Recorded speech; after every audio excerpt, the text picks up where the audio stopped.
Welcome back to another episode of the Excellent Podcast. I'm your cinematic host, STEFON WHITAKER, the head honcho of SW Films.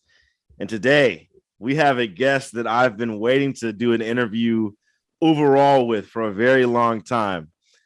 Someone who's been a really good friend of mine when I was in film school, Full Sail University. Someone who has, I will say, in the time that we were in Full Sail, the time that we have spent the most time together, I think was in a way a polarizing figure, a controversial figure in some ways. Today, man, I got my homie Deshawn Bailey here on the podcast today, man, and I cannot be more proud. It's a very early morning here in California. As you can see, the sun, if you're watching on the video, the sun is just fucking glaring right now. Let me like stand in front of it or something. Hey, lens flares, man. Just yeah.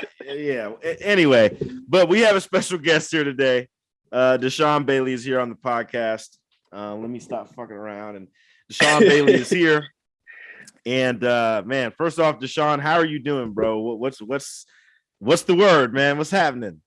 Oh man, it's crazy. Currently, I don't know if we're still in a pandemic or we're out of a pandemic or we're close to getting it, but it's still a lot of wild stuff going on, man. To say the least.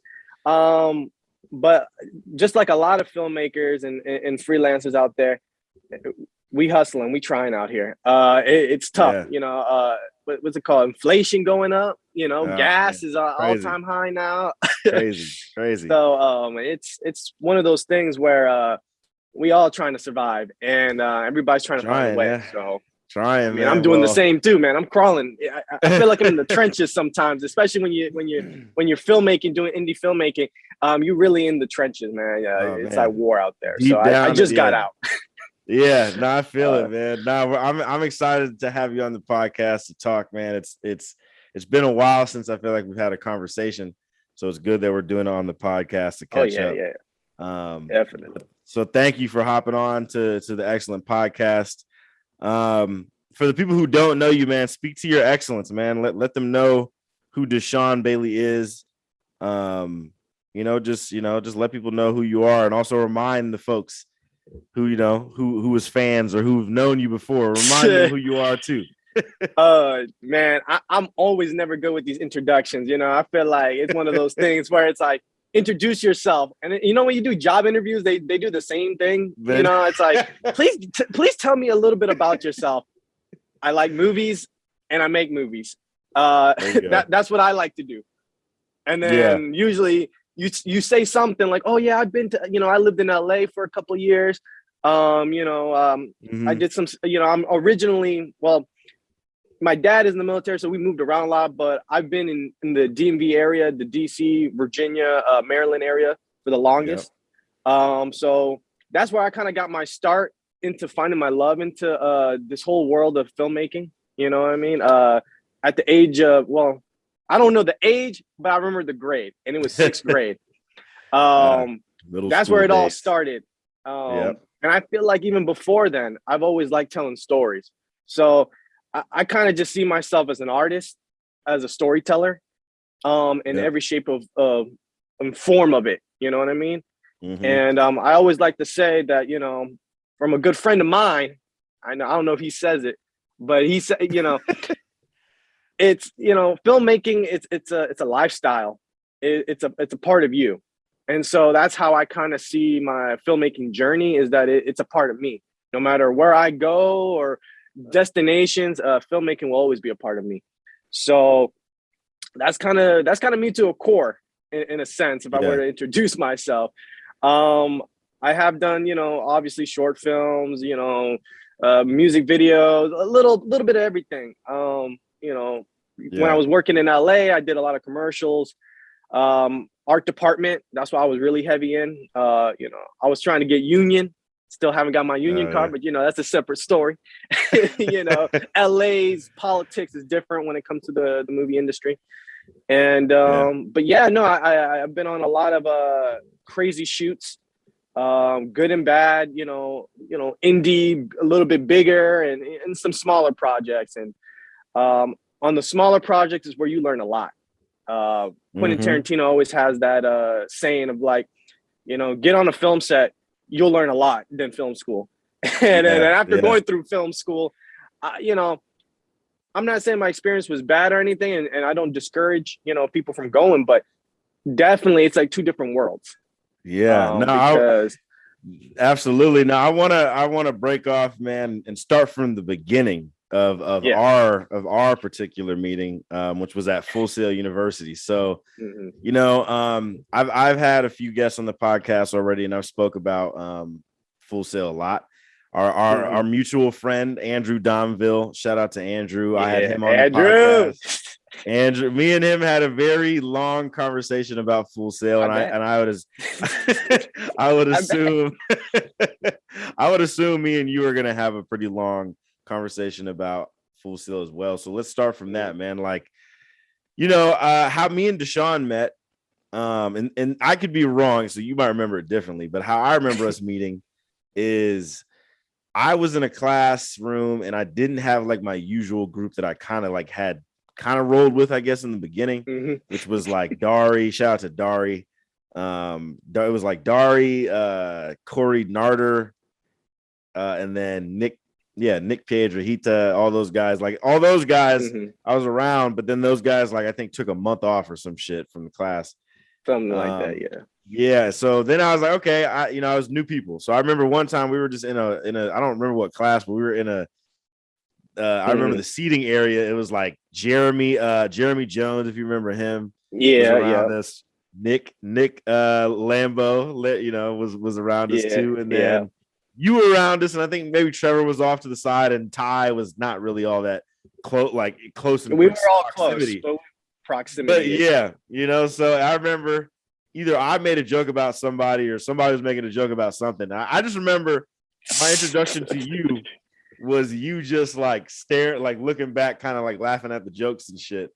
And then I don't know what the hell else happened after that, but our group, like our particular group, was me, you, Trevor, Pulsich, and Ty. It was us four.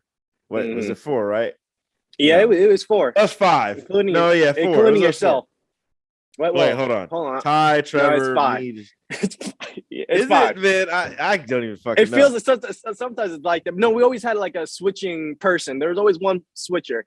Who switched? Because it was the four of us. Actually, now I think about it. It was us four. And then we always had one extra person that would switch, whether it be Andrew, whether it be Nick, whether it be Jose. There was always somebody switching, you know, like you have the four main characters, but then you always have that one random guy that just comes in like, oh, we need to fill that spot in. But there's still a good kinda. Yeah. No, it felt like it was mainly just us four, but it would be someone be interchangeable, you know. This sounds terrible, but like someone would come in and kick it on the outside for a little bit, but the four of us spent a lot of time together. And I don't know how the hell that happened. Either we did a project as film school usually. I remember puts people together, but we just got together, man, and that was our group. And man, it's crazy to look back and talk about it now, man. Our group, I don't know what it was, but I feel like people hated our group for no reason. I feel like our group got hated on sometimes. Oh yeah, sometimes for sure. I wouldn't say we're the most hated. No. Yeah, we probably weren't the most hated, but I feel like we were the ones that kind of like in ways sometimes got overlooked a little bit. We had different aspects about us that I think a lot of people noticed or whatever. Underdogs, dude. Straight the underdogs, you know. So it's crazy just to look back at that, man. But for you, right? Full Sail from the DMV is hella far, you know, Florida. So what made you choose? What made you choose to go to Full Sail out of all the places that you probably were looking at for film school? Yeah, I was definitely at that time, you know, finishing high school, you know, not knowing anything. You're like, no, I need to go to the place where it all started. You know what I mean? So I was like, LA. So I was heavy looking into LA schools. You know, even California, so anything close by, just like, I need to be there. Forget about it. I need to find a way to get there. And I remember in class, somebody mentioned about this school in Florida called Full Sail. And it kind of really like it was mentioned, but they're like, oh yeah, they'll really teach you there. And I guess we didn't have a rep or anything, but it was like somebody who went there that talked about it and say, yo, it's a very serious school. You know, it's very accelerated program. You know, they mentioned that at least.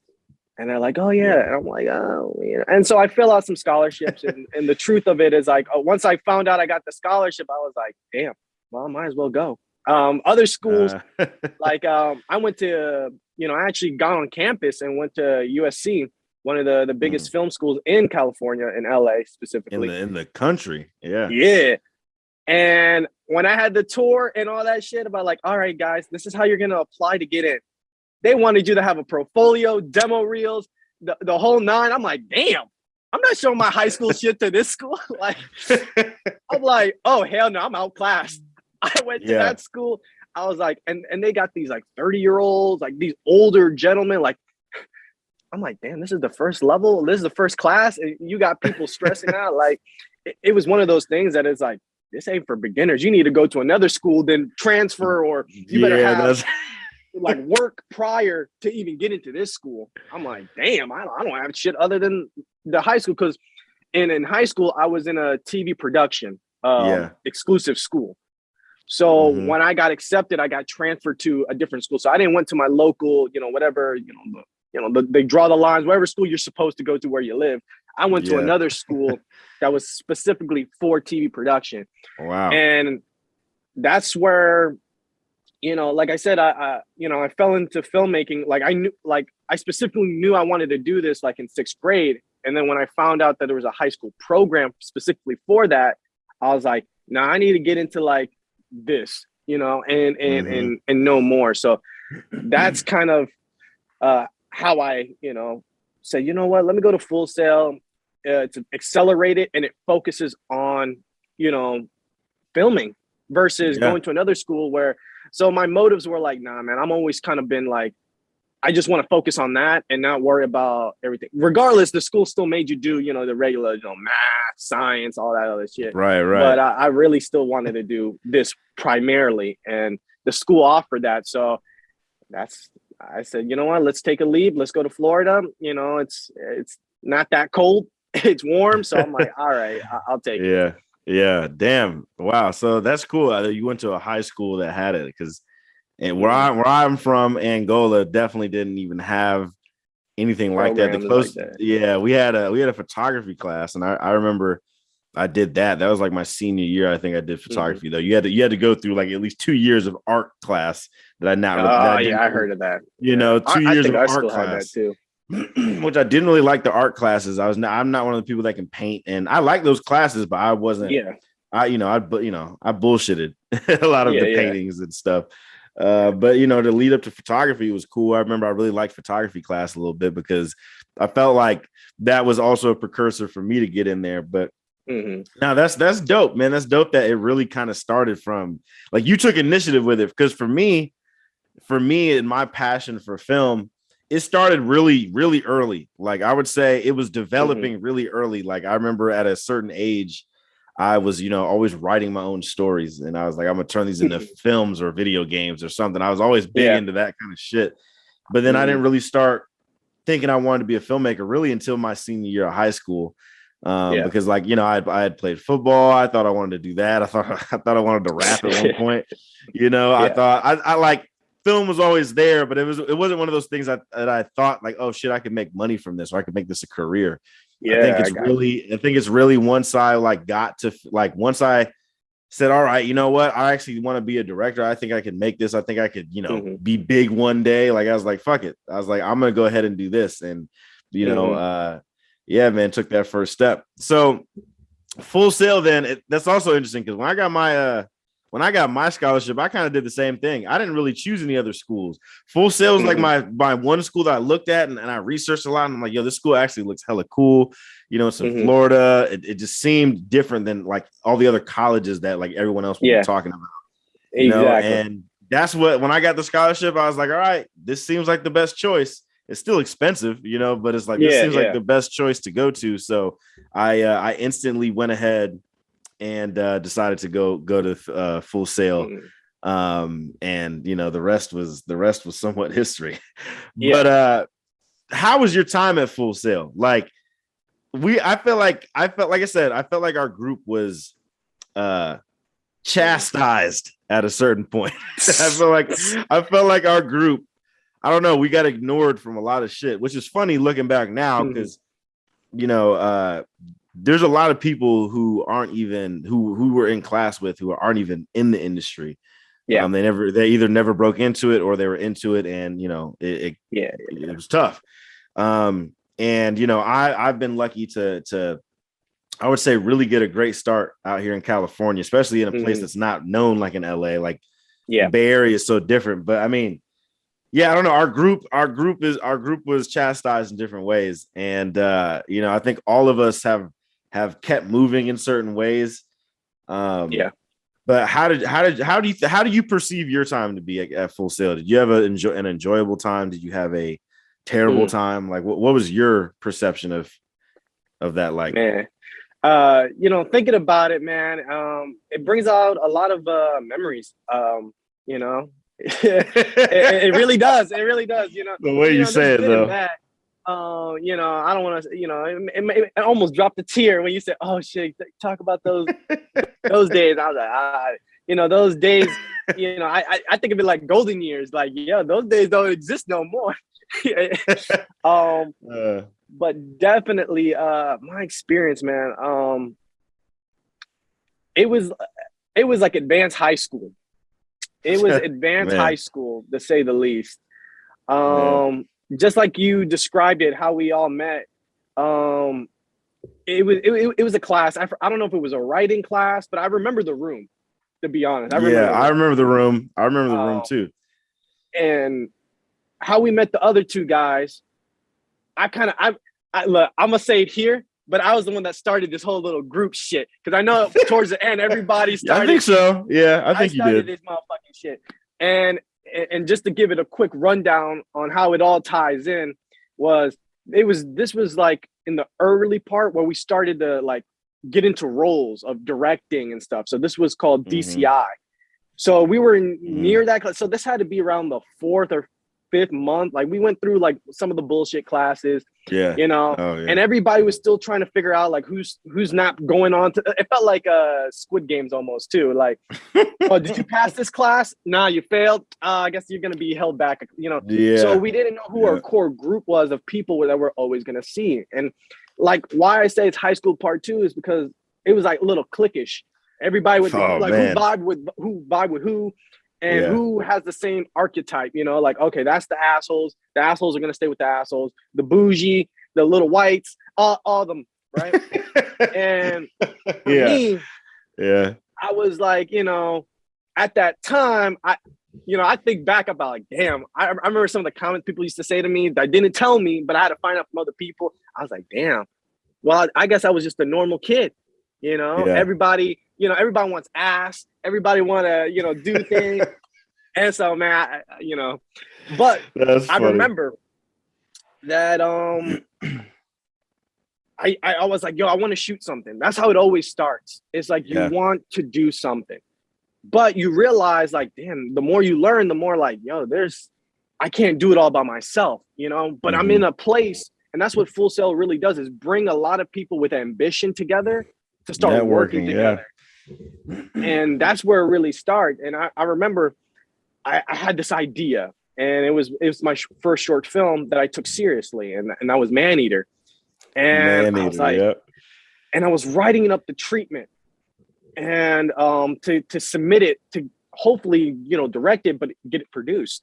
And I was like, man, and I've always been kind of an underdog, kind of always been like outcast, but yet I was still able to talk to everybody, like socially awkward, but at the same time I was like, no, I could talk to everybody in a way, well, some of the other kids quiet, won't say shit, and nobody knows. Right. I'm a little bit different. I was like one of those awkward kids, but I was also a leader. Like I was the leader of the awkward kids, the kids that might bring a gun to school. I was like, no, I run him, or or the very weird. That is actually a really good explanation, I think, of yourself back in film school. Well, that's actually a great explanation. Like at least you're admitting to the socially awkwardness. I feel like everybody had that. I feel like our group was like that's how very are, man. we came off as hella nerdy at that time. Oh yeah, they would have said nerdy. Geeks, nerds. Now, we all had different. Said everything. We all had very different. We had very different personalities and way. Well, kind of. We all had similar personalities, plucks of similar personalities, but I feel like in general, individually, we were very different. Like Trevor was definitely like a nerdy white dude. You know, he had the little Dicky haircut or whatever. You know, yeah. No, trust me. It was like Ty was hella nerdy. You know, not being from America, he's from Thailand. Shout out to all those guys. And then you, like I said, nerdy, like you said, the awkward leader. And then for myself, I was like, okay, I'm nerdy, but I also kind of came from. He was the one of the popular kids. Let's be real. Stop lying. You were in that group. Yeah, you were in that group where it was like semi-popular. You know how it was a hierarchy? Because this is how you got into the group. Yeah, hold on, motherfucker. You were in a certain group. All right, you weren't with the nerdy. You weren't with the people that are like you look down. Like, stay away from that kid. He might hurt somebody. Or he's too weird. I think it's you were in a different group because I also came from the sports background, and like sometimes I tried to. They saw you as like an athlete, pretty much. Yeah, I tried to bring that into. I tried to bring that into some of my. I guess you always wearing the jerseys, well, not jerseys, but the Alabama hoodies, the sports hoodies. Yeah, then the sports crowd, they grab you. They said, "Oh no, he's big and strong. We take him." Yeah, but barely though. Barely. I didn't really end up in any group. I don't think I really ended up in any group before our group, to be honest. Because I mean, Dari and those guys, but once they moved out, I was like, okay, I don't really have any other folks. The only other group that I like moved to was Nick.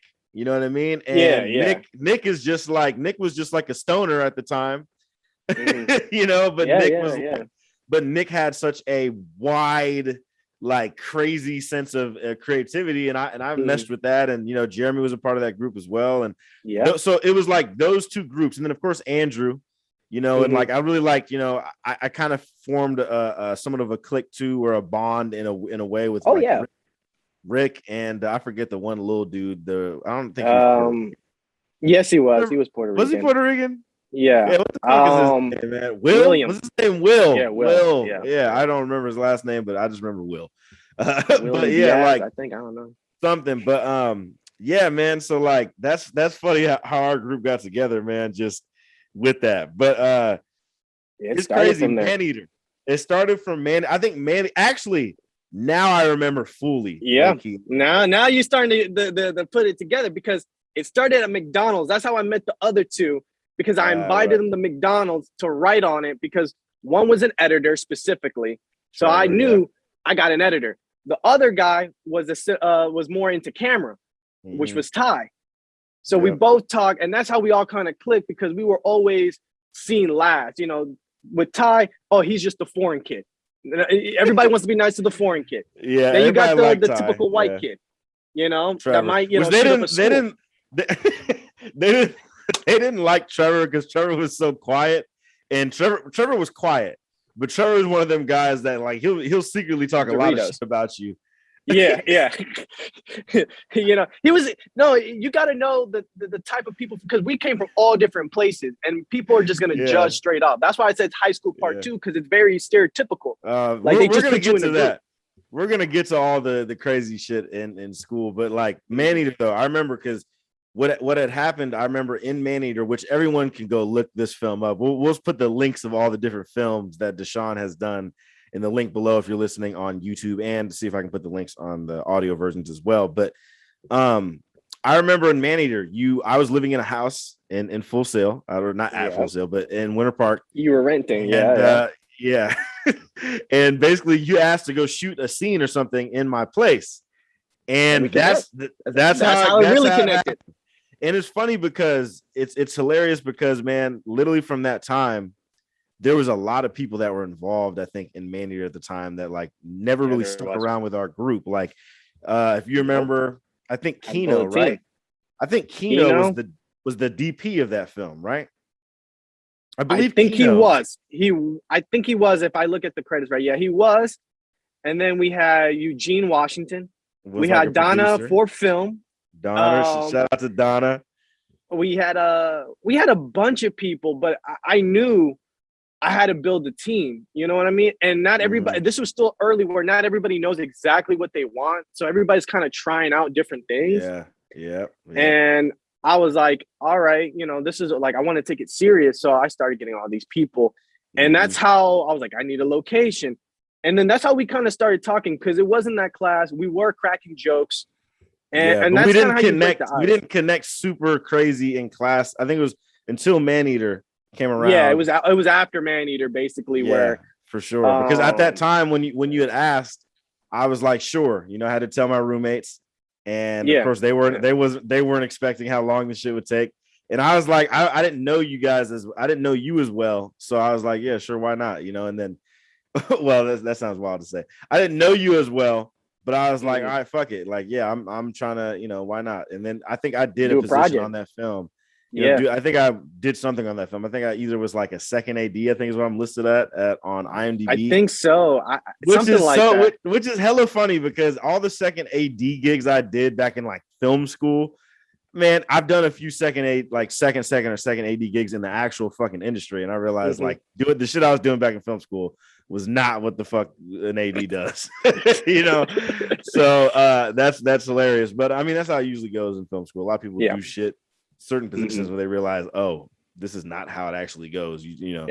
But yeah, man, that's wild, man, just how our group got together. And then from there we kind of just rampaged the school in ways. We hung out all the time. Our group went to the sushi spot all the time. You guys love to eat that sushi spot to eat sushi nuggets. It was unlimited sushi. You gotta, I mean, not anymore now because pandemic, but back then, unlimited sushi and chicken nuggets. And I know a lot of people are gonna be like, chicken nuggets at a sushi restaurant. I'm telling you, Asian chicken nuggets taste different. Man, so they don't know. We did that. We went to Popeyes a lot, and I remember that's where we was like putting the honey on the chicken. No, that's how you taught me. You brought me up the game with that one. I still do that ever since. I do that shit now. Yeah, that was thanks to Mr. STEFON WHITAKER. I was like, putting honey on a biscuit. I can't live life the same no more. I'll be honest. Put honey on a biscuit? No, until you introduced it to me. That's crazy. That was like putting jelly on a biscuit, because all I knew was you put jelly and butter. You said honey. That changed my life, man. I never go to Popeyes without honey now. I put that shit on everything now. That changed my life. Popeye, honey is bit. Like, that's just, I don't know. I think my brother taught me that, or my like family in the South or some shit. But we went out to Popeyes. We always went out to Lazy Moon, which still to this day, I always tell people that Lazy Moon is the best fucking pizza I've ever had. There's only two really great pizza spots I've ever had. Lazy Moon in Orlando, Florida is incredible. It's the pizza slices are gigantic for anyone who's listening and watching. If you've ever in the Orlando area, please go check out Lazy Moon. They are so damn good. They're really, really good. Very worth. I think it's cheap too, right? Like $5 for one big ass slice. Yeah, like an average slice you would pay like about like $4. Yeah, but they give you a big, like it's like almost like 22 inches. Like it's big as shit. It's if you can imagine. I'm looking at my iMac in the background right now, and I see this fucking fly too. I don't want to get distracted. I've been seeing this fly in my damn apartment, and I want to kill his ass. Anyway, but the pizza slice is probably about as long as the fucking length. They give you a fork. They give you a fork and knife to cut this damn thing. Yeah, man, it's big. It's great. Lazy Moon's great, and the other great pizza place I've had is this place called Tiffany's, which is not necessarily a pizza place, but it's a place in this place called Frankenmuth, Michigan. Frankenmuth, for the people who are listening right now at this time, Christmas time is around, and Frankenmuth is a Christmas town, a German Christmas town in Michigan. It's actually really cool, and they had some of the best fucking pizza I've ever had as well. And there's a place out in California too, out in San Francisco, that is really good pizza as well, which I really want to try again soon. But anyway, yeah, our group, man, we just instantly clicked, and we really bonded. I think specifically from your films. I think it was 3 films that you did in film school, right? There was Maneater, and then what was the other 2? I can't remember the names. There was different ones. Definitely, we did Strangler. That was like a little like Strangler was dark one of those comedy moments. Yeah. We also did Epiphany, which was the last one that we ended up doing. One of the last ones. We did Miss Monroe. Miss Monroe was like that one was a crazy one. That was a crazy one for sure. Yeah, man. That was like the stamp of a lot of like, man, I feel like that was a lot of controversy during those times, because our group kind of started to shake the foundation of it a little bit but no, your film, when we did your project, that's when people were and there was a lot of too. fights. Yeah, that was a little connection of our like, that was heat. I mean, there was a lot of different things going on at that time too, because school and life. But I mean, that's just how it is. So a lot of things were shaking because we're getting towards the end of our education career and starting to get into the real stuff. So that's where a lot of people started to switch up, because now people know what they're doing. You know what I mean? Like, it's not like early on, it's like, oh, I'm just interested, I want to see. And then you start doing more projects, and that's like our group, we just kept working on, we kept creating, we kept talking about what to do and what, little, photos, shoots, work on this group. And the more we knew, that's when we started getting into our roles and say, yeah, I ain't doing this, or I mean, it just got more advanced. And that's just, part of growing and knowing. No, absolutely. Looking back at Full Sail, I was just thinking this literally just now, like, it's interesting. I've met a few people out here in California who are in film school, and, they'll hop on these different projects, and they'll also say that they'll still work on film school projects as well. And, I just know that there's such a vast difference in student projects compared to real live, projects in the industry, and it's always, looking back at it, sometimes I always try to look at the validity of things, of how valid or what were the differences in experiences. Like, a lot of film sets, everybody has walkies and stuff, to talk and everything. People talk with their different departments. I don't think we ever had that in film school, did we? I don't think we ever had walkies. I can't remember if we did. Walkies were only introduced into the final thesis.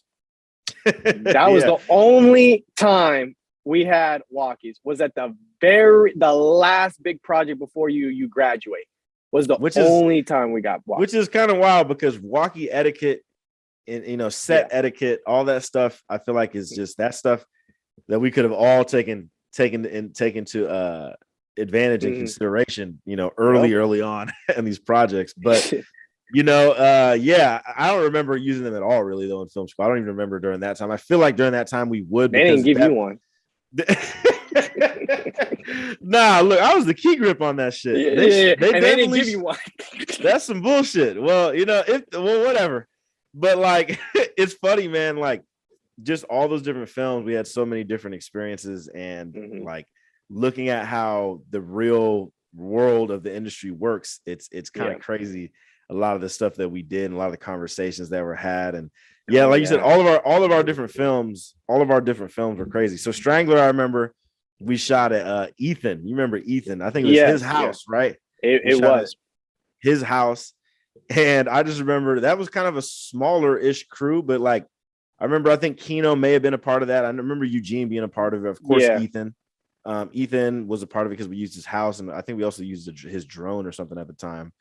And it was me, Trevor, and I don't know if Ty was a part of that.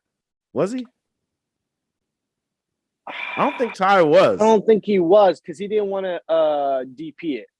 Because that's why we had Kino. So it was different. I think he was busy doing another project. I think that at that time there was multiple projects going at the same time, and this was a smaller, contained project. I only think we shot it in one night, to be honest. I think it was just one day, and then that was it. Something like that, And I just remember we had I forget his name. Corey Wayne, I think is his name. Like on yeah. I want to get him on the podcast, man. I never really spoke to him in film school, but I just remember Corey was one of those guys who I think a lot of people were like, he was one of those socially awkward dudes. Yes, you know, of course. in film school. But he was also one of them people that I think you realized it, which was hilarious. That, you know, you made him the villain in that movie, like basically the serial killer, the Jason Voorhees type. Yeah, and ever since that, he'll never play another serial killer role. That's what he told me. He's like, yo, I'll do this for the last time, but people already think I'm a social like a psychopath already. And he's a really nice guy, really good person. Nice, really nice dude, really cool. It's his appearance. He comes off as like, you know, this guy might strangle you at night. So, you know, no pun intended.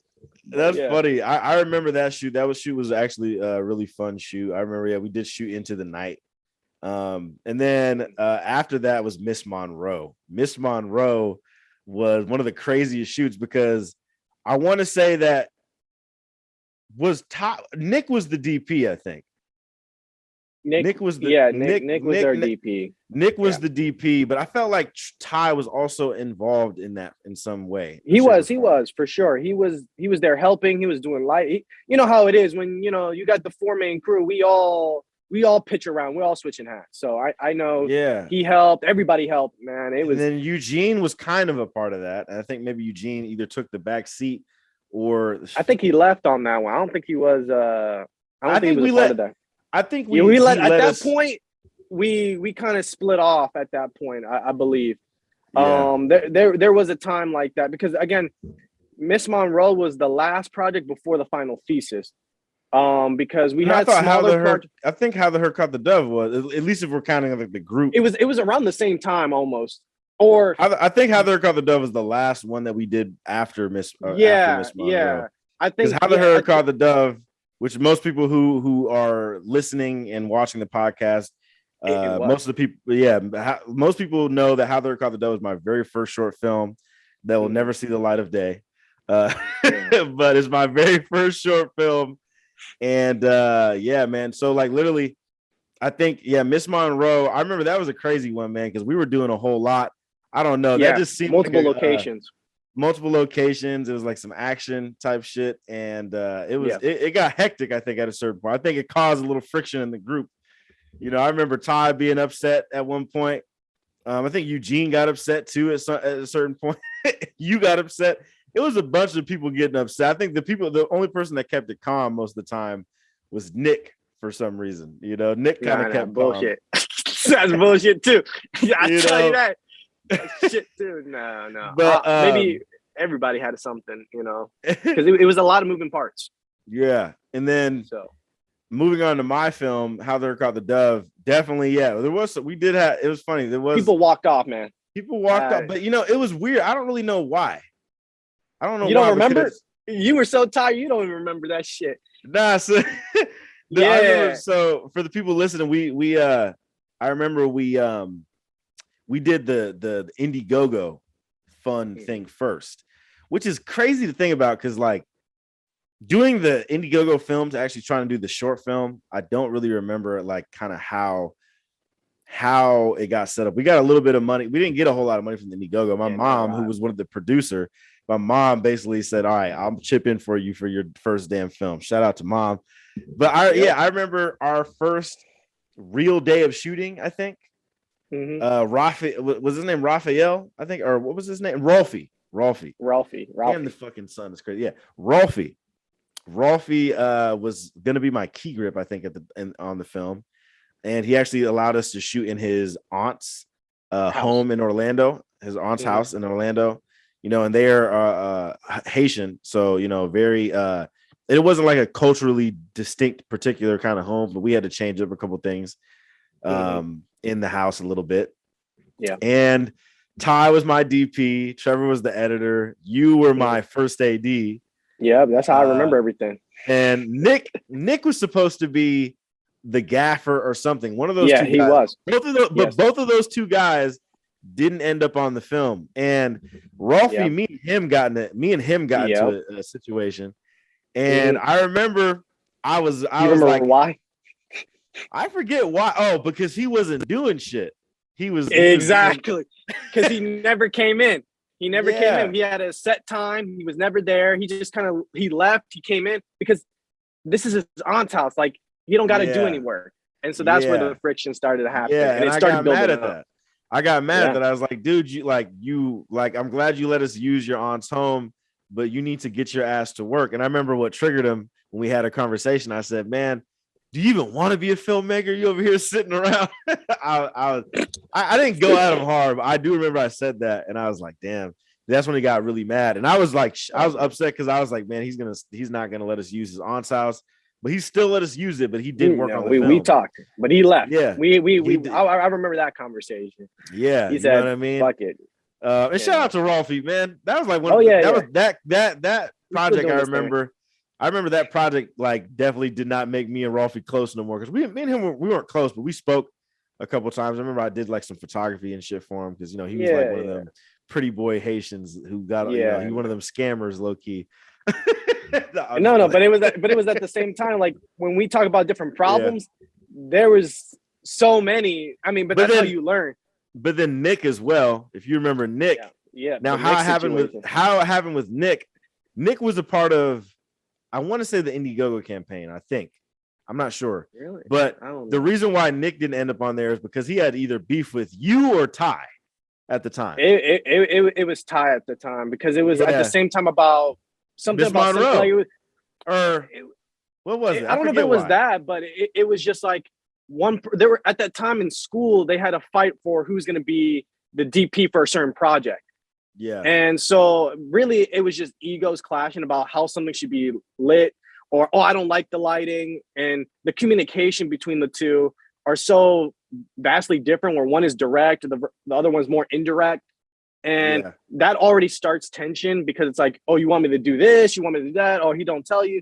And so like they just couldn't work together, collectively. It was ego, man. That's how it happened. It was ego because, they both wanted to be DPs, and Nick is one of those guys who Nick kind of comes from that background. I think, or at least how he thought of it. Like, yo, I'm already getting overlooked at. Ty being someone who had already such a, reputation, and also just someone who had the resources, where Nick didn't have the resources. They kind of, that's how they fought, I think, at that time. That too.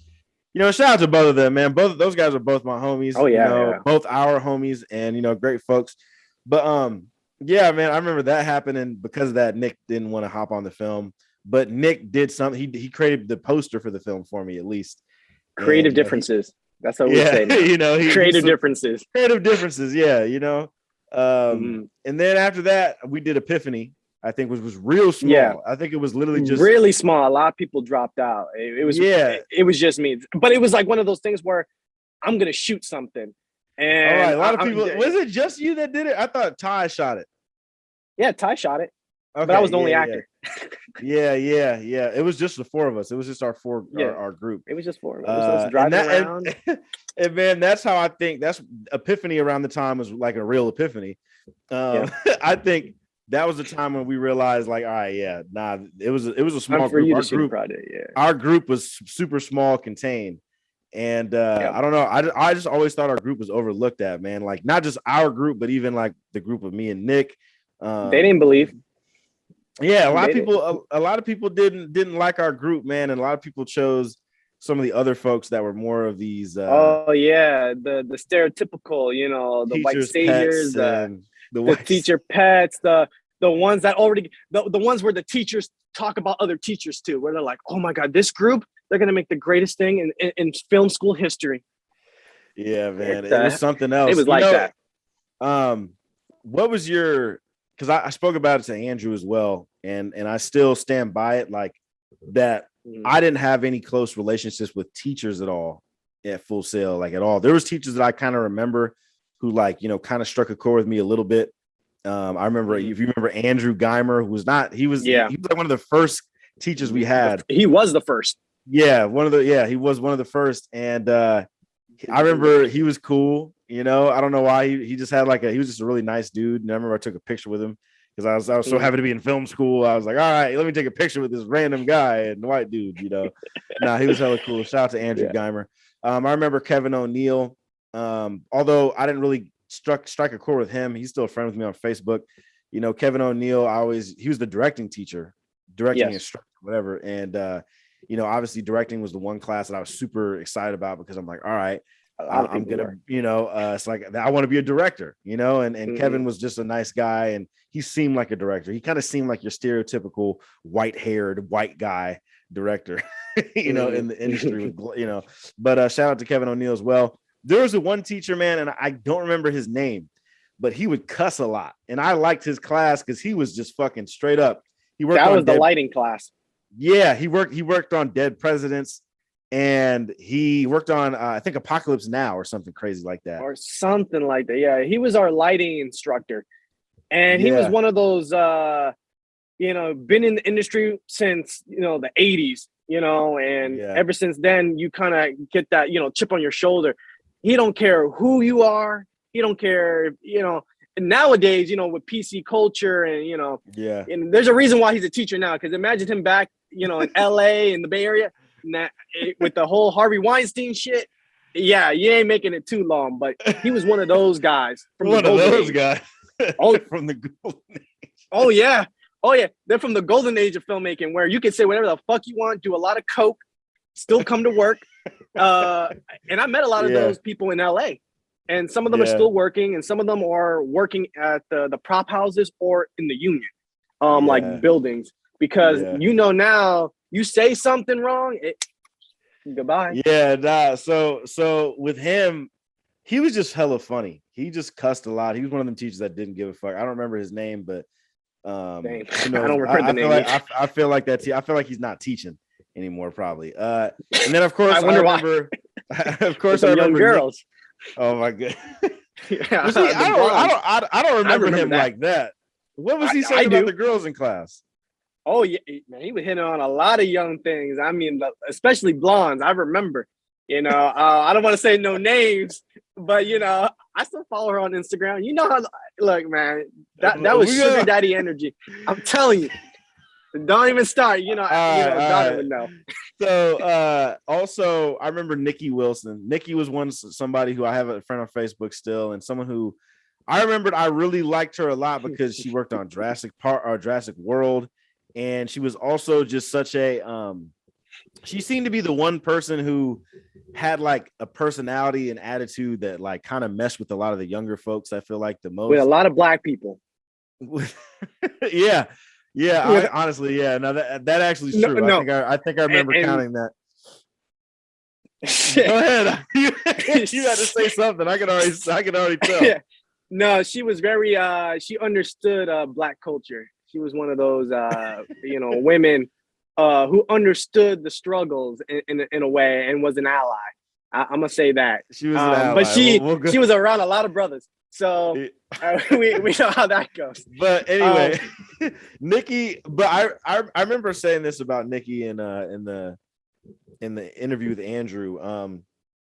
You know, if there was anybody who I could have spoken to after college, you know, just for some help or some advice and stuff, Nikki would be the person, because Nikki was also the person who took initiative on that the most. Oh yeah, you know. But for some reason, man, once again, just our group being chastised, I don't think she overlooked, specifically, I'll say me, you know, but our group, I think she overlooked us hella quick because she didn't really, there wasn't much questions or things being, nothing answered for us. There was nothing really being talked about. This fucking fly.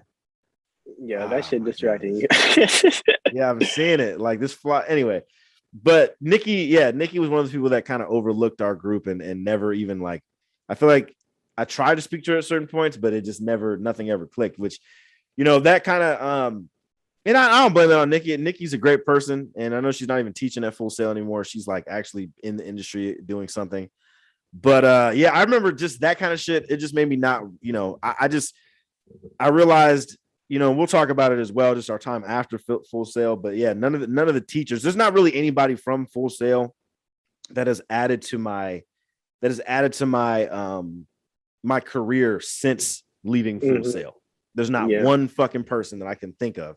Now, there's my student advisor person. Everybody got like a student advisor who can help you with some work. No, her name was Bethany, was my person, Bethany Williams or something like that. She had tried, but like a lot of the stuff that she was giving me, I never got an opportunity to take any of those gigs. So I don't really think that was a help. You know what I mean? And then eventually she would keep asking how, what's going on? How are you doing? Are you getting work? And then eventually it was like, oh no, I'm in California. I'm doing freelance stuff. Before I was in California, I was doing a lot of freelance music videos and like small local business commercials and stuff. And I just ended up, doing a lot of that. So I never needed their help.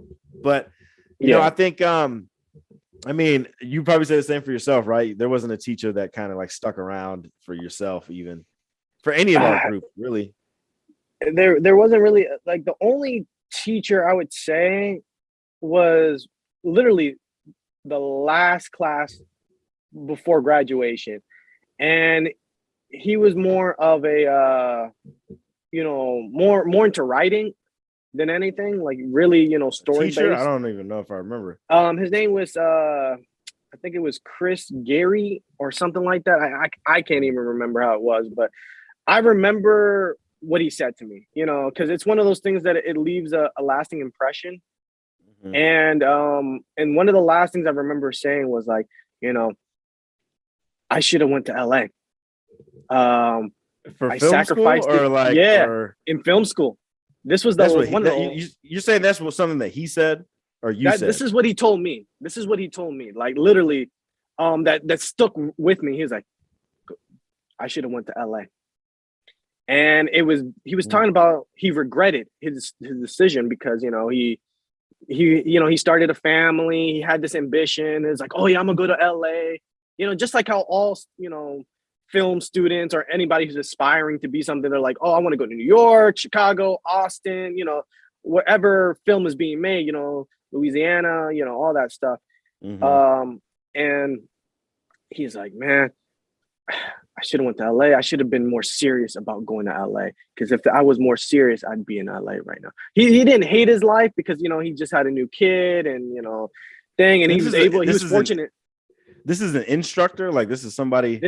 Yes, he was he was one of the final thesis producers on one of the projects for Fallout, which was my final thesis. Well, if he's saying that now, I mean, the way you're making it sound like he's depressed and shit. And said it was one of those things that it hit me where I was like, oh man, I'm not being like you, stuck here. I don't know. It's fun being a teacher. He still found, he was still happy with what he got because he's really, he's in a better situation. But to tell students of like, go chase your dreams, go follow this, because then if you like, at least try it out, and if it doesn't work out, at least you don't live with that regret. But basically he was like, because he didn't try it or gave it his all, he kind of lives with that regret. And so I took from that, because I wouldn't say I connected with a lot of teachers, because every teacher is just like, all right, next. And everybody got their little favorites. Like you said, we were kind of chastised because they didn't ask what we'd be doing, or they didn't really see us as anything more than whatever, and that happens a lot at this school. We have a lot of people filter in. But really, it was just like, and we don't really connect as much, or if any. But basically, it was just one of those things where each instructor, I just listened to their story and how they got here. And I think that was kind of better for me in a sense of like, okay, so this is how people, because this is how you start figuring out the reality of filmmaking. Because just like Hollywood, it's a lot of illusions. It's a lot of, what's real, what's fake. And once it started, I mean, I didn't realize back then in school, but now actually done it, and now going back to the indie and film, it's like, I get it. I wouldn't get it back then, because you got to live, you got to get experience. You got to live a little bit. That's what I did. And that's where it started to connect to me of like, this is a journey. This isn't just and if you want to continue your journey, that's really, the continuation of it. But I really didn't really connect with like a lot of teachers. It was just more like, all right, here, you're there. But the things they taught me. There's not any teacher I connected with. And,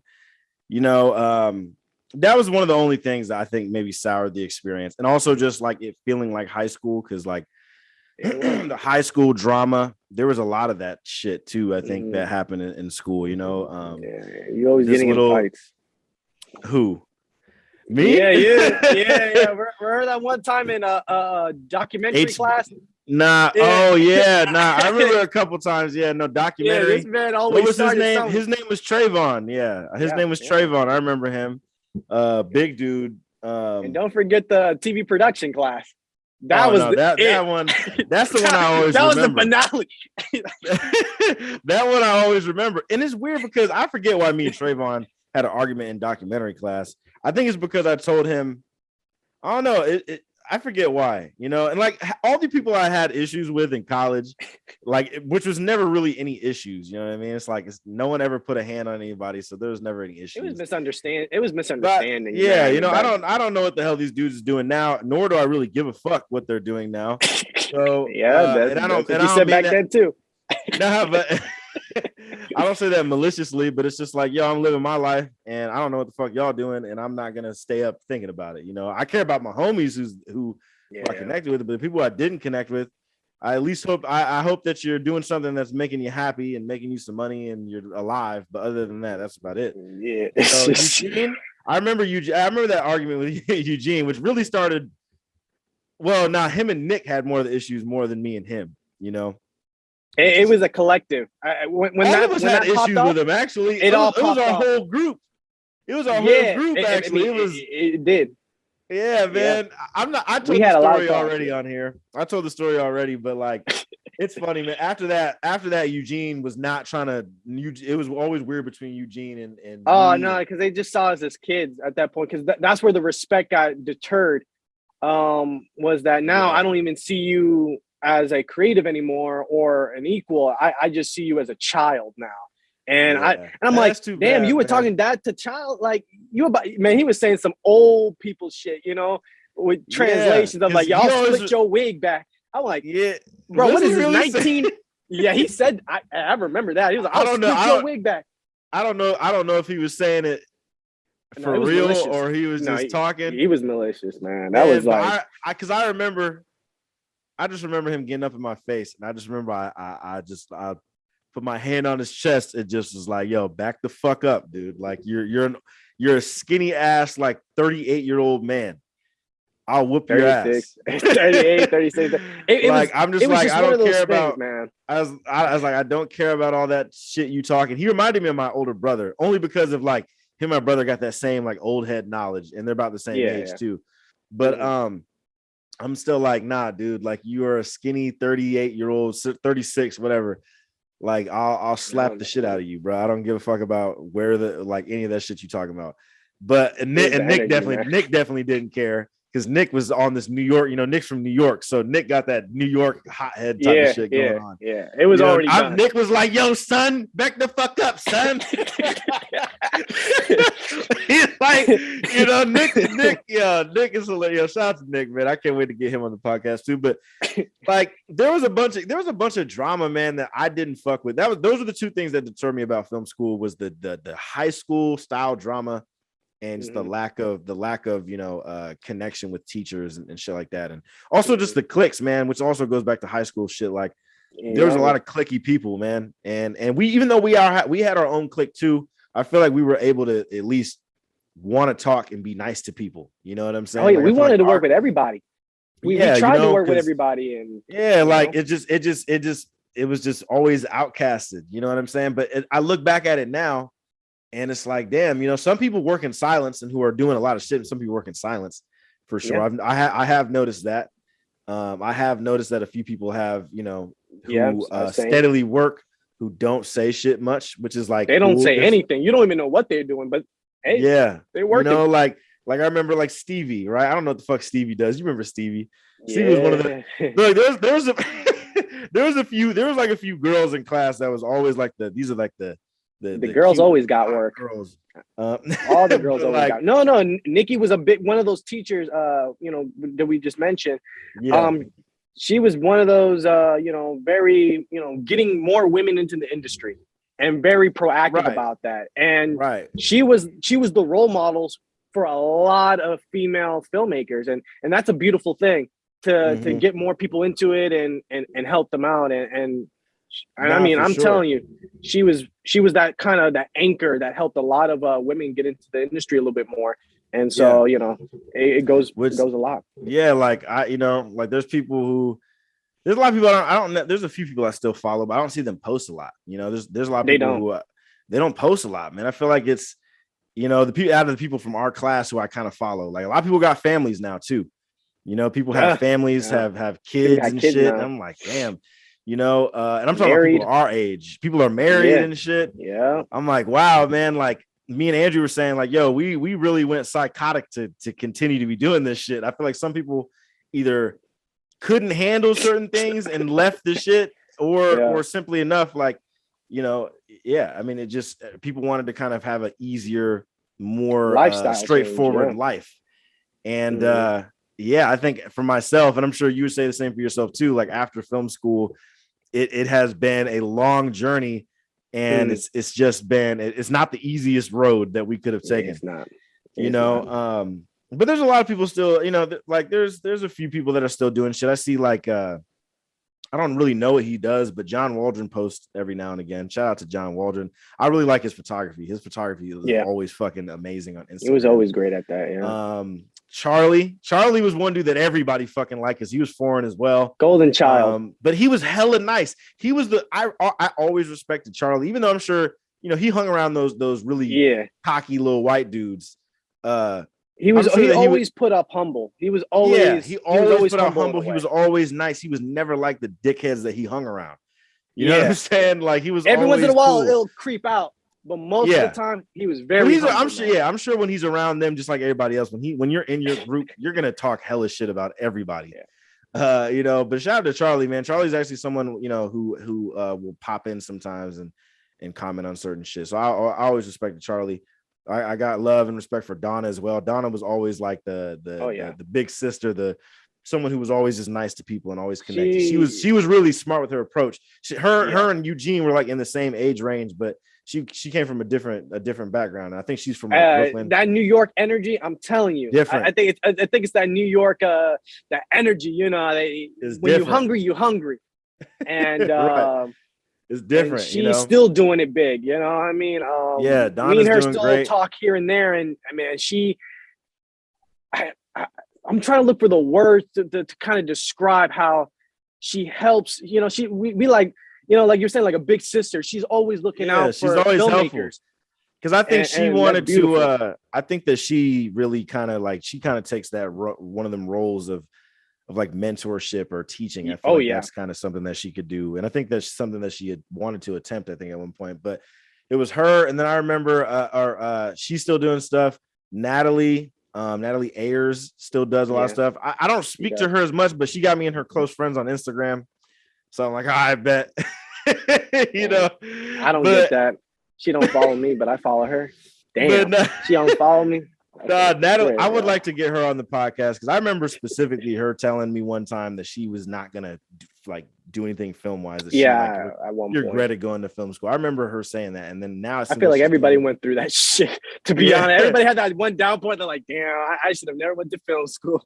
At some point. So shout out to Natalie. Natalie is an interesting person too. I think she's just one of them. Like she who she is now in the industry and who she is as I see through Instagram and shit is kind of what I expected her to be. So I do want to interview her.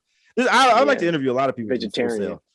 I like to interview a lot of people from Full Sail to kind of see what their updates are. But as you know, though, there's a lot of people who stopped doing film, afterwards.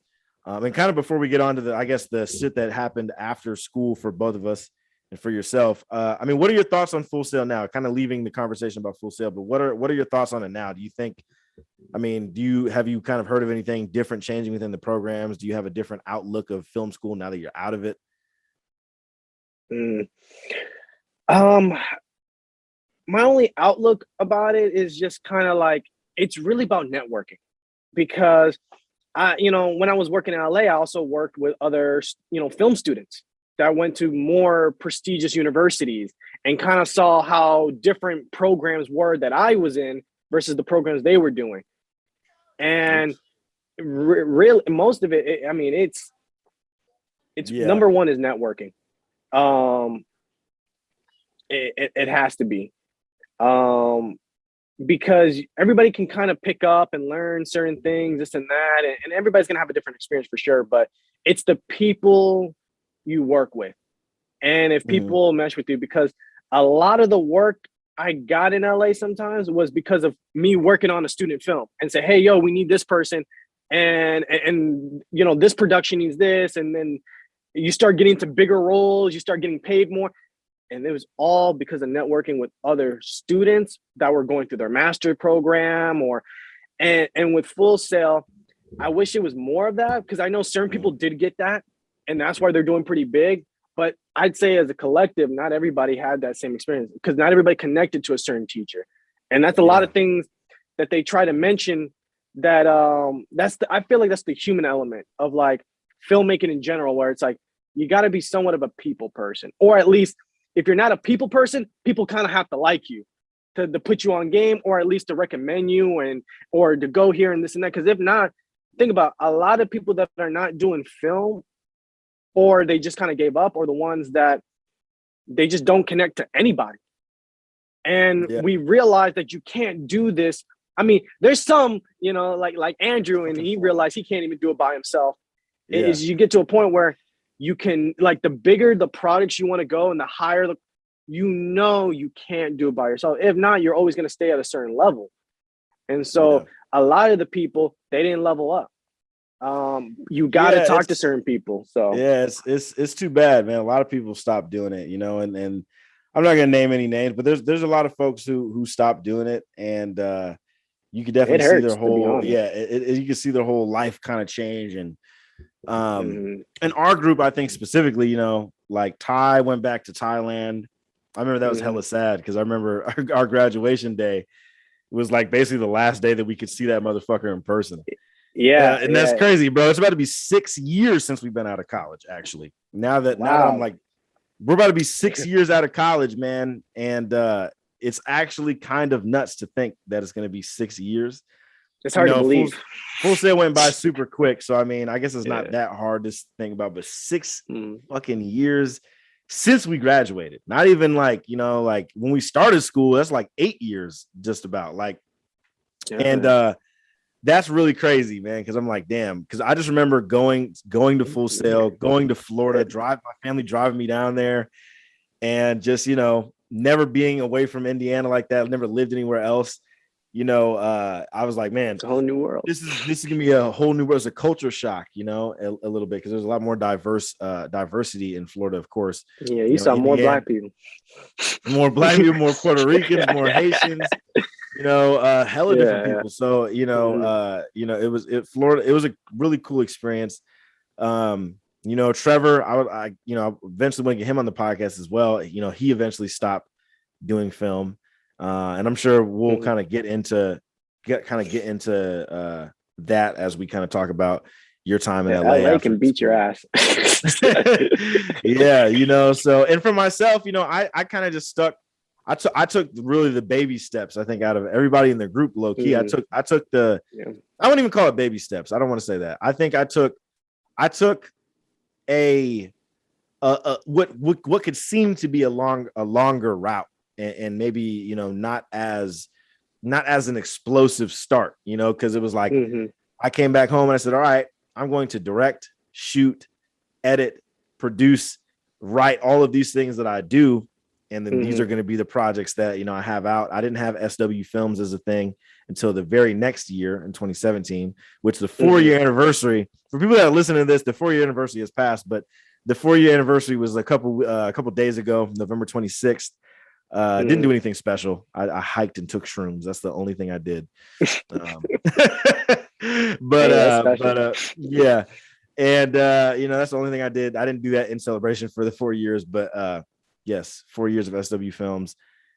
Very, very proud. But yeah, man, 6 fucking years. So all of us took different routes. And it's interesting just the outlook, I think, of everybody of what they're doing now. Mm-hmm. Like, because now I think it is, even though we don't like, as our four group that we had, me, you, Trevor, and Ty, we don't talk like that as much. I mean, maybe you might talk to them a little bit more. The last time I spoke to Trevor was probably like at the beginning of the year.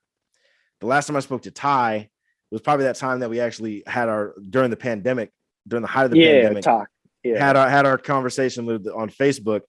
But I've kind of like, sometimes randomly on Facebook messages, I'll, say whatever. We get a message here and there, and then Nick said happy Thanksgiving to me. And that was about it. I speak to Nick every now and again. It kind of lapses. Dari, I speak to him a pretty decent amount. Dari's actually going to be coming up here into the Bay because he's thinking about moving out here, actually. Oh, nice. So he's going to be staying at my place for like 3 weeks, but he's like on a job that's not necessarily film related, but a job that can help him kind of get acclimated to the spot. Because, the Bay Area is no joke on expenses. It is very fucking expensive here. So I'll speak to Dari a good amount. Andrew, of course, speaking of him on the podcast, I haven't spoken to him since then. And then who else is kind of like people I kind of, Jose. Jose, I speak to every now and again. I know that he has a relationship now. So, damn, this glare is just fucking crazy. Anyway, I spoke to Jose and Jose, I haven't spoken to Jose in a while, but, I'll say, I'll give him some compliments or whatever on Instagram. I still try to make sure to look out for the folks that we went to school with, that I fuck with, and then even the people that I wasn't really cool with, I'll sometimes say something to, like I said, Natalie. I don't really say much to her, but I know that I'm on our close friends for some reason. And I'll put up the flame emoji sometimes. I'll like, that's about it. But all right. Off of film school, how is your time in LA after film school? And first off, it's very interesting, man, because you and Trevor, well, I think you were the first one to go out to LA. And it was Trevor. It was Trevor. Trevor went out to LA first. Yeah, 2 months before I did. Ah, interesting. Well, it's crazy. It was my lease. it was a lease thing. Yeah. Well, it's just, I remember, man, like, because I really decided heavily about wanting to go back to, or about like what I was going to do after film school. It kind of felt like those decisions, like when you graduate from high school, it's like, damn. Yeah. Big ones. What the fuck am I going to do after this? And then I realized, like, shit, I guess my only real option, just because of money and timing, I was like, I'm just going to have to go back to Angola, go back to Indiana. And I remember a conversation. We were at Ty's house, I think, apartment. And I remember I was on a rant talking about, about how I felt about me going back to Angola and shit. And it was one of the biggest risks I think I took, even more than me going out to California. Just because Indiana got all the shit I was comfortable with, and to go back to that after leaving it, I'm like, shit, you know what I mean? And my outlook on Angola is a little bit different now, or my hometown. Like now I want to do more things to influence my hometown, influence the people, and all the shit like that. But what made you want to just decide straight up after film school? And I'm pretty sure the conversations with people, like you said, were a big part of that. But I mean, what internally told you that LA was the right place to go to after film school? I mean, LA has always been the place to go.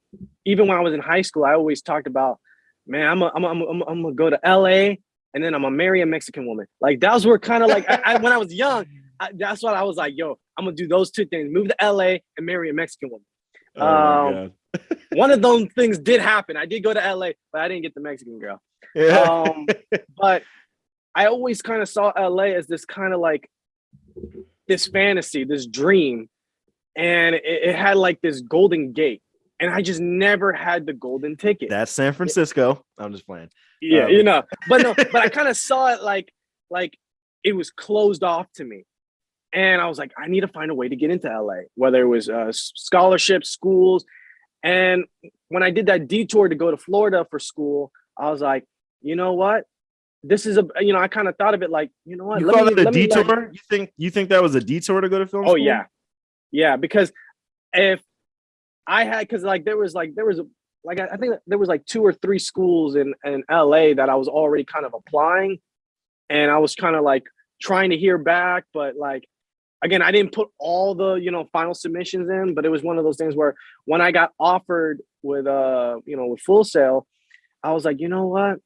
Let me get a little bit older, because think about it, going to a big city at what, 18, 19, I was like, It's with crazy. no family, no, like, it was one of those things where it's like, you know what? And then if I'm not in a traditional university, like, and again, I didn't take that big risk yet to apply, but I knew, like, when I visit, LA, I think it was like 2013 when I really visited again and visit just college hunting. I realized, like, man, this is a big place. I instantly loved LA because it was so different from the East Coast. And I was like, man, this is where I want to be. But then I really thought strategically, like, you know what? I wanted to be fully open. Like, I was like, I want to be 21 and go versus 18, where, I can drink, I can go to parties, I can network. And I thought of it like that, where but that's like, the problem. that is its own problem too.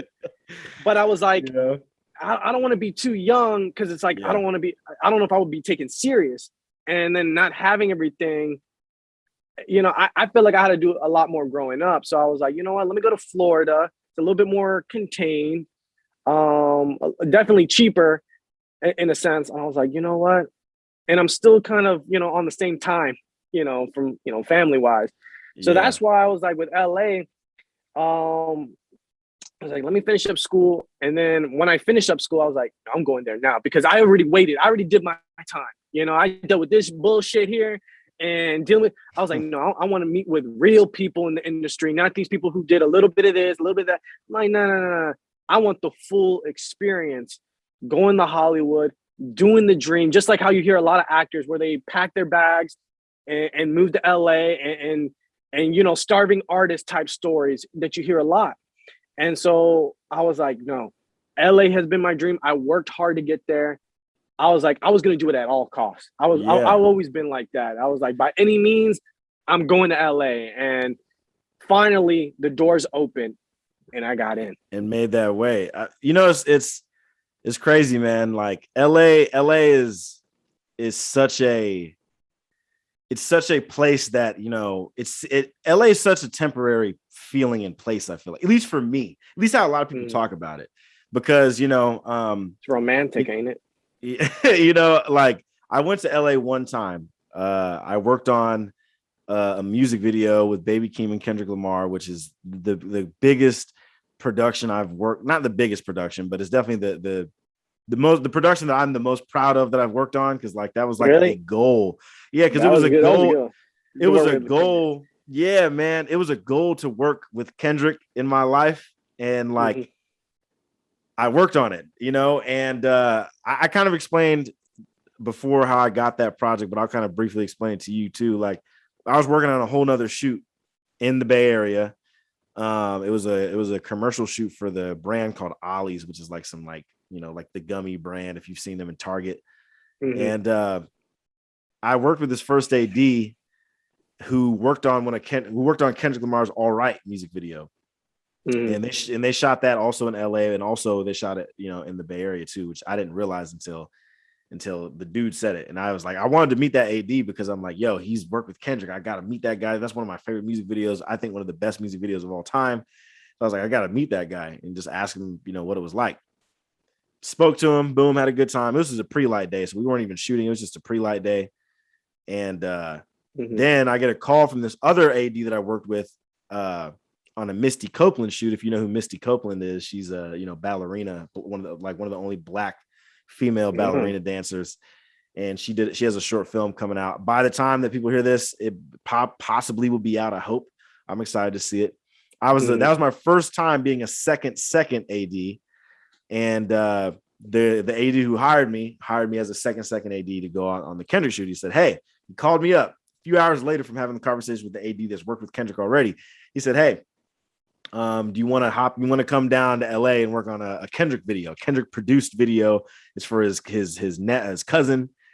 And I'm like, what the fuck? I said, absolutely. I said, I will replace myself off this job and I will make my way to LA. Mind you, I'd never had been to LA at that time. So I drove down to LA the very next day Not really. I tried to like figure out the traffic. The traffic didn't get. I tried to make it in time so I could make it for a COVID test, but I like ended up missing it because the traffic was just fucking god awful once I was getting close into LA. And but luckily they just did COVID tests the very next day or on set the next day. So I was like, whatever. I didn't really get a chance to experience LA, but I will say this, right? Because I was only in LA. I only worked on that project for one day. And then after I got off that project, the one day I left LA the very next morning, but because I had to go back to the Bay for work later on. But one thing that when I first drove into LA, man, I drove into the Valley, which the Valley I think is the area where a lot of people, where some of the rich kind of shit is at. And I forget where in the Valley I went into, but when I drove in there, man, the shit felt like the Truman Show. Like this shit, bro, I'm saying this shit was unbelievable how it looked. Like I drove in, I seen Lambo trucks, Bentley trucks everywhere. I'm talking about. Man, what part of the Valley you came from? Bro, I went to, it was close to the area. So where I stayed at was in this place called Topanga, which I know passing to Topanga, I think you pass Calabasas and those kind of areas. And it was at night. So, I mean, I couldn't really see those areas in full, but yeah, I mean, I know that even the Topanga area, there were some fucking nice ass houses and the Topanga kind of felt like the country-ish kind of looking spot. But I forget where exactly it was something west something I was in the Valley, but it was a lot of rich ass spots, hella Lambo trucks and Bentley trucks, fine ass women, like, with fake everything, fake tits, fake ass, all on them, everything. It looked like some shit out of one of those movies, Truman Show. It looked unbelievable. And then the craziest thing, and it always sounds crazy when I say it because everybody knows that the homelessness in California is fucking god awful, especially LA. But I did not see one homeless person that entire time I was in LA. I promise you, I did not see one homeless person at all. Now, mind you, it was probably where I was at. In those rich areas, they ain't gonna have them stay in the probably not have the homeless people be in those areas. But you will never see it in Beverly Hills. Yeah, and you're so close to the city, but it's like you will never see it in Beverly Hills, man. They got their own police force. You will not see it. Yeah, like literally, I did not see one homeless person in that time that I was there. And obviously, most of my time spent was on set. So, obviously, I didn't see any homeless people during that time. Yeah. But yeah, man, like LA, I do want to go back to LA to work there more. I've had, since that project, I had a few opportunities to work in LA, but either I was out of state or I wasn't vaccinated at the time. Now I'm vaxxed for everybody who's wondering about the vaccination. I did not want to get vaxxed. We ain't gonna talk about all that, but I got vaxxed so I could get this fucking work. Okay. It's a financial decision. But yeah. So I want to spend more time in LA, but I don't think I would ever want to move to LA because outside of just working there, I'm talking about even here in the Bay, like there's a lot of LA crews that will come down here and shoot. And you can tell when they're LA crews. Like the last shoot I just worked on, I worked with Steph Curry for like the third or fourth time. And we were shooting, I can't say what we were shooting, but we were shooting in the Chase Center, which is where the Warriors play. Yeah. And it was mainly a LA crew.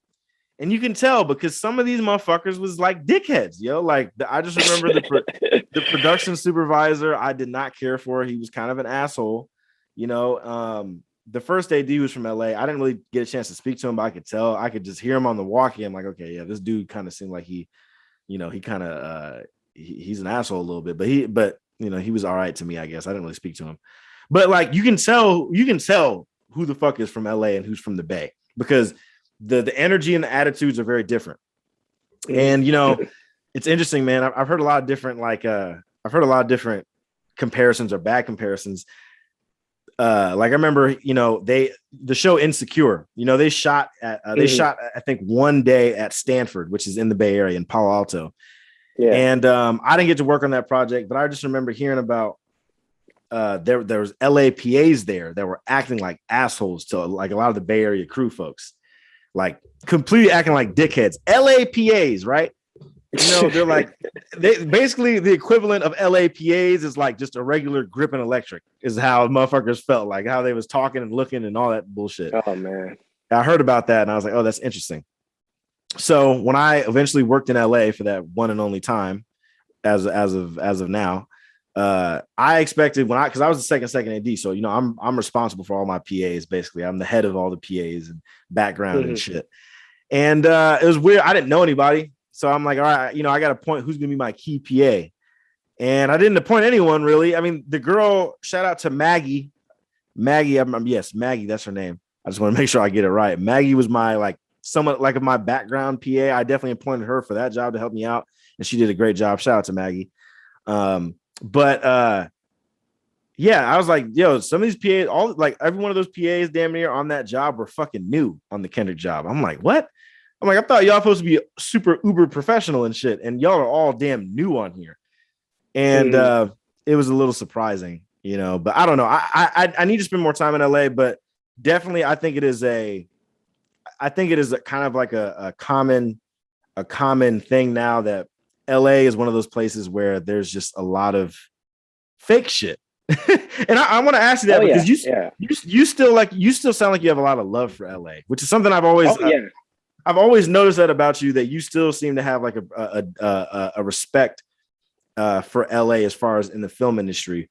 But I'm sure you can't deny that LA is one of those places where it doesn't, like, while it is like it's the second biggest city in the country, and it's big in so many different ways and all that, as far as like in different industries and everything. But LA is always kind of known as that place that just has like somewhat of a negative vibe. I feel like a lot of people feel, Oh yeah, no, for sure. It is like that. There ain't no sugarcoating with it, because like, when you're not from LA, that's what people would say a lot, is like, oh, I know you're not from here. Who's a LA native and who's, somebody from not from the city that come into the city, and then the city transforms them. I would say a lot of the nicest people that you'll work with in LA in terms of crews and stuff are people that are not from LA. And it's usually people from the Midwest.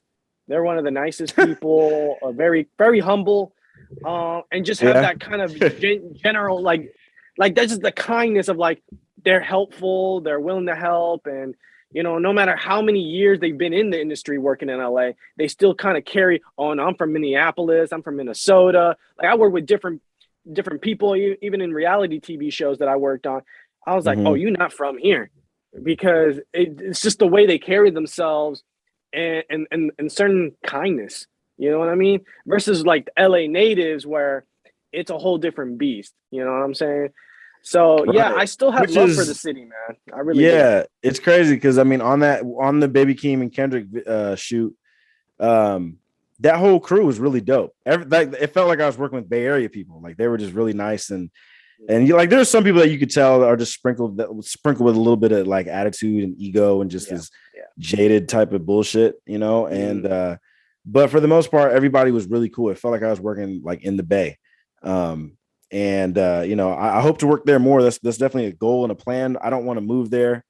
But I also need to just experience LA outside of work too. I think probably the next time, either the next 2 times that I go to LA or that I go there, I want to just go there just to like kind of see some shit. But I would have to go. I would just have to go with people that's been there, because like I don't know, like you want the real tour. I want to, low key. You know what I mean? Because I don't know. I don't really know what's in LA. Like, there's not anything in LA that I'm like specifically like looking for that I. You need somebody who loves the city to kind of show you both the good and the bad. I did that for a couple friends who came over just to hang out, and I really show you what the city offers, and most people, they'll either love it or they'll say that this ain't for me. Because for what I thought back at a certain time is that my go into LA was going to be through you and Trevor, because you guys were living there, and it's like we were homies.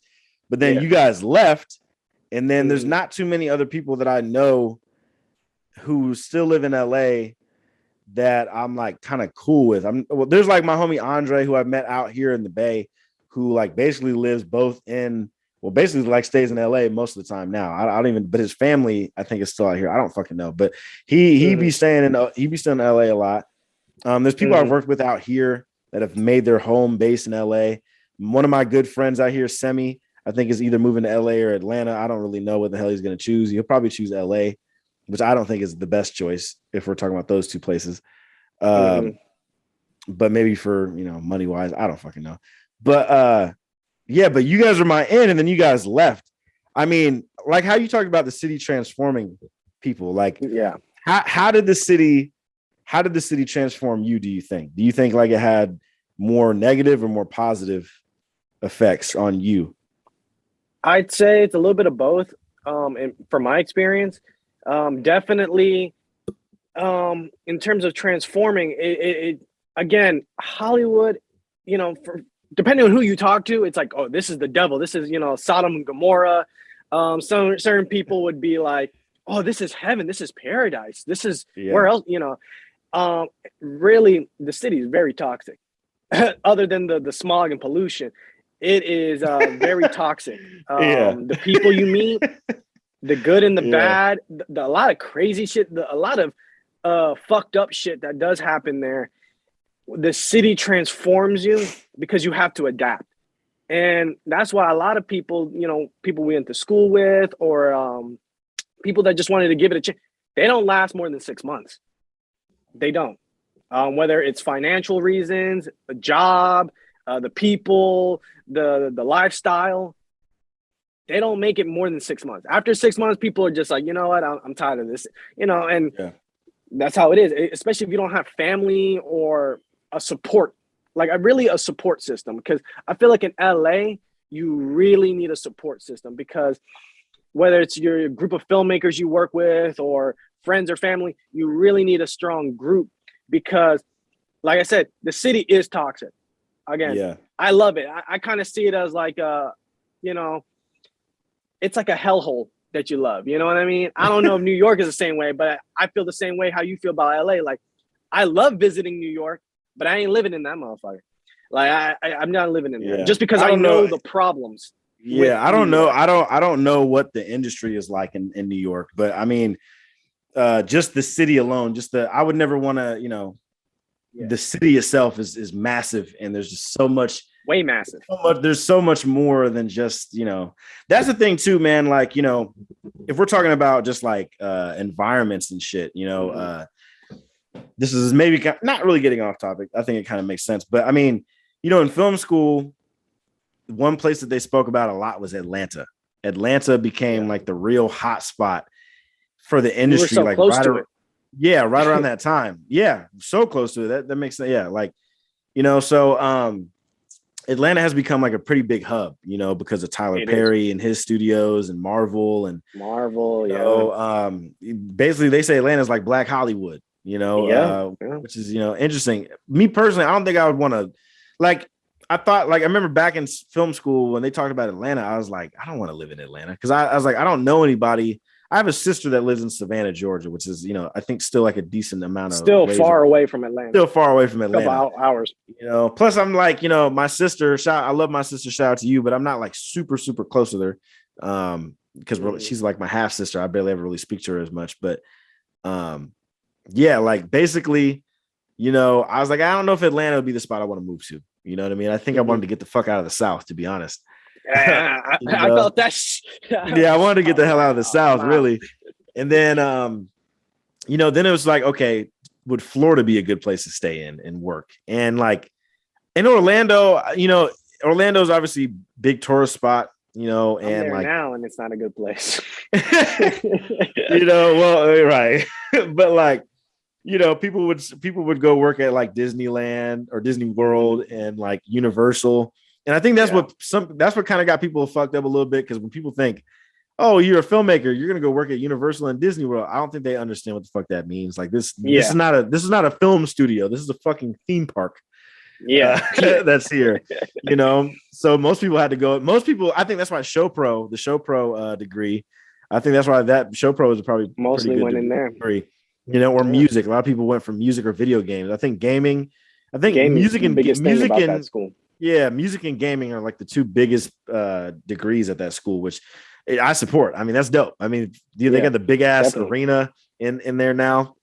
Mm-hmm. Whatever the fuck that shit's called. Like, that's hella cool. Like, so shout Mm-hmm. out to Full Sail for that. But you know, Florida, I was like, I don't think I would want to stay in Orlando. If I did stay in Orlando, I would imagine that I'd be working closely with like Nick or Dari, you know, and probably doing some of the same shit that I did in Indiana, but with them, with like an actual group, you know, Group, yeah. because back then I didn't have a group. I mean, I worked with like the same people a lot, like my cousin and Mr. 209, a few other certain people I work with all the time, but those guys I don't put in a group because, you know, they weren't helping me with like other production, you know, like I'm talking about Yeah, production people. no, I I didn't have understand. it, you I know, just went so through something like that, so I yeah, know. you know, so like, if of course LA is like the one place that like you got to think about because it's Hollywood. It's the place where you think Hollywood, that man. where there's hella work at. And when I worked out there for the first time, I mean, people like there's a lot of work out there that happens, you know, and I can see it from my homie Andre. Just seeing the shit that he posts, he's working all the fucking time. This motherfucker always be posting like day 14 of 56, and I'm like, damn, bro, didn't you just post that like the other week on something else? Like, I'm like, damn, he's working on a lot of shit. And there's a lot of shit that, you know, out here in the Bay that's, you know, that's happening. Like, you know, the reason I, of course, chose the Bay Area is because I have a cousin who's a first AD out here. And it kind of made sense for me to like come out here to build off of his network and create my own, which is what's happened. Because now I barely ever work with my cousin. And I've made my own reputation in ways out here, you know, but I'm very like, I try to be self-aware though. You know what I mean? Because, I don't want anyone to like expect me to be just like my cousin. I'm not going to be just like him. You know, people love my cousin out here. My cousin is like a highly respected for, you know, AD out this way, but I don't want to be anything like him necessarily. Maybe in his leadership qualities and shit like that, but just the personalities and that kind of shit. Absolutely not. We have different personalities. So I'm not trying to, I'm not trying to be in that position, but I, the leadership qualities and just a lot of the advice that he gives me, it makes sense. It makes me look at the politics in the industry a certain kind of way. Yeah. You know, and the Bay Area, you know, it's surprisingly a really good spot for film. But I'll say this, it's mainly in the corporate world. You know what I mean? Like, there's Silicon Valley, all the tech companies are out here, even though a lot of tech companies are moving. Basically, the main hub for all that shit is still in California. And in Northern California. And you know, there's a lot of work out here, and there's some big projects that have came out here, you know, Matrix, Venom, Shang-Chi.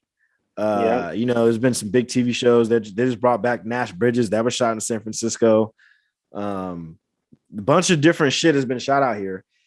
And you know, apparently they say JJ Abrams wants to shoot his next movie out here, like damn near entirely in San Francisco, which would be fucking kind of wild, because the reason why a lot of big productions don't come here as much is because when people do come out here to SF or Oakland or whatever, they only shoot exterior shit. It's always second unit shit, you know? So they never come here to shoot a lot of interiors. And that's, you know, that's been like a constant thing, like Blind Spotting. I worked on that, the TV show. They shot the interior stuff in LA on stage, and then they shot all the exterior shit in Oakland, which is fucked up because it's like that is a Bay Area ass show. That's an Oakland Bay Area ass show. And you know, I remember the creator, Hollywood, baby. Yeah, shout out to the creator, Rafael Casal. Really good dude. Shout out to him. I would like to get him on here too. He's of a certain caliber, so he got the blue check. So I think I can get him on here because he follows me and he's cool. But anyway, he told me why they had to do that. It's something because of the pandemic. But you know, now in their second season, I think they want to shoot mainly in Oakland. I think they want to shoot interiors and shit maybe in Oakland or something. I don't know. But you know, like Ant-Man 3, that's supposed to come out to SF. Supposed to, even though I just heard they just got finished wrapping, which I think that just means their first unit shit. But apparently they want to shoot some exterior stuff in SF. So SF, I guess, is just a really expensive place to film at. And I guess it just doesn't, you know, I guess it's just really expensive to film here, which I guess that kind of makes sense. But there's not any other place that looks like SF. Like if you want the Bay Area in your film, you'll have to come there. Like, you know what I mean? Like you can't really like replicate San Francisco. Like San Francisco is one of the most unique cities in the entire planet. You know what I mean? So, you know, in so many ways, for its homelessness and for its architecture. Architecture it's a for place. Sure. The hills. It's a lot, but so it makes me want to go back. Yeah, like not, and that's why I always tell you, man, like you should come to the Bay to work because, bro, there's definitely work out here. I like it's a lot more work than you think, and you'll be able to network with people, and great. But you know, I say all of this to say because I thought to myself, where the fuck will I be after the Bay Area, right? Because I honestly, I've been here for 2 years now, and low key, I'm at that point where I'm like, damn, like my homie's moving to LA. I have another friend moved to LA.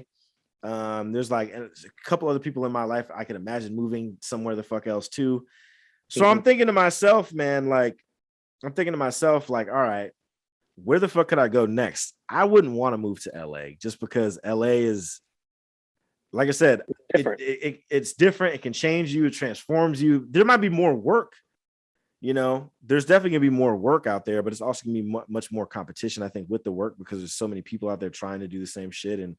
And you know, if you're not around a clique, it's gonna be a little tough to get work. That's the facts of it. Yes, you know? It is.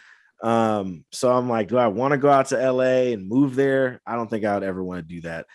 But also I got to think about just like outside of work, which is something I never think outside of half the fucking time, is what about like my personal life living? Like I got to find a place that I actually, I got to find a place that fits to the lifestyle and that's good for just, you know, the shit that I want to do personally in my life. And I'm like, LA, the city, these big cities, I don't want to live in these cities. Now, of course, I've heard about all the different spots in LA, West Hollywood and all these other spots that are like somewhat cheaper to live in LA.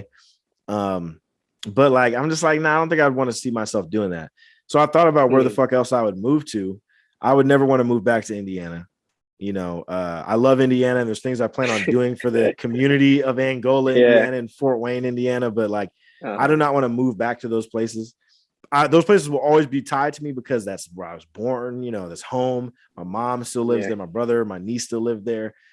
You know, but I would never move there. I would count in North Carolina because my entire dad's side, not entire, but most of my dad's side's out there. My dad is there. North Carolina, I heard, has a decent industry of film. I would like to work out there for sure, but I don't think I wouldn't want to move to North Carolina either. Because shout out to all my family that's in North Carolina, but they all live in the fucking sticks, damn near. You know, and that's what I always used to think North Carolina was about, bro. I used to think North Carolina was nothing but fucking dirt roads and shit. You know, like I thought the whole state was just a dirt road. You know, but my dad lived in Durham. My dad lived in Durham for a while, and I kind of started to see like, you know, a little bit more of a difference. Little country here and there. Yeah, you know, but I'm like, nah, I don't think I want to live in North Carolina. Like I said, Atlanta, I do want to visit Atlanta again, and I'd like to work out there as well. But I wouldn't put Atlanta on my interest. The places that I would want to live, the 3 places outside of California that I'd want to live. But these 3 places, I'm pretty sure, don't have like a super prominent industry. They might have a couple industries, but not necessarily in the realm of like movies and shit like that. Would be, I love Seattle. Seattle, Washington is an amazing fucking place. I love Seattle. I want to visit there again by myself. Now, the reason why I like Seattle a lot is because at the time I was in a relationship when I went there. So that added to the experience. But Seattle is just like, there was something about the vibe of the city and everything that I kind of meshed with it really well. You know, I didn't go when it started raining hella hard. When I went, it was like a really nice sunny time. So I'd have to see what it's like when it's like, you know, and it's normal everyday life. It's normal every day. Right. Colorado. I've been in Colorado twice. I love Colorado a whole lot. It's beautiful. I love the mountains. I really love like the outdoors type shit, like hiking. I do that shit a lot. Or, you know, hiking has become like a pretty primary hobby for me out here. You know, I need to start doing a lot more because, man, I moved into my own apartment. This is off topic too. I moved into my own apartment and I'm like, damn, yo, like, you know, I can finally make food now and all that shit. But man, I still be eating kind of like shit sometimes. And I Yeah, was yeah. like, man, I weighed myself yesterday, and I'm like, fuck, man, like I need to like really Hey, you living put the the good life, man. You know what they say? nah, Yeah, that's living the good life. You got, man, nah, you fuck, eating, man. Shoot. fuck that, man. Look, I need like discipline. God damn it. That's what. So literally, I'm trying to like get back into it. Like today is Sunday. Yeah, I'm chilling, but then next week I'm supposed to work sometime next week. I don't even know fucking when yet, but like I'm gonna try to like be on a schedule of like, all right, come on, man, get the fuck up, move around, lose some fucking weight. Don't be, don't get too comfortable because I'm comfortable having my own apartment, thank God, but I have it. But Hey, fuck, man, you anyway. changing, son. Nah. But anyway, that's off topic. Yeah. But I love hiking. Colorado, I Mhm. think, is beautiful for that, but I don't think Colorado, like, the major city in Colorado obviously is Denver. And then everything Yeah. around it is like, either like, ski towns or, Very hillbilly in suburban. the Yeah. mountain type shit, and I'm like, Yeah. I like some of that shit, but there's not too much black people around in those areas. And also it's not like, it's like, I don't know. I just don't think there's much of an industry in Colorado specifically. It might be small corporate shit. They might have a few things like that, but I don't It's know. corporate. And then another place would be Cincinnati, Ohio. I really love Cincinnati. Cincinnati is a great city. I haven't been back there in a long time, Yeah. but that's back in the Midwest, obviously. So, and I wouldn't be too far from home if I did live there. But Not Cincinnati, Chicago. You've been to Chicago a few times. Like, well, you're not yeah, and Chicago area? I got family in Chicago too, but I don't think, and Chicago is actually like, if we're talking about in the Midwest, like what, because I feel like every single certain areas in the country have hubs for film. And in the Midwest, it's Chicago for sure. And Chicago, I mean, I wouldn't want to live there necessarily, not because of any of the dangerous shit that be happening in Chicago, but Chicago's just it's just a big ass fucking city. And Yeah. I don't think I would want to be too close to living in that. Like the people that I do know that live in there, like my family, Yeah. they're not in the industry, but this one girl, Esther, shout out to Esther, who was a friend of mine, an acquaintance probably now, whatever. Hope to get her on the podcast too eventually. But seeing how she lived, I don't think she had a car. She would just walk. That's what most people do in these cities. Out in the Bay, they don't have cars. They fucking walk places in San Francisco, and I don't want to live that life. You know what I mean? And Chicago it's still too close to home for me to feel comfortable. Because I got family there, so I wouldn't want to stay in Chicago. Cincinnati is the furthest I'd go, to be honest, because Cincinnati is like, it's kind of close to, it is close to Kentucky. It's 4 hours away from home. And I just like the vibe of Cincinnati. But once again, I don't think Cincinnati has much of a industry. And it's funny, in all of these places, what I would like to do is to work in each one of these places, like with my company, SW Films, at least plant a couple opportunities for me to work with some businesses or some artists out there or whatever the fuck it is. And at least have somewhat of a connection close to those places to where if I did want to move eventually, I can do that, but I hear that. The only place out of those that I've heard that where there's a filmmaker that works pretty consistently and has like a network is, I guess, Seattle. Someone told me that if I did want to move to Seattle, they would hook me up with some AD that's out there that could possibly, get the ball rolling if I did decide to do that. Which I'm saying all this now for the people listening on this podcast who know that I live in California. I don't plan on moving out of the Bay anytime soon, but I have been thinking about that recently, man. I have been thinking about, damn, when am I going to get the fuck out of here? And do I see it being beneficial? Because California is expensive, dude. Yeah. I know. It's expensive as fuck. Like, I'm sure you felt that in LA. Now, yeah, I think LA and the Bay Area, I think, is more expensive than LA. The Bay is more expensive. At least San Francisco, for sure. San Francisco specifically is like stupid. Like them motherfuckers pay $5,000 a month to live in a fucking water bottle. Like it's the craziest shit, bro. Like it's unbelievable. Like, just the expenses of it, man. But talking about, kind of back on track with LA, you and Trevor lived there and everything like that. And you guys, obviously that was our group. So you guys stuck around each other a lot. And we spoke about it too, a lot off camera and everything, just about how maybe often you guys would spend time with each other. Like did you guys usually, he worked at an editing house. Yeah. But you did like the freelance work basically, right? You guys never like teamed up on anything sometimes, or? That was the thing. We never really teamed up on any projects or anything like that. Him working, focusing on. I mean, I've always offered. I was like, hey, I got this spot, but with him, he was more trying to look for something more secure. Like a 9 to 5 type of Yeah. situation, and he started to Yeah. learn like the industry is not like that at all, where you Yeah. can It's kind of like have a structure as 90%. much. It's like 80 or 90% freelance.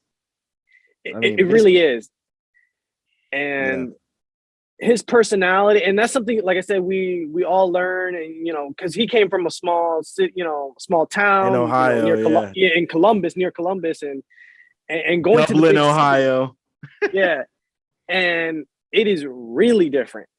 Yeah. And LA could be very polarizing because of the people, the energy, the vibes, everything. Yeah. And for him, it just didn't work, because you start learning, you grow, you learn about yourself, and you figure out, this ain't for me. And that's kind of what happened, what kind of moved him away from LA in a sense. And really, we would hang out like, I'd say, if I wasn't packed, it'll be like, okay, maybe like once in a month, sometimes, okay, maybe like 2 or 3 events. Yeah. Just hanging out as filmmakers and exchanging stories basically and networking and connection. So there was times where we could have worked together, but he was more, loyal to this, editing house, which I think they went bankrupt. I think that's what happened. They went bankrupt. Damn. I think Damn. it was a farmhouse. I RIP. forgot what it was, but yeah, they Yeah. went bankrupt. And he, LA experience, and but yeah, me and him, what we would used to do a lot, to kind of show him the city, because he was so, they had him working like, you're in the editing house, man, you barely leave that dark room. Yeah, man. They had his ass glued to the fucking, his body Chair, was a man. part of the chair, man. Exactly. Like, yeah, damn. and That's and, crazy. and That's for crazy. me, I was able to see more of California, not just LA, because I was being sent from here to there. Like, I was all over the place. So I really saw a lot of what the city offered, but also, Orange County. Eventually our good friend Andrew, he came in, more in the Orange County area than LA, then eventually LA. And he kind of, Mhm. said, yeah, maybe this ain't for me either. Yeah. In the sense of just living in the city and dealing with the city problems. But yeah, man, me and him, we went to a lot of art houses. That's the one of the things that, like you were asking about, like, you still got, admiration for LA. And it's because one of the biggest things is that because film is such a part of me and the history of Hollywood and movie magic, and is that the whole city is intertwined with it. You can't take movies out of LA. You can't take the entertainment business out of LA, period. Same thing with just California in general, whether it's the Bay Area or not, but just California in general. Mhm. And everything's ingrained into it, where you can hear filmmakers talking on the streets, producers. I used to go to see test screenings a lot, so I saw a lot of early movies, first cuts, and just Mhm. we went to the art houses and all the events and conventions of meeting other creatives. That's why I still, with all its problems, I'm not saying this is a utopia, Mhm. but why I love LA is because of the creatives and the movies, because everything is connected. Old actors you would meet on the street. Like, I would meet a lot of, you can meet famous people just walk into your grocery store or in Target. Like I was working in downtown Target, certain times just to get a little bit extra money when things slow down. The people I met and just the industry people and the love of movies, because a lot of reason why people go to LA, whether it's music or this and that, it's the love of the arts, because you could do that in New York, but New York is more that theater thing. That's what New York is Right. really Yeah. about, is that Broadway. Yeah. And they're big on LA, TV shows. They're oh yeah, like LA is big on like the movies and the TV series as well. I think New everything. York is big on like the TV series and commercials and shit like that. Yeah, they got a lot of Yeah. series in New York, but definitely that's why I still have love for the city with everything, and and I saw different parts of it too. Like I said, the good and the bad. Do you But think yeah, do you think though, So what I mean, you moved out of LA, right? What caused you to move out of LA? But also too, like LA, right? LA kind of feels like a character maybe Yeah. in like a lot of people's lives, in your Hmm. life specifically. Like with all the stuff that you're saying about LA, do you think that LA is like a do you think that LA was like not maybe fair to you and what you wanted to do? Like, did it seem like LA was loyal to you in some kind of way? Because you sound loyal to LA, but was LA uh, loyal to you? I see LA as an ex girlfriend. You know what I mean? It's so toxic, but you want to go back with her. You know what I mean? That's really the case. Yeah. It's like you so in love with her. It's like, damn, but we can't be together, baby. Like you too much. And so that's kind of like what it is. It's like expenses. And I was like, when I was moving out of LA, it was kind of like, you kind of needed a break because even when I was out of LA, I was still going back to LA. You know what I mean? Up to 2020. You know what I mean? Like I did take a little bit of break, but then I went back, did a little bit of work here and there. So I was always like, I can't let go of her. Like I got to keep going back.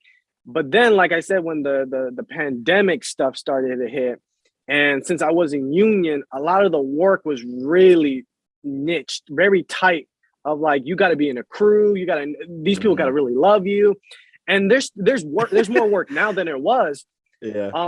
It's just with my network and my connections. It's like LA is one of those places where, all right, here's a job opening. It's open, gone. Like if you're not 2 seconds because of the competition, you have 2 seconds to say yes or no to this job. If not, it is gone. You don't have time to wait or this and that. Like you got to be there the next day. Actually, shit, you got to be there in the next 6 hours because call time is that, it really be like that. And for me, Mhm. my reasons of moving to LA was, you know, definitely that certain work here and there. Like I kind of got laid off from a reality TV show because they had to do cutbacks. I was working with, Three Ball Entertainment at the time, and they did a lot of the Spike Network shows like Bar Rescue, My Cat from Hell. That was Animal Planet, but they Mhm. had to do cutbacks. And when you're at the bottom, kind of, I was starting to move up a little bit. They had to cut their losses, and I Mhm. really loved that job. I met a lot of interesting people, and stuff like that.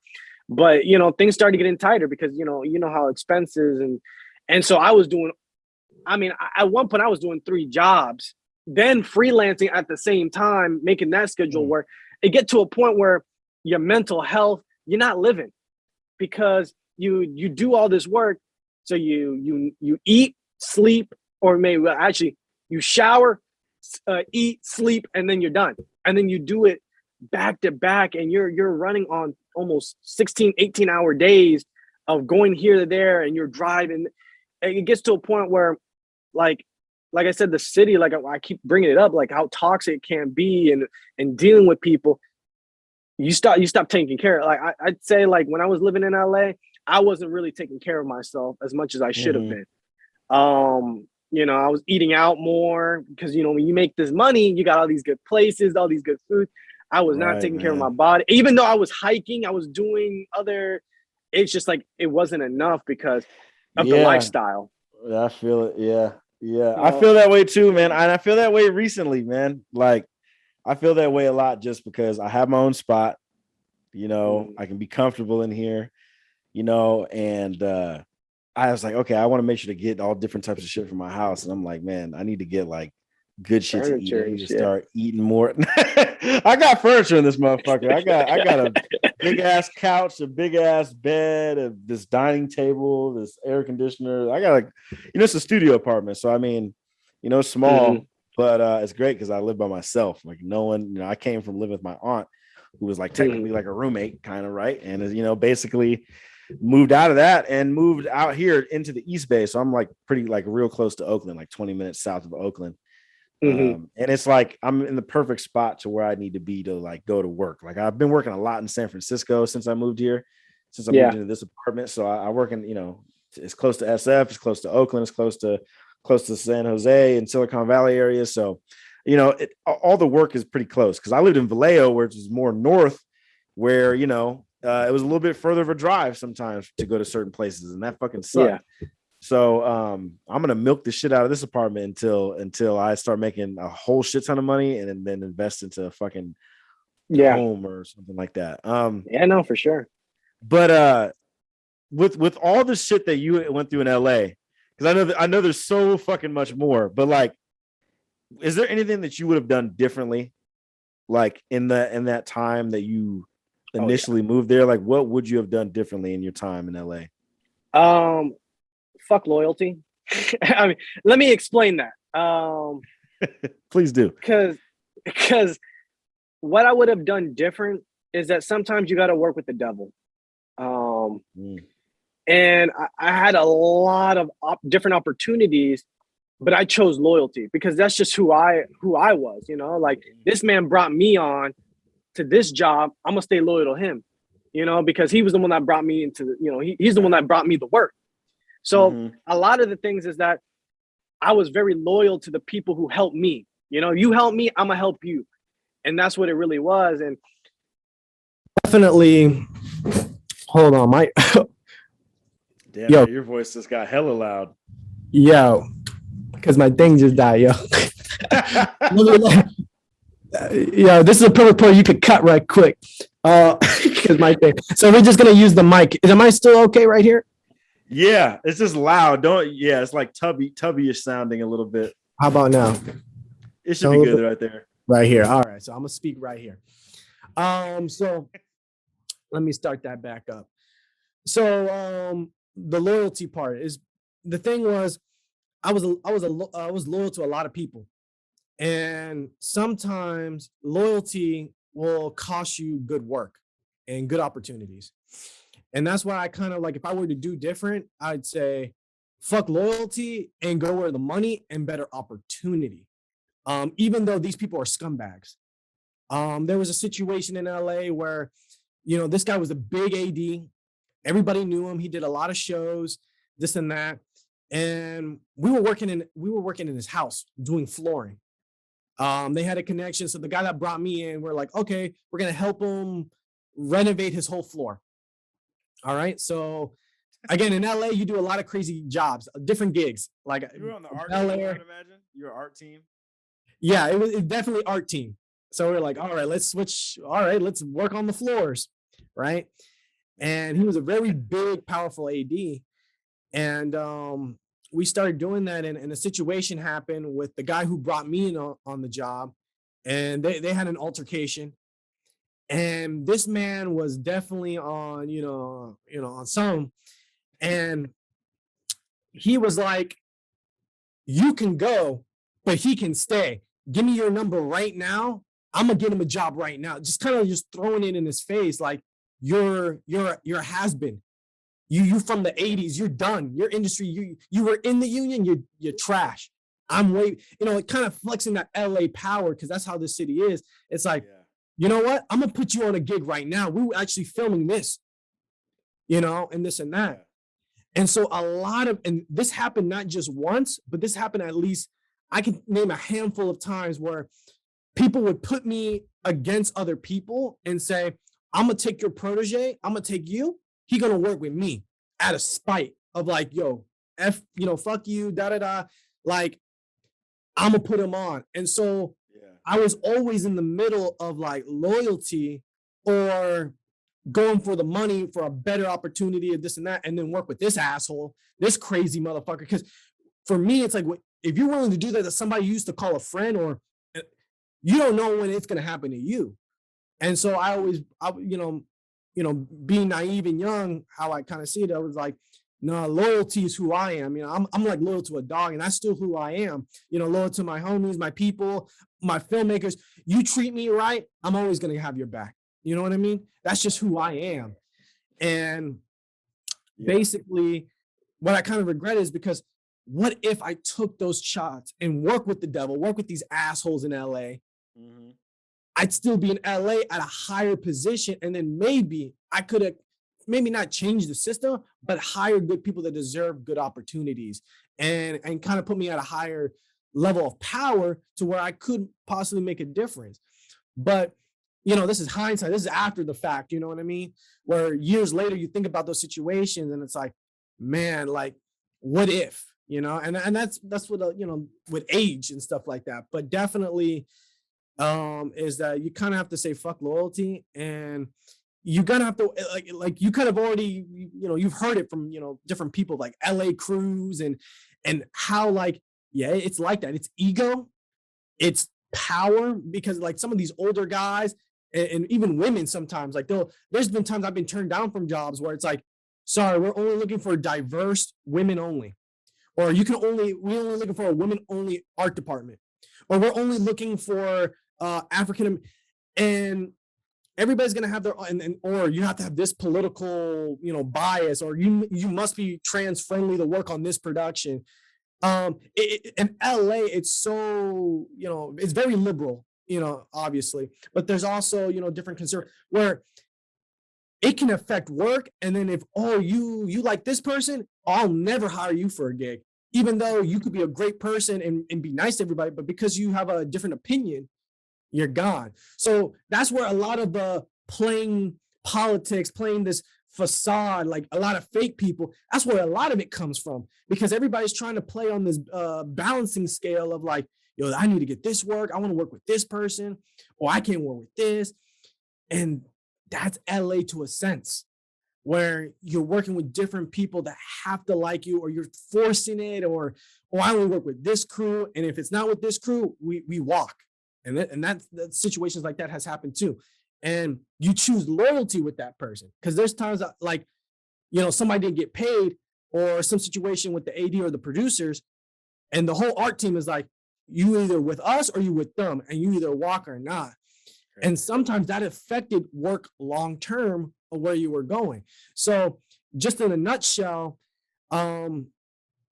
it's like you got to choose a team, choose your alliance, and you better hope that the people you choose will get you further into the industry. And in my case, it just didn't work like that.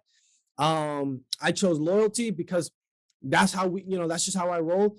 And it just kind of like, it stagnated me a little bit, because you work with him, he's blackballed when you don't even know that. And then they're like, oh yeah, your connects. Yeah. And then sometimes they'll be like, okay, let's regroup. Let's take you. But, fuck him, fuck that whole team. We don't work with that. And it's like, and it could be something you didn't even do. Just because you're associated, or you're friends, or you're, acquaintances, that's enough to say you ain't getting work for a long time. Yeah. And it's like, who are the gatekeepers of this fucking, city? And everybody thinks they run this city. It feels like a cliche, but like it's New York, like this is my city. Everybody come to LA, this is my city. Oh, I know these. Yeah. And that's where it really happens, man. So it's crazy is like, man, all of that is wild. I get it though. There's people who do have a certain bit of power. Like, I remember I worked on this like promo thing with for Venom 2.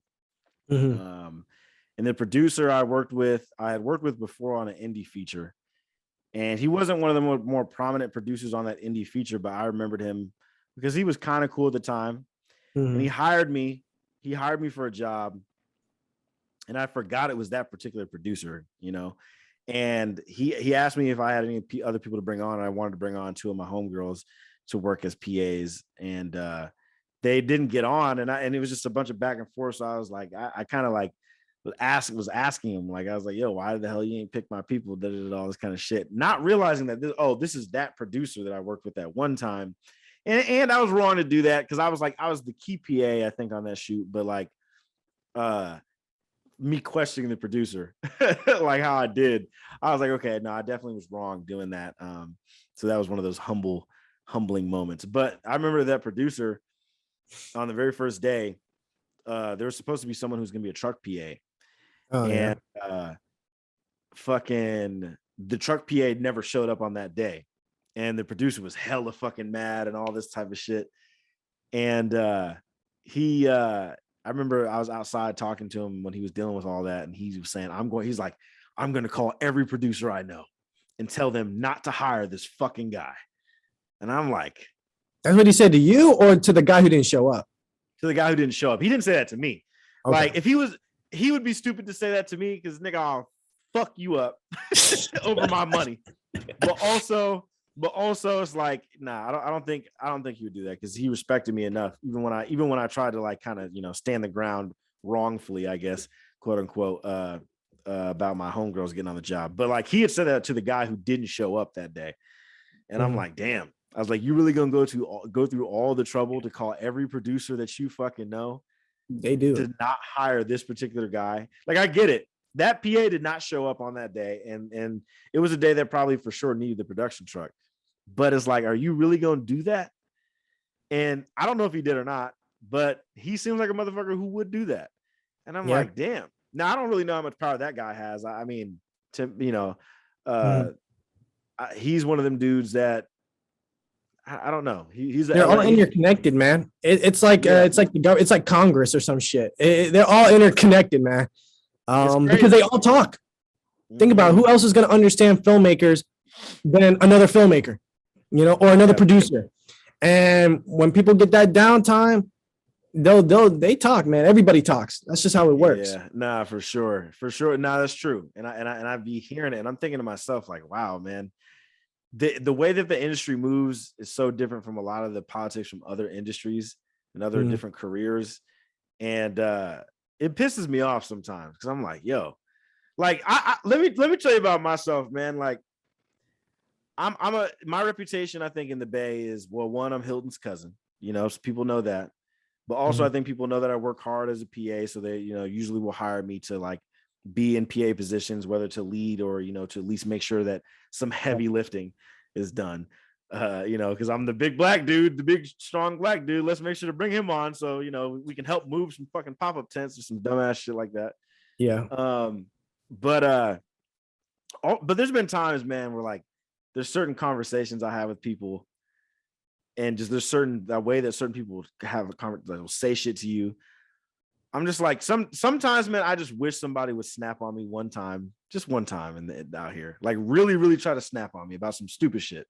Because I can admit when I'm wrong, right? I can admit when I'm fucking wrong. I've dealt with so much humility in general in the career that humility in that part, I could accept that. Yeah. I can accept when I've made a fuck up because I have no other choice to.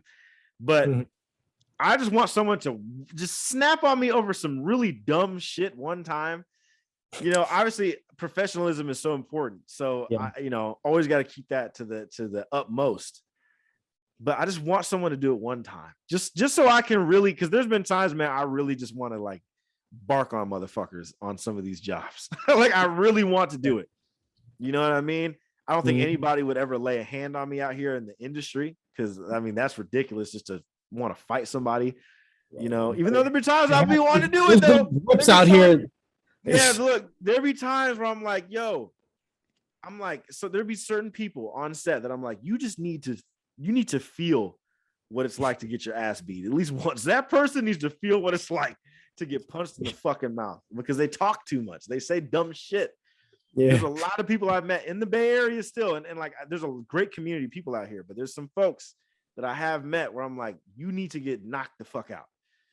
You know what I mean? It's just like, there's some folks like, you know, so, but it's just like, you know, it's, yeah, I say that to say, like, sometimes I'd be like, man, I just want somebody just to do it one fucking time, just one time, because it's the environment of the film world. I'll say this, man, like the environment of the film world. I think it's kind of like initially kind of toxic once you get into the actual. You know, on the job I did recently with Steph Curry, there was a few. The last two jobs really, there was like a lot of newer PAs and stuff, and I'm like, man, like. The day that we actually shot was one of the shittiest fucking days because like it was the production didn't have it fucking figured out at all. Did not have it figured out, and they're arguing about the PAs and saying that there's a shitty PAs and all this, but it's like, yo, like the production was not fucking good. Like as far as like the people who are helming that, you know, we're only as good as the motherfuckers who are leading us, quote unquote. Yeah. So it just wasn't done well, and that happens a lot on some film shoots where it's like frustration builds up and the ship kind of just falls down, sinks at a certain point. And I'm just like, damn, man, for these PAs that just started this shit or just getting into this shit, they're maybe a couple weeks in, a couple months in. I'm like, man, I hope you guys find a production that you go through in the next couple of weeks or months that you really enjoyed. Because if some people like enjoy the thrill of it. Some people enjoy getting fucking talk shit to. Like there's a like for real, there's PAs I've met, like little like there's some like small little young white boys that I've met on these shoots who are like 18, 19, just like kids and shit. And like they just will get talked shit to from somebody. They'll be hella scared on shit, but something that like thrills them up for some fucking reason, and I'm just like, man, look, I'm like, whatever, like y'all can have this dude. He's your pinata. Go ahead. What I'm saying? That's how a lot of people like to treat some PAs, and I think honestly, like, even though I'm like slowly trying to get my way out of PAs, I always want to make sure as a director and everything to be nice to PAs, be respectful to PA, because like that's usually someone's first entry point into the industry. And when you're a PA and you get on a really terrible shoot that's just mentally and physically fucking like straining on you, it can really make you never want to do this shit ever again. And like I understand it, because as a PA, I've been on shoots like that. It's just that my skin is a little bit thicker to deal with some of the bullshit. Some people might not be able to deal with it the same. You know what I mean? Because some people just like will cry to themselves and be like, man, fuck, man, this is hard. I can't see myself making it out here. For me, I'm just like, I might get mad about it, brush it off my shoulder, and keep the fuck going. Keep the fuck on. Because like I said, there's times where I wanna beat the hell out of somebody. Because some people just really have these really nasty fucking attitudes, and the passive aggressive shit. Every single set I've been on, there's some passive aggressive shit. And also, I know, we're young, right? I'll be 26 in January. By the time people have seen this, I'm probably already 26. But like, I'm looked at probably as a kid to a lot of folks on set. And because a lot of people in our industry are like, in their fucking 50s and 60s. People are older in this industry. And there's a lot more younger folks that are coming up into different positions and whatnot. Which 36 is young. 36. Yeah, 36 is young, but 26, they're looking at me like, okay, you're a baby, man. You straight baby. When I was 23, they were like, wow, you're such a baby. I'm like, what? Yeah, I'm 23 out here. What? Yeah, but that's the thing, baby. I don't like. Like, okay, I may be younger than you, but motherfucker, like, speak to me eye to eye, bitch. I don't give a fuck about none of that young talk. Because when I'm out here working on these jobs and shit, I don't care what age you are. Like, we're here to work on a project together. There has to be a level of fucking respect. Yeah. Sometimes there's not a level of fucking respect for some people on set. And it annoys me with sometimes how that shit is, because it's like, when someone acts like that to someone else, or someone else acts like that to me a lot, and I'm seeing how it goes, I'm realizing that this person probably does this shit to a lot of fucking people. That's how it is. That's how it is. And that's why I'm saying, you just need to feel, and like, I always wonder what these people's actual lives are like outside of this film shit. You know what I mean? But then I see how much they work, and I'm realizing, oh, they've just like myself, I've made a lot of my work experiences into my personality. I can definitely say that. Which is, I would say a good and bad thing, but like, specifically, it's like, I wonder what the hell they do outside of this film shit. Like, are they steadily assholes outside of it too? Regardless, I'm like, they just need to know what it feels like to get that fucking ass whooped. A lot of grown men need it, and I truly stand by that. I know there's people that might be listening or watching this podcast saying, Stefan, no. It's the fucking truth. People no. Some people need ass whoopings because they haven't had one in so long. It's like you're stepping out of line. Exactly. People step out of line. You know what I mean? And like, different people, like, I'm saying the guys need to get their ass beat. I'm never gonna say the women need to be getting their ass beat, but these women, some of the women that are like, have like the passive aggressive women that I work with on set. Yeah. Like, it's super passive aggressive. And sometimes it's these like production coordinators or producers or clients too. And I'm just like, yo, like, there has to just be a level of fucking respect, y'all.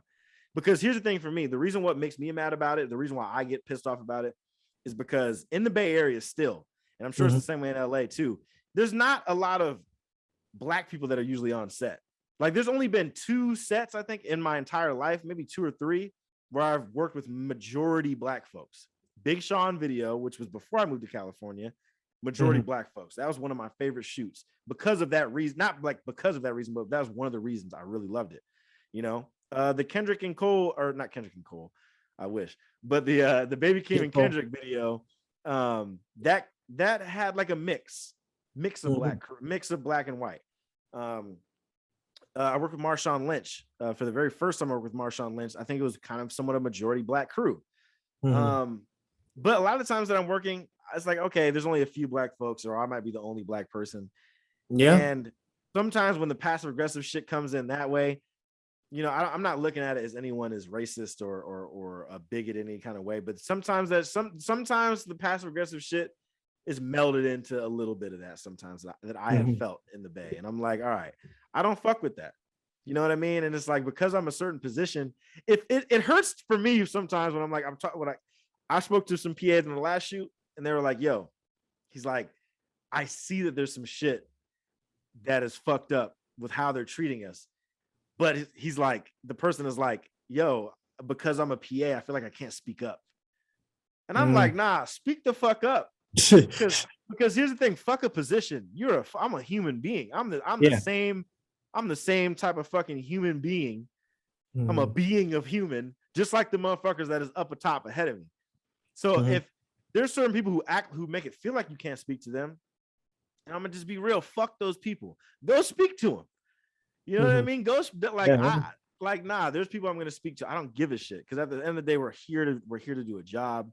We're here to show respect. I'm never outwardly just gonna someone I don't know or some people that I do know and just outwardly disrespect them while we're working it's supposed to be a professional environment, a safe environment for folks, you know. And recently, I would say this year alone, I'm sure you would agree with just the shit with Alec Baldwin and even the Astroworld shit. This shit has been even more of a. It has been somewhat more of a, and you've been hearing about all these different kind of, like, I heard that what's that show called, Lovecraft Country? The reason, I guess I heard something saying that the reason why they didn't bring that back is because it was a toxic environment to film in. And I'm like, yo, it's like you're starting to hear that sometimes a little bit more in some of these, you know, bigger projects or projects with certain folks. And you kind of realize, like, damn, yo, that's an issue, you know. And it's the toxic environment because of how people are treating people, and because how the knowledge I think that people have on set is not, you know, some people just aren't being responsible. They're not being careful with the shit that they're doing and saying, and it creates a problem for everybody on set. So I would just say to people, yo, like, you know, people just need to be respectful, because if not, guess what? They're gonna get their ass beat. that's just how it has to go, man. But back on track, dog. Like, as far as to your point about loyalty, that is a very interesting point. You talked about, you know, not being, you know, fuck loyalty, basically. Like, I get that too. I definitely understand that. I mean, you still do, but at the same time, it can lead you. You got to know how it's going to affect you, and sometimes you have to make a call. You have to make a bet on it. You bet with these people that are going to help you. If not, you know, you stay with the consequences. And in my case, it kind of bit me.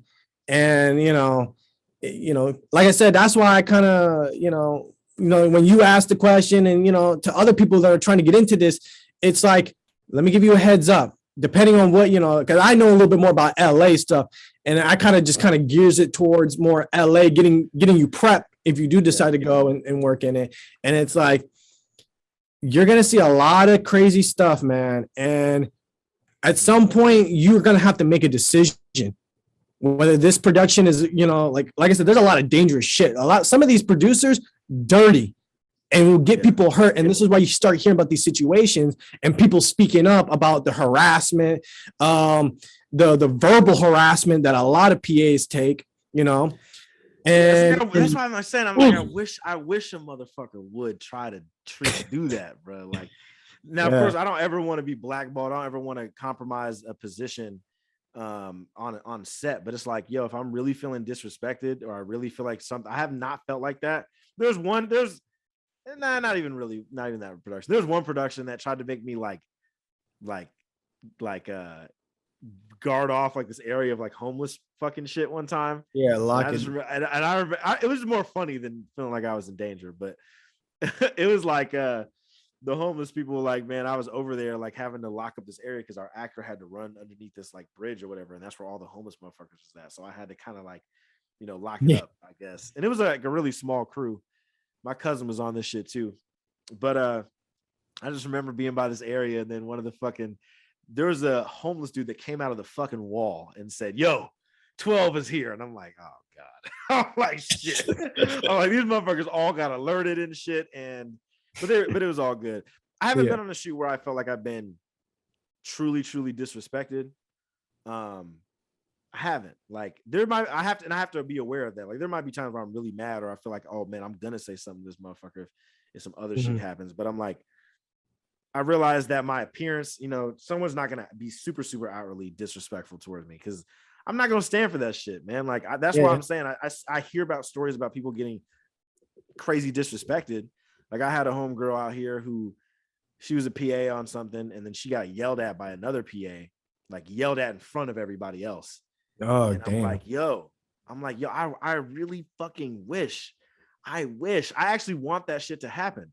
You know, not to where it will, like I said, compromise my position on set, but I want someone to try to do that shit to me on set because I'm like, yo, I'm not gonna stand for that shit. Like I'm a grown ass man, and you are a grown ass man or woman talking shit to me about some dumb shit. Like I want that to happen, low-key. I really fucking do. There's been times I've been on a walkie that, you know, because, you know, like I said, a lot of women, especially in power, when you said that passive, that stuff does happen a lot. And I remember one time I was on a walkie. It's like, you know, for me, it's like the energy you give to me is the energy you're going to get back. And again, maybe I was wrong to be doing that, but at the same time, I had to make my point. Like, and I made it clear through the whole walkie channel too. And I guess I was a little bit too sarcastic, kind of like passive aggressive sarcastic. I'm just like, you know, on a bigger set, I'd be thinking about like, yo, I gotta watch what I said. But on this shoot, I was just like, I just had it because I was the only one in my department. And when you're doing so much, and then you got people complaining and nobody's helping, sometimes I'm just like, you know, so I do get that feeling, you know. Yeah, like speaking I up sometimes. Like I don't want someone to disrespect me, like I said, to where I know I've done something wrong. I can own that. Yeah. But even if I did something wrong, I don't want to be disrespected. You know what I mean? Like yeah, exactly. Even if I did something wrong and I didn't know it, or I know I did something wrong, there still has to be a level of respect and a level of like, okay, you just, you know, this some is class. You know, yeah. Like what I mean by I wish someone would disrespect me, because that might come off crazy to somebody. I'm just saying, like, I really wish for someone to just think they have the goal to try to talk down to me. Yeah. This shit. Because it's like, nah, dude, like, I don't give a fuck if I'm a PA, an AD, or anybody. I don't give a fuck if I'm a fucking background extra. Like the background extras, holy shit, they get treated like shit in the industry, bro. They get treated like shit. It's an industry joke, honestly. It's an industry joke. Yo, like they probably don't get treated as worse as PAs, but like when in situations where it's a bunch of them motherfuckers, they just need to throw a bunch of them somewhere on set. And extras. They get treated like shit. They might get treated worse than PAs. I don't know. It depends on the set. Maybe not as much, but because PAs, we in the long haul. They only there for one day or a few hours. And I remember I ate lunch with, one time I had to eat lunch with all the extras. And the stuff they be talking about is so like it's interesting. Irrelevant. Like it's just like they're just here for like, yo, I'm here.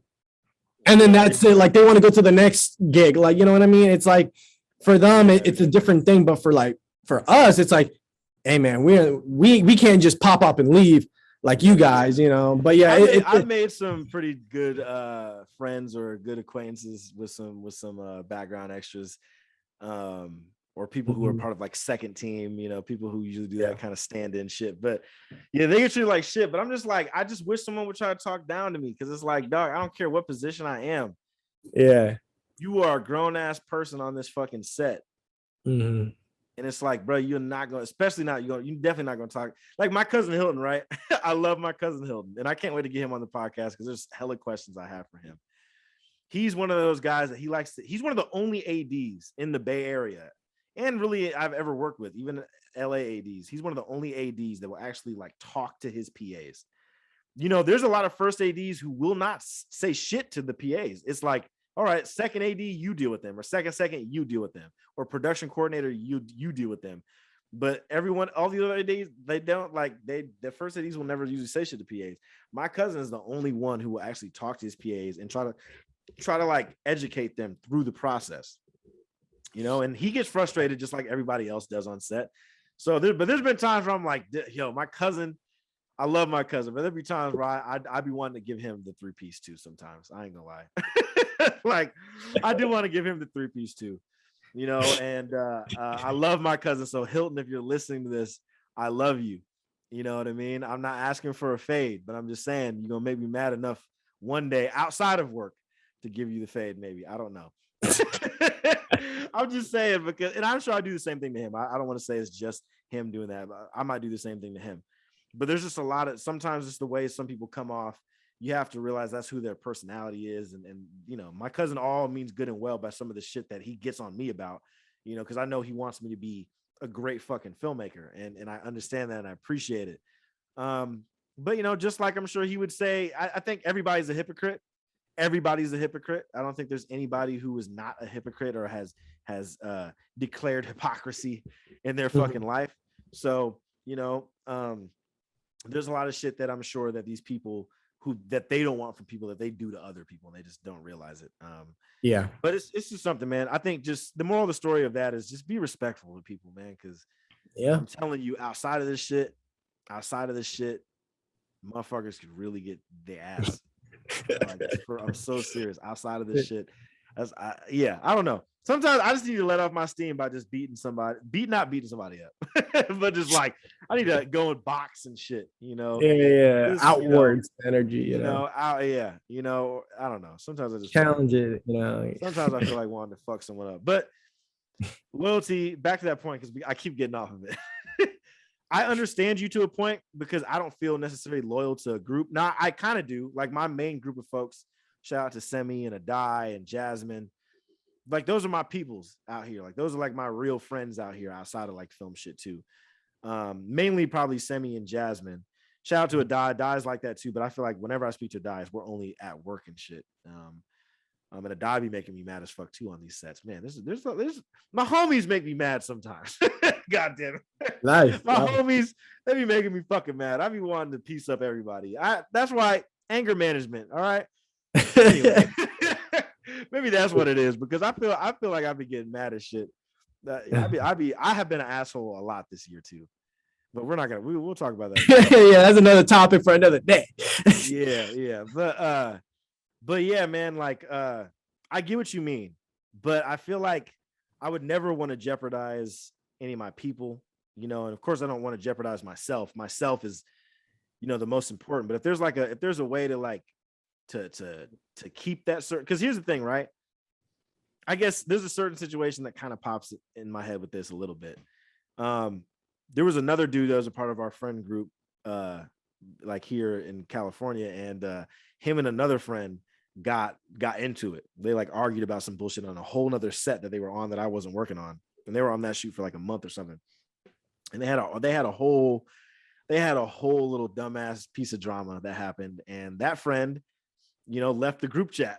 Like I seen he left the group chat, and then after that, it wasn't cool. Now my thing is like, the homie that argued with the dude, not the dude that left, but the dude that he argued with, like that's my homie. You know what I mean? Now, do I speak to the dude who left a lot? Not really, but I never necessarily did. I'm not being loyal to anybody in that situation. That's the only situation that kind of like relates to what you're talking about. Yeah, like I still tried to give that dude jobs. I think at one point, I don't want to hate on nobody, like, but I think at the end of the day, if a situation like that happened to me that you're talking about, I feel like that wouldn't happen in the Bay Area. I'm not sure. I feel like that's only some LA shit, low key. But if something like that happened to me, I don't know, man. That's interesting. This game can be real slimy. You know what I mean? The industry can be real slimy, and And there's great productions where everything works, great people, great talent, things going beautifully, harmoniously. But there's going to be times where things are just off the walls, straight evil, man. That's how you can say it. It's just like you just can't, like there's times where I've worked on some shit shows and you're like, I need a vacation. I ain't coming back to this, because you mentally they robbed you of your sleep, your time, your energy, your body, that you need to recover. And sometimes a lot of people do that after a long process with one production, because really it mentally drains you. I mean, I just recently finished a project and now I feel like, wow, I feel like the weight of like when you're in production versus, now in post, it's like the weight changes. And it's like, man, I feel way better. Like I sleep, I can dream, but when you're in certain productions where everything is either riding on you or you have to do a lot of different things that needs to get done, I mean, it puts you in like I said, you're in the trenches. It's warfare sometimes. Yeah, and for real. The mental fatigue really gets to you at some point, because, man, I'm telling you, out of how many, it's like sometimes you got to count how many mental breakdowns you had on one production, depending on how many days where you just like at the end of the day, you get home like, man, like, I haven't had that. You haven't? Like, I haven't, man. I feel like my mental breakdowns has been, man, you have some good productions done, because some of these people, they wild. See, I don't think I mentally break down. I think I just, like, it kind of goes back to what I was just saying. I just be ready to fucking fight somebody. Like, I'd be really ready, feeling like I'm about to just. You ready to fight? You ready to cry? You ready to go to sleep? You ready? Like, there hasn't been a shoot like when like all happened at the same time. Like when I worked on the Kendrick video, I was the second AD. The two times that I've had 3 AD gigs so far. I did second AD for the Kendrick video, and then I did a second AD gig with the NFL. And when I worked with the NFL, that shit was fucking like nonstop, like touch and go, because we were traveling. We had so many company moves, and it was just fucking, it was ridiculous. We shot at this fucking like basketball court, and then around this football stadium that was like right next to each other called Kazar in San Francisco. And then we went to this USS Hornet in Alameda, which you got to like, well, you can cross the bridge. I think, you have to cross the bridge, I think, to get into Alameda, because Alameda is like East Bay. So it was just like a bunch of moves. Yeah. On those jobs where shit is like moving around a lot, I don't really get mentally breakdown. I think there might be some times where I'm like, damn, physically fatigued a little bit, just like a slight bit, because, oh shit, I didn't have enough fucking water, or whatever. I was dehydration, huh? Yeah, and Crafty's always a fucking, Crafty's always has shitty ass food. So you just over here eating fucking Reese cups all the time, which I love Reese cups, so I always ask for that shit. But but I haven't had any mental breakdowns. I think I just get mad real quick. I feel like the moment I get into a real mental breakdown, I'm like, damn. Then I feel like, yes, this is a really rough production. I haven't gotten to that point yet. I don't want to get to that point. I mean, I think I want to try to channel my energy a little bit differently. Instead of mentally breakdown, it's just like, that's why it's always important about having the right people around you. Like, my main goal, support system, like I mentioned. Yeah. My main goal in SW Films is I want to eventually bring people into SW Films, because I'm the only person part of it. So, eventually I want to fucking bring a group of people around that's like, all right, we're going through those trenches together. We in the fire together. And like, we're all used to it. We can all, bring each other up. There's only been a couple times where I've been on set where I've seen motherfuckers have mental breakdowns. I remember I worked on, I think it was a masterclass shoot, and this one costume lady had a fucking mental breakdown in front of me, and it had to do with about some work shit that wasn't even really related to that particular job. And I'm like, what the fuck you want me to like? I was there, I tried to give some input up, but it was really awkward. I'm like, yo, like, you're looking at, like, she's an older lady too, like, and I'm just like, fuck, man, I don't know what to tell you. Like, it was just, it's weird. Like, you know what I mean? For my PAs, I'm a little bit more able to do that for my PAs, because a lot of PAs are like younger, you know what I mean? A lot of PAs are like, I always say that the PAs are like the freshmen of the film crew. And I feel like with that said, with that saying alone, like I feel like it's right to try to stand up for people that, you know, the PAs that are going through some bullshit, and whatnot, because, you know, I don't want these people to feel like shit. Like I said, the PAs, the entry point. I want to do something eventually to where I can help out the PAs. Something to, like, you know, I was talking about this on my last shoot, like something like a PA boot camp, something to help them get ready for shit. Cause like, you know, one bad shoot can take a motherfucker out. You know what I'm saying? Yeah. You know, one bad experience, one bad shit talking to can take somebody out of the shit. Abuse. Yeah, and I'm like, of everybody, humiliation, all that. Yeah, like you gotta have, you know, thick skin. Of course, that's like the first thing. Like, have thick skin, be okay with humility, and all that bullshit. But I don't know, man. But to keep on track with the podcast, because we've gone on some tangents, which is great. But for you, man, like when you left LA, you went back to DC first, or did you go back to Florida? Damn, did you go back to DC? I don't know. I like, for me, I'm always bouncing around because, you know, I go where the work goes. I think no, I think I went to Florida first. Because I remember I seen you in Florida when I came to visit. So I think I went to Florida first, kind of see where the industry, if it, you know, from, you know, so many years have passed in school, I was like, okay, let's see how the work is like. And it's pretty much the same how it was a few years, but worse in a sense.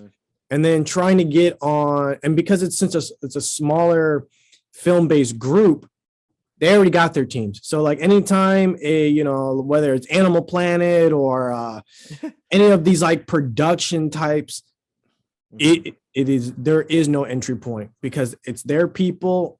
Everybody knows each other. And since the work is kind of regulated in a sense, you know, they already know the jobs that are coming in before a new person does. And you better know somebody who knows something to bring you along. So then it can start, you know, snowballing.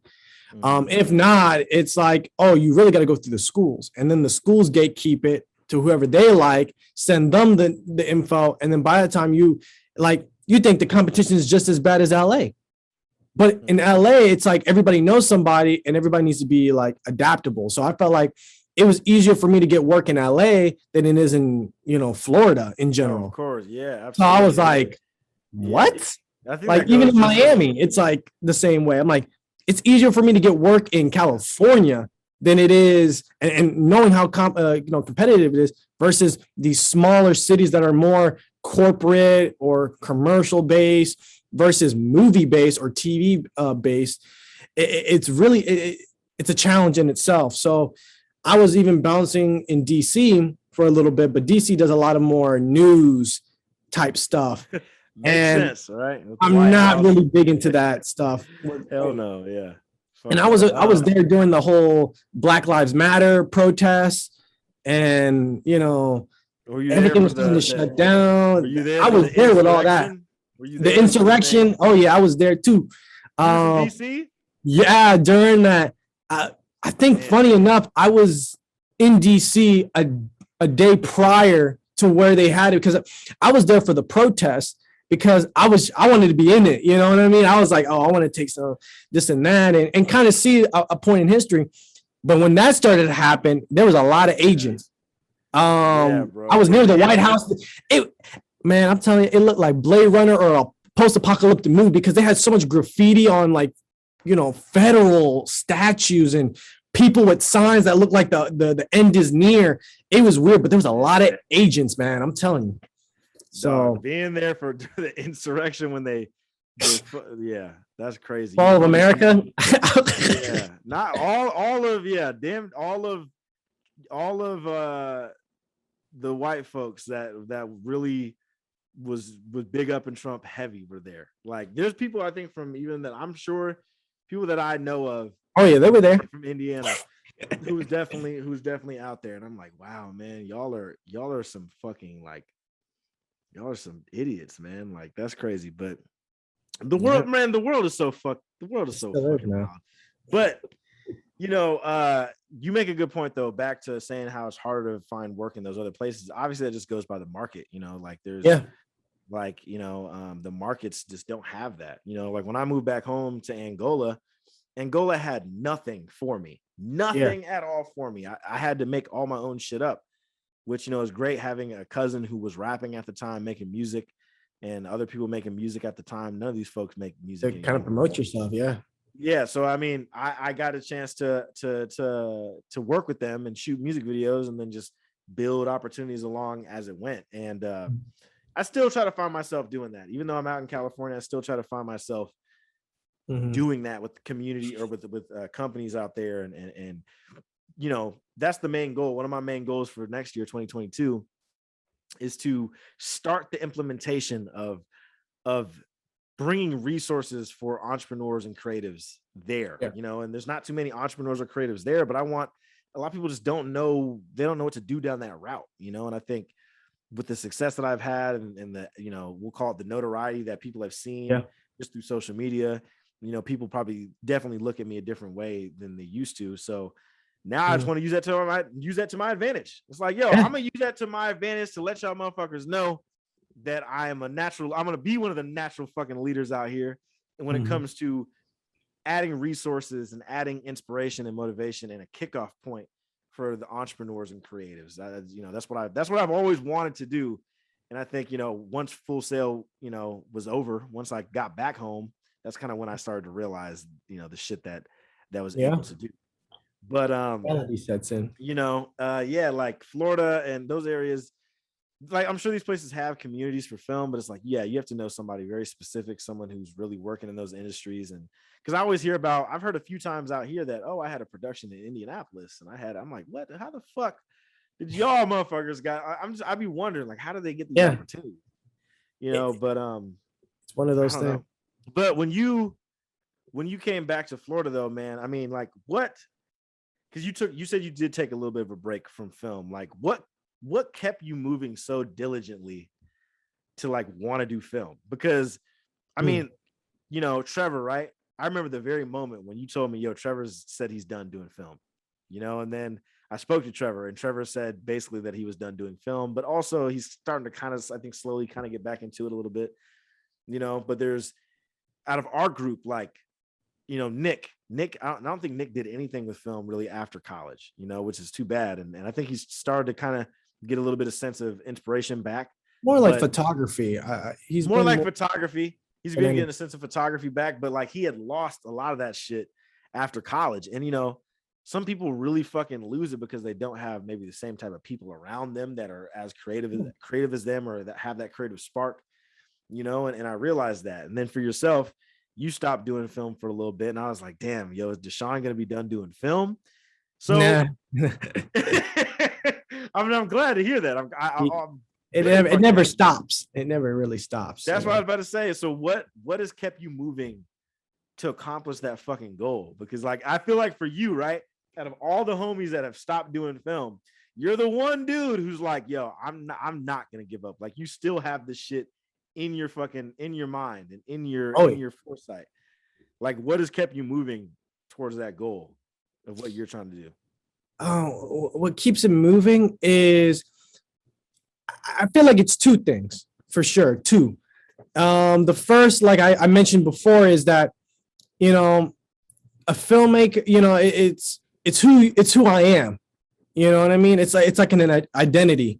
Andrew really says this. I always quote it, and I always tell it to people. I don't even know. I say it to everybody, but it's like, an artist, a painter is gonna find a way to paint because he wants to paint, and he kind of uses this analogy where it's just like, it don't matter how he's gonna paint, but he's gonna whether he uses his blood, he'll always find the resources to paint, because that's who he is. A painter will always find a way to paint. So like, I kind of, we kind of switch into filmmaking, is that a director is always going to find a story, or a filmmaker is going to find a way to shoot something, whether it's a video or photography. And that kind of just brings into my ideology of like, filmmaking is a part of who I am. And once you're a filmmaker, it's always going to be a part of you. You know, I know some people try to rip it out or take a break, but even with Trevor, and I spoke with him very recently, and yeah, he might be doing some other thing, but I know that when you watch movies or TV show, because the media is always around us, don't tell me you haven't forgot, you know, because again, I see us as warriors sometimes, because like I said, you battle hardened, you're in the trenches, each production has its own problems and excitement of being in the field and chasing that dream, not even a dream, but that excitement. So, you know, to answer your question about like what keeps me going is like, and that's the number 2, is that life, there's always something that's going to inspire you. There's going to be times where, because we're human, there's going to be high times, there's going to be low times, because, you know, different stages of life, your priorities change, man. You know, when you're young in your 20s, I'm hungry. I'll jump to this set. Oh, you don't have to pay me too much. You just go into the next project because you're in it. But it's like that person at work. Like, okay, he's the new guy. He's excited. He's in. You do this shit for a couple of years, like I've been doing, and you've been doing as well since school. Man, you know the truth. You're like, damn, I'm not doing that crazy shit. No, I know what I got to do. Right. Yeah. And really, what keeps me going is that I never stop thinking of film. Even when I take a break, I never stop thinking about it because it's always in my mind. Yeah. Like I said, it's a part of me. And I'm always watching something or thinking about stories. Even when I was a kid, I was always, you know, with your action figures, you're always playing, or I'm always telling stories. Even when I talk to people or, I talk about something that happened recently, I'm always telling a story. I'm telling a narrative. And once you're always a storyteller, that never leaves you. But I do see like how things change where, okay, you used to do film, but now you do. I always see it like it's a journey. Filmmaking is a journey. And your journey is going to take you on different paths, different things. But at the same time, you're still doing something creative. Whether, you know, some people go for music. You know, you see it a lot where it's like, oh, they go music, like 50 Cent. Now he's producing and trying to get a bigger channel. And like, that's really a progression. He was just music. You can't just be in one thing, but it's still that whole, you know, world of it. So that's what really going. It's crazy that you mentioned that too, because like there was a moment, man, where I had an issue with it. There's a lot of rappers that I kind of know who were rapping and then started doing video shit, and I had issues with that, you know, very big issues with it. And maybe I'll speak about it on one of my solo conversations on the podcast, but like I did have issues with that, man, about, you know, but then I've been seeing a couple of times, you know, it's all a part of people's journeys. People's journeys are different. You know what I'm saying? Like I've been one of those people that I've been kind of lucky and blessed to, like, from a very early time before my 20s, knew what the fuck I wanted to do. Yeah. You know what I mean? While a lot of my friends from like my hometown friends, there's a lot of people who was like my best friend Dylan. He was on the podcast right before you, I think. Right before you. And with him, it was like he playing football in college, then dropped out of college, and then now he had started his own business, and he's had some rocky shit with his business, and then he's working at a job that now he could eventually probably make 6 figures and still might do something for his business. It's like, all right, like that's great. Like people take different things. You know, I talk about like some rappers doing video shit. Like my cousin John, you remember him? Yeah. You know, what you used to call him, Keyframe, because of the music video. Yeah, that's an inside joke. Yeah, I'm gonna have to link the shit in the YouTube so people can see it. But yeah, like, you know, he was doing hella video or hella music and shit, and I was shooting a lot of his music videos, and now he transitioned in the video. And I had a big issue with that because it's like, nigga, first of all, you slide into my lane. Like, you know, he's family, my cousin. He's like, you slide into my lane and, you know, all this kind of shit. And I had issues with it. And it's a whole nother convo. But no, but I get it again. Yeah, it's like a brother thing, you know. Yeah, it's like, because film has always been my thing. It's always been my thing that I've delved into, and no one else around me has delved into it. Like and especially, even though my cousin Hilton did it, it's like I didn't really know he did it until I graduated college, or until I was in college, I think, is when I realized, like, oh shit, he's doing film, or he's, just getting into the industry. Because right when I got into college, I think is when he graduated from college, I believe. But yeah, and it's whatever. So yeah, I get it. Everyone has different journeys, you know what I mean? And everybody's journeys is gonna take them down a different path. And Yeah. what's scary about the shit that we do though? I thought about this a lot recently, and I've a couple times. Sometimes I thought to myself, I've been doing this shit. I've been dedicated to film, like really dedicated to it. I want to say my career. I've been working in the industry for what would be 6 years. Six years, pretty much. No, just be real. Yeah, because after graduation, 7 years. Yeah, because after graduation is when I said, all right, fuck it, I'm a professional. I'm gonna get paid for You're a this professional. shit. You get paid. Once you get paid, you're a professional.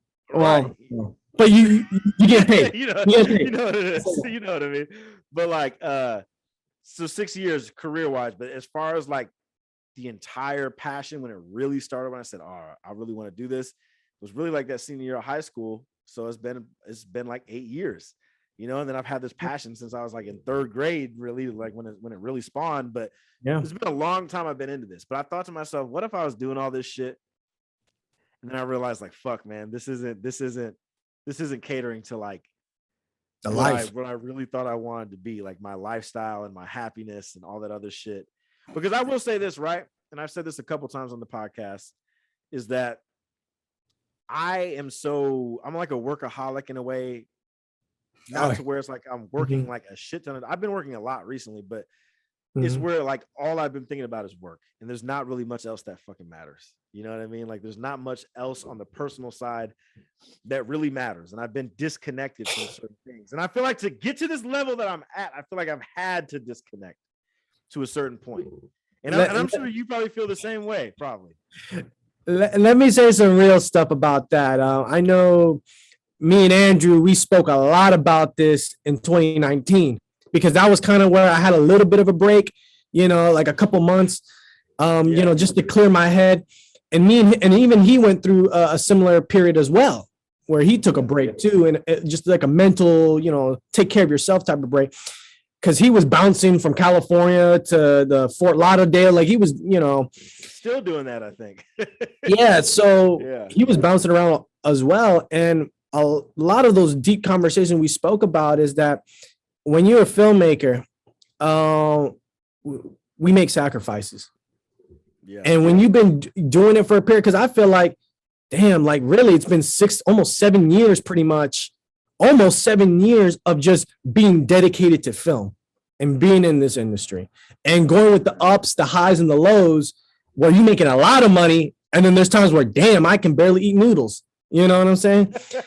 And one of the things I think about, because like we are people, and you're not going to be the same person you were in your 20s versus your 30s.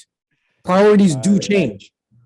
And one of the things we did talk about is like lifestyle, you know what I mean? Because you can't be doing the same thing and then your body's wearing down. You gotta your family members, your mom, your dad, they need help. I mean, things do change in your life that are big.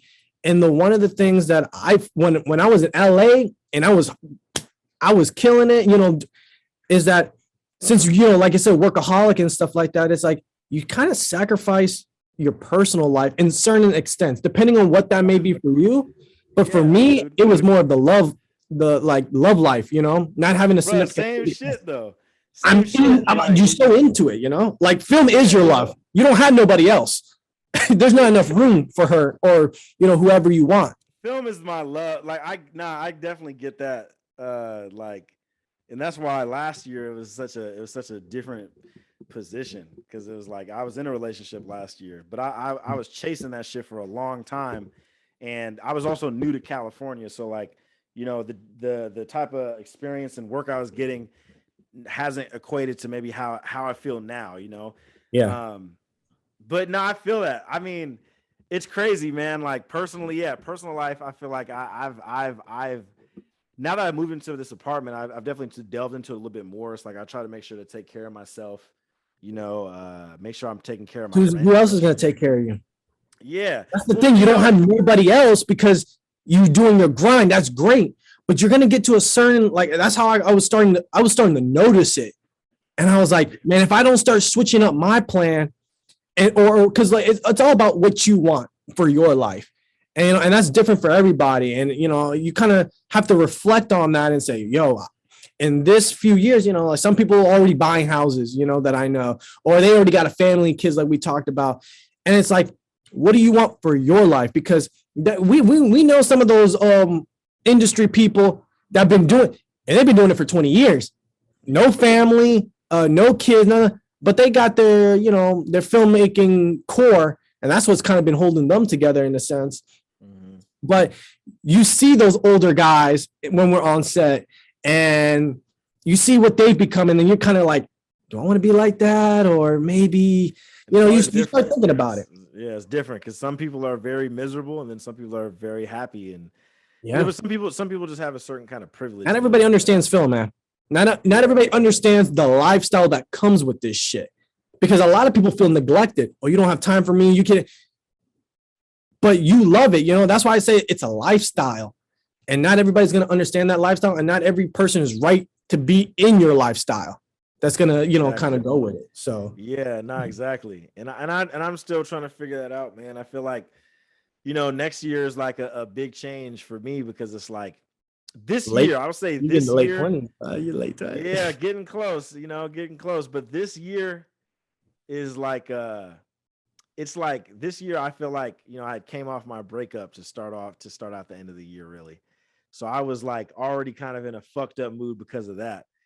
And then I've gotten better opportunities. I've gotten to experience a lot of great things. I feel like my notoriety as far as like how I'm looked at out here. Career goes up, but everything else.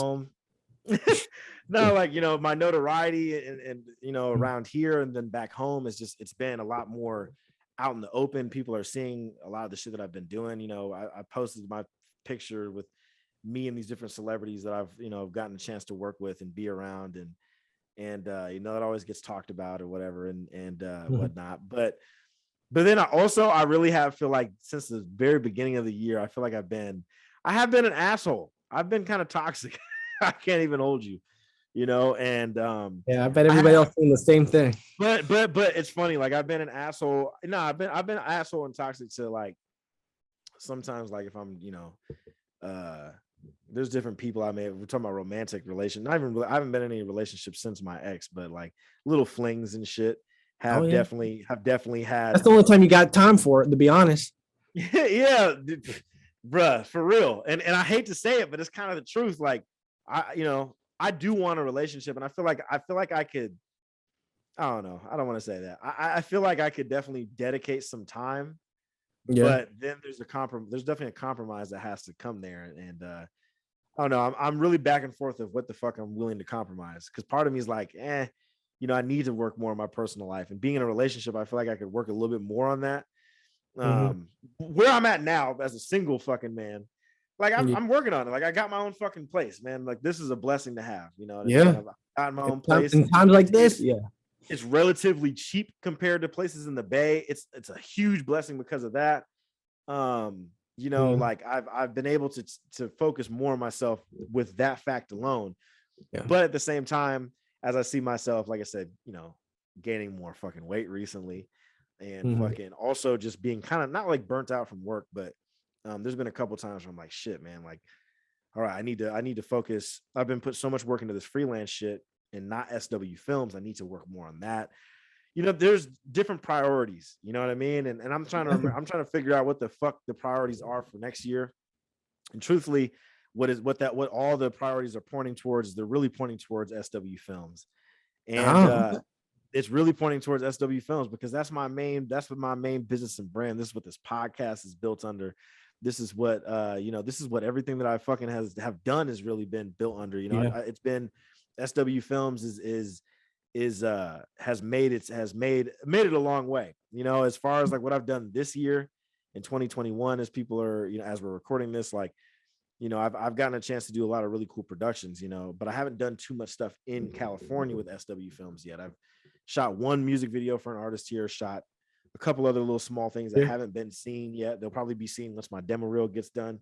But other than that, I haven't done nothing else. I haven't, you know, film wise. I mean, you know, Sweet Mirage, which was, you know, not shot in the Bay, but that was shot in California. That was an SW Films, and that was a big project for me. But now it's like, you know, now I got different things that I want to do. Like, yeah, I want to do corporate shit, music video shit, but the big goal with SW Films, besides, you know, building up the infrastructure and brand, is really to have movies, to have my movies out there. And because, you know, that's a good point. A lot of people I work with, man, will be like, look, man, I love the shit you do with other folks, but I want to see what the fuck you do, like your movies. Because you work for others too much and there's no time for you. And recently, like I said, I just came out of a production where it was for me and not for other bigger productions. Because like that's what with LA is, that sometimes you work way too much that like you start to forget about how you got into the industry. And it wasn't to do this, it's to work on projects that you care about, you know, passion projects. And sometimes you got to stop, you got to take a break from the professional stuff where, you know, to start focusing on yourself. And sometimes you might have to go back home to a smaller town and go back to basics just to get back to the root of it. And for you, obviously it's SW Films, and that's just getting back to that point. Right. You know, and of course, I think I would never want to spend time. Well, that's the thing, right? When I remember this time last year, I was in Indiana. So like after that breakup that I had with my ex, fucking, I was like, I had to come home because I had work as well. Cause I was also still working and shit, directing like music videos and a few commercials.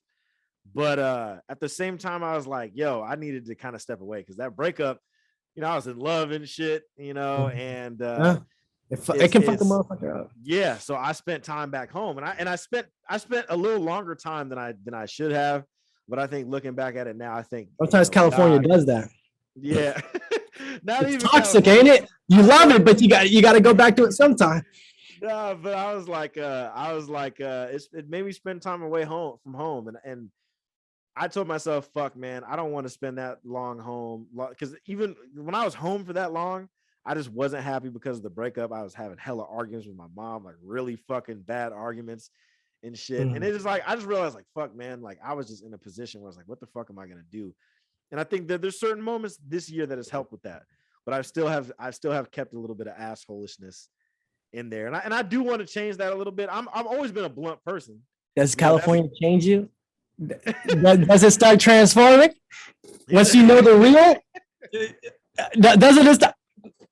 Come to California and then come back a few months later, you start changing a little bit. But like, I don't know if the Bay, it's changed me a little bit, but not, I don't think too much in the negative. I think what it has, it's not California. I think really it has been sometimes my own ego has got it, man. Cause like I've gotten some experiences that not a lot of motherfuckers can get, especially from especially where I come from. Nobody where I come from can get these opportunities that I have. You know what I'm saying? Not like they can't, like, not saying no one can do it. But it's a lot of jealousy. Yeah, like people can do it. I'm not saying that they can't do it, but it's just that what I've experienced, I realize that there's a huge majority of people that know me that can never experience that shit. And they probably want to experience that. You know what I'm saying? And I don't know about it. But like, so I understand, I understand the responsibility of that I hold for certain motherfuckers where I come from, and family and friends and acquaintances and colleagues and shit. And I remember that. And I have to always remember that, you know, I want to be an influential force and inspirational force, whatever. I don't think inspirational is a word. Inspiration. I don't want to be an asshole about it, you know? And there's been a couple times, man, I was hanging out with this girl one time. This was literally last month, actually. I went to an Andrew Schultz show. Fucking hilarious, by the way. Shout out to Andrew Schultz. I would love to like interview him and just speak to him. Eventually we're gonna make it happen on this podcast or in the world of SW film. But Andrew Schultz, we went to that show, and then after that conversation, me and this girl, we came back to my house. We didn't like stay in that. We were like in the car, and we had a conversation about like some shit because I was like trying to date this girl. I'd been on plenty of dates with her and shit, and it was just really, this girl. She just was one of them girls who's like takes hell. Like she was just, how to explain it without like being disrespectful. Like I do want to explain it the right way. This girl, she's one of them girls that like it takes her a long time to like want to date or really, she still has to see all versions of me, and I had to see all versions of her. And our conversation, man, I was telling her about all this shit, and I was explaining a bunch of shit, and she basically said it back to me to where she said something to me that I already knew, but it was just interesting to hear it from her, kind of. She's like, Stefan, first of all, you haven't healed from your last relationship. Remember she said that shit, and I'm like, how the hell she know? She figured that. Nah, shit. I mean, she just conversations, and maybe just things that I've said or whatever the fuck. And she's like, you haven't healed from your last. You're not healed. She's like, you're also very toxic, and you're an asshole. And I'm like, damn. I'm like, all right. Well, I said, you know what? These are things that I already knew, and I'm self-aware of that. But I was like, damn, to hear from someone else, I'm like, okay, yeah. I was like, because it just echoes louder when you hear from other people and not yourself or you're close. It's like, okay, now it's apparent. Louder. Yeah. And I was like, damn, you know what I mean? And this is just shit outside of work. I haven't been toxic. Well, I haven't been toxic or anything like that about work. Even though there was this one time, kind of recently too, there was like a rap party at this brewery that we went to, and we were talking about hella shit, right? And we were talking about like dating and all this. There was conversations about, would you date a girl from OnlyFans? I was just saying I would never date a girl from OnlyFans. I was saying a bunch of shit that, these California, somewhat liberal, quote unquote, woke people probably didn't agree with. Like they didn't agree with. And, I was like, not enemy number one, but I was like, I was just like, all right, I just had to defend a lot of my points, and some of the shit I was like, some of the shit I was just saying. Yeah, some of the shit I was just saying in the fucking in the moment, because it's like having this. Some of the shit I was like, nah, I don't actually believe this, but yeah, and I'm just thinking to myself, I forget why I said all this, but I was like, yeah, damn, yeah. I'm like, I think next year is like, I do want to make sure my priority is I don't want to hurt nobody unless they really fucking deserve it. But like at the same time, it's like, yeah, I got to remember, I am trying to make more of an impact with SW Films next year. Back home, but also around here. So it's like, all right, there's just certain things that has to change in approaches to certain shit. Yeah. You know what I mean? And I think the priorities of shit is important, because I think every single year our priority changes in some ways. Like I think for yourself, right? You took a trip to Japan, and this well, we're basically about 3 hours into the podcast. So I don't want this part to take too long, but you did take a trip to Japan, and that definitely seemed to be like a life-changing experience for you. I can definitely tell. A huge life-changing experience. Almost so much to where like you were about to move out there. And I don't know if that's changed or not, because I know we haven't spoke about that. So this is our opportunity to talk about it. But let's say when you took this trip to Japan, what was this trip for? Was this one of those trips that obviously was for like you to try to get a different perspective just on life and maybe just in your decisions in life or in your decision with filmmaking? Like what was the reason and purpose for this trip? And just briefly, how did that trip go? So this was a trip that I've always thought about in high school. You know how like people in high school, they would say, oh yeah, I'm gonna go here, I'm gonna go there, we should all go, I'm like, yeah, not with you, motherfucker. Like, like people just talk the talk, you know what I mean? Yeah. And for the longest, this started in 2017, because initially I wanted to go see the Olympics, because I was like, this is perfect. 2020, the Olympics. I'm like, you know what? I've never been there, but I've been always a big fan of Japan and the culture. Yeah. And so from a young age, I was like, you know what? I'm gonna go there one day. I'm gonna really do it. And then in 2017, a homie of mine was like, all right, let's start saving up. Let's make this a reality and not a dream. And at the time I was in LA doing this. I was like, I'm making good money in LA. You know what? Let's start putting away. Let's start doing that. And then for a few years, like I said, 2020 starts coming up, you know, things start, people start to drop out or, oh yeah, and for me, it's like, I've always been a doer, it's like, if I say I'm going to do, I'm gonna do it. I want to do this. And so Japan was one of those things. So this was more of it just happened to be at the same time where I took a little bit of a break from film. So it just like all worked at like, because initially I was planning to take a whole month off and just explore. Unfortunately, I didn't have the necessary funds due to certain situations, but I was still able to visit majority of the country because there was this kind of rail pass that allowed me to. So I wasn't just in Tokyo, but I was from Tokyo all the way down to one of the southernmost parts of Japan, and saw the countryside. So really, it was one of those things where and I went alone. And I was going to say you traveled alone for that. Yeah. Because you didn't just stop in Japan, right? You also went to like a couple other places. Yeah, I went to China too. I went to Hong Kong as well, because it worked better as well. And basically, when you go to, this was like my first time going international travel. My family's from Puerto Rico, so I've been to Puerto Rico, but Puerto Rico, it is different from the US, but it's also familiar because, I understand Spanish. I can read Spanish. I can talk it to an extent, you know what I mean? Like, to me, it's just like, it's not really a culture shock to me. Yeah, there's things that are different and, a little, jungle-ish.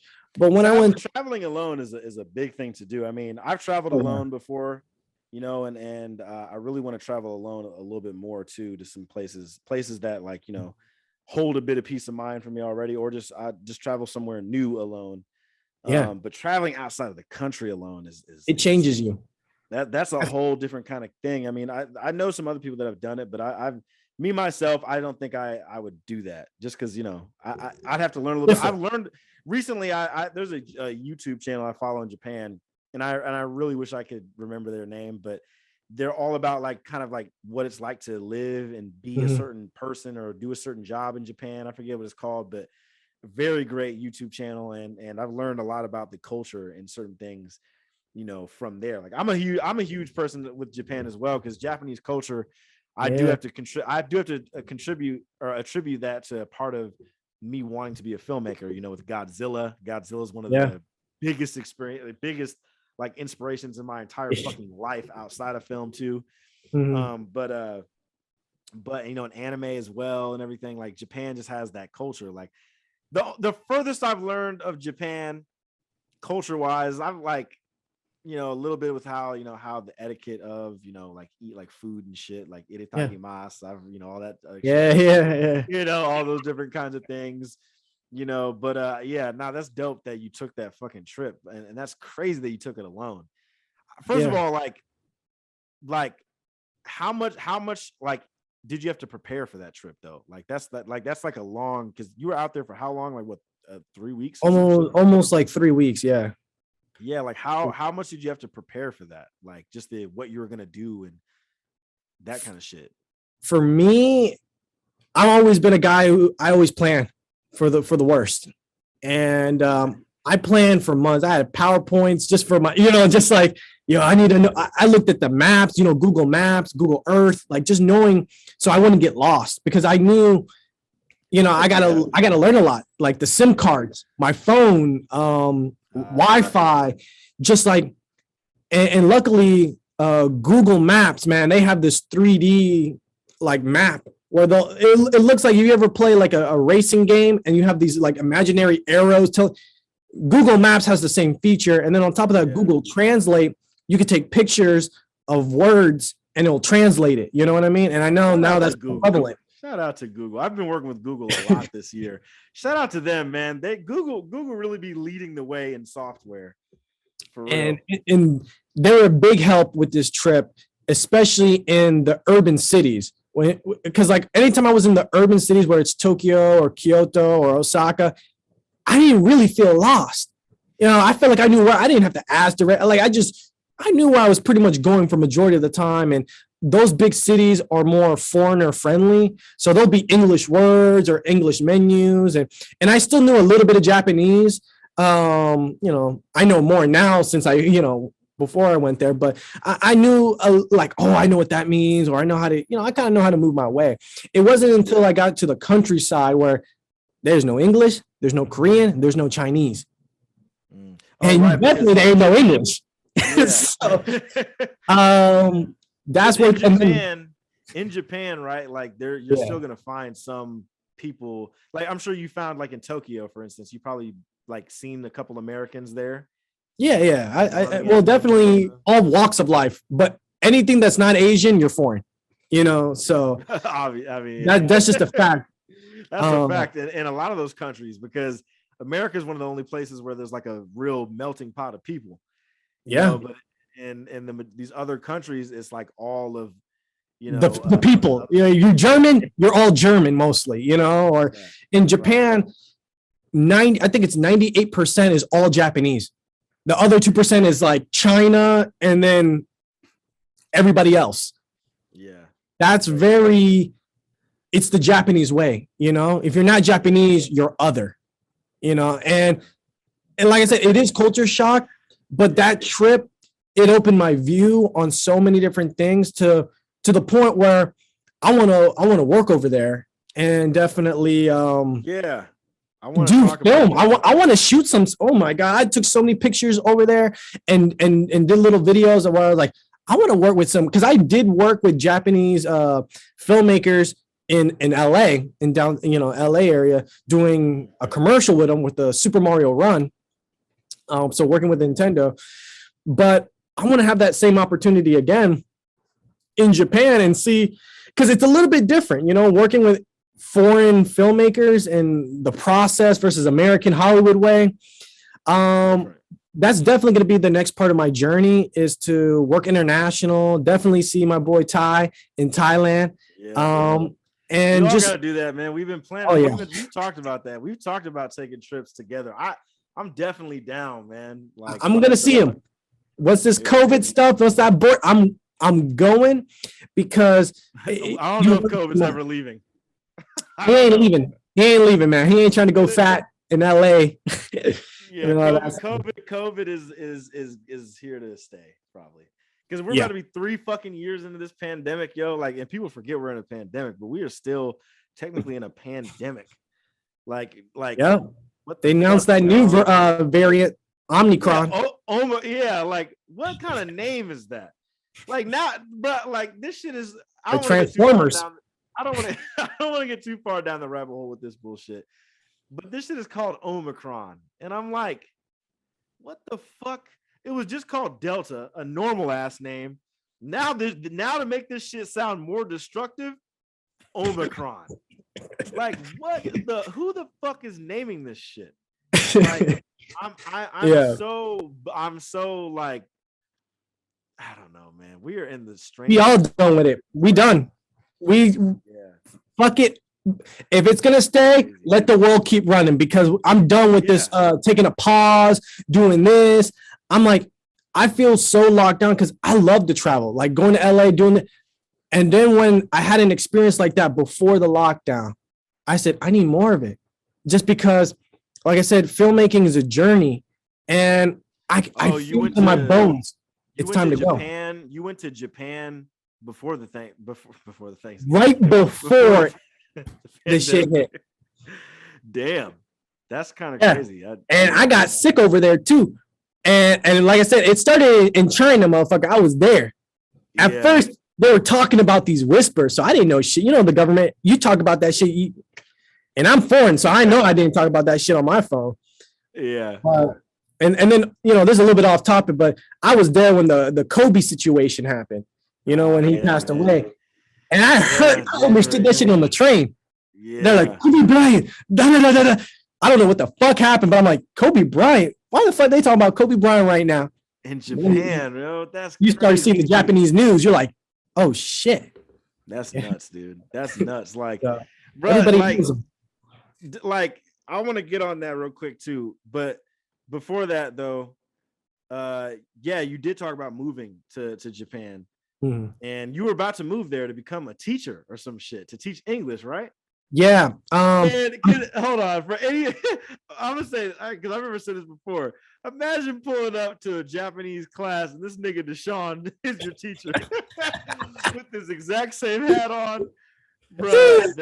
That is hilarious. I'm gonna teach him real English though, not that bullshit English. No, I'm gonna teach him how to move around because a lot of students, this is like I said, it's a little strange, but a lot of them have trouble saying chicken nugget. You know what I mean? And it's not just. I know that's weird. I know, but I've heard it from a lot of Chinese students as well, where they try to order something from McDonald's and it's like they struggle. But not just that, but it's a lot of bit of a culture thing because a lot of Asian people in those like areas, especially in the countryside, which I witnessed, they have not seen anything different than Japanese or Chinese. So when they see you, it's like, holy shit, you're an alien. You're a goddamn alien because they only seen you in movies. So it's like when they interact with you, they're like, it's not race. A lot of some Americans, they'll think it's racist when it's more curiosity than anything because they've never seen you. And walking around in a place where everybody is 100% this or that, and you're the one person, it feels good because then you feel special in a sense of like you're one of a kind. But at the same time, it's like everybody's against you because you're not in the group. And these types of Asian countries, they work as a collective. And when you are different or outside, you're not part of the group. Yeah, that's just a fact of it. And so when it comes to teaching, I also want to it's mostly, you're not just a teacher, but you're also kind of an ambassador of where you're coming from. Just to spread the knowledge because they see how Hollywood sees the image of the black man and how we're portrayed. These people, that's what they think. What they see is like, oh yeah, this is what. And so a lot of people are scared, like I've had times where people just like I was an animal in the zoo, you know what I mean? And I was in situations where they be looking a little way too hard, they be looking all over like, I heard about this, or I heard you black people are like, and so it's more curiosity. That's what it really is. So that's kind of the point of it. So you were planning to move there earlier this year, but what happened with that? Like, because I know obviously you're Corona. Still in Florida.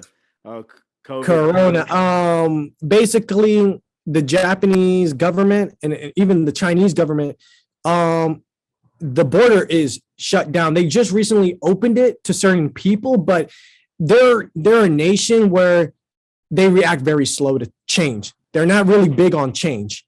And they kind of blame it on foreign people for spreading and this and that. And then if you go to China right now, which, man, I want to go back to Hong Kong. That beautiful. I need to shoot something so beautiful there, man, and work with people. But you go to China right now, they almost have you on a 56 days of quarantine. Yeah, crazy. And they ain't letting you out that hotel. They got you tracked and everything. So you got to eat in the hotel, pay for that. And you can't enjoy. There's so much political shit happening in China too. Yeah, that's like dangerous for a lot of their people. And that's fucking wild. So I do plan on going next year because right now it's still visa processing. But for me, the next part in my chapter is Japan. That is my that's the next chapter. And I've been waiting. I've been delayed a year and a couple months in counting. And I had a lot of time to think about like, because every time I think about where to move next, like you were talking about, because the next chapter in your life, I was like, I'm always going to go back to LA. But now as I'm getting older, it's like, what's the rush? LA is going to be there. The same bullshit is still going to be there. But what about take the chance for a new opportunity where it's a new place, something every day you're learning something new, you working with people, networking, and you never know where life takes you and the people you meet. So that's why I decided to be like, peace, I'm out this place. Because I already, you lived in America for so long, you're like, I'm done with this bullshit. And this was during the Trump shit. Yeah. Now we're in the Joe Biden bullshit and nothing. I'm like, nigga, what do? It's just like another puppet. I'm like, yeah, I'm out. I mean, that's how it is, man. And I think a lot of people should realize that it's like, it don't matter who the fuck's in lead, man. It don't matter. Always some bullshit, man. Always some bullshit. See the gas prices, $6 in California. I'm out. Yeah. LA. I had some of my people in LA. They told me $6, and I'm seeing the pictures. I'm like, nah, man. And even in Florida, people are complaining about $4. Yeah, bro. It's like the cheapest place I go to out here is $4.27, and that shit sucks. That's why I got a credit card to fill up my gas and pay it back just so I can fucking get my credit back up. Because that's another thing too, man. I want to break into, because I'm glad it's cool that you still going to Japan and plan for that and whatnot. And of course, like you'll figure out ways to go build your film career within that infrastructure, which is gonna be very different compared to out here. But even in your process of still figuring out where to go in the film world, I mean, what have you have you gotten into any other any other side hustles or industries that kind of have built up some different extra sources of income? When it comes to that, I kind of learned from other people on set, how they keep talking about, because everybody has it, like, even when you work film majorly, everybody still has something on the side. And the two main things that even I got into, thanks to those, people talking to me, is investments in crypto.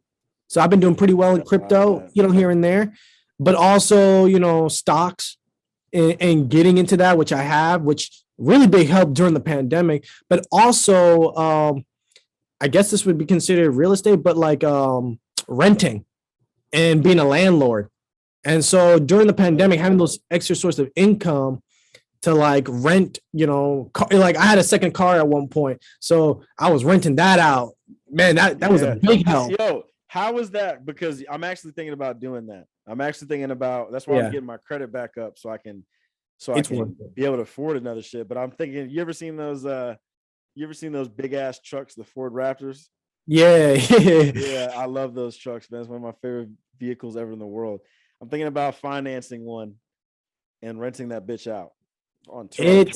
It's worth it, because that little extra little thing, because depending if you find the right client and your car's not sitting in some parking lot and it's always being out, you still got to do a little bit of maintenance, but that feeling of getting paid every day or every week, or depending on the rental schedule, godsend. And once I started learning about that, and then also, investing a little bit into the stock market and crypto, that's building on that. It's better than just, all right, let me put it in the savings where it doesn't expand or compound interest, none of that.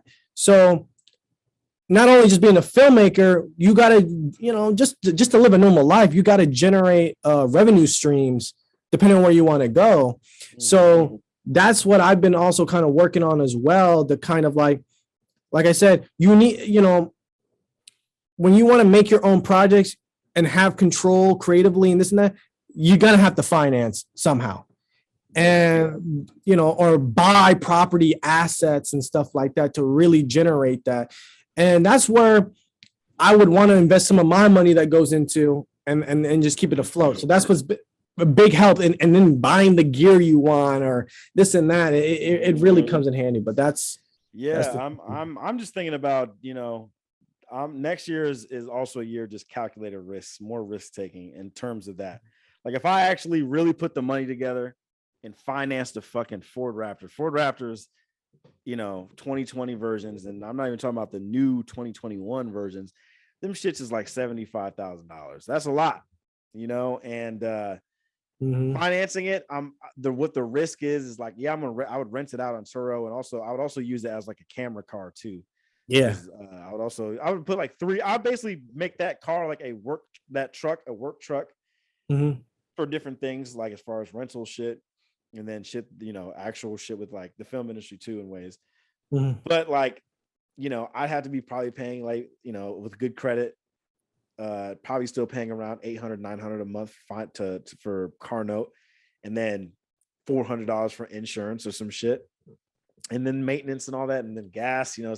It fucking eats up gas. So it's like, okay, this truck would be paying for itself, but at what pace would it be paying for itself? You know what I mean? Or could it pay for itself with all those things included? Possible.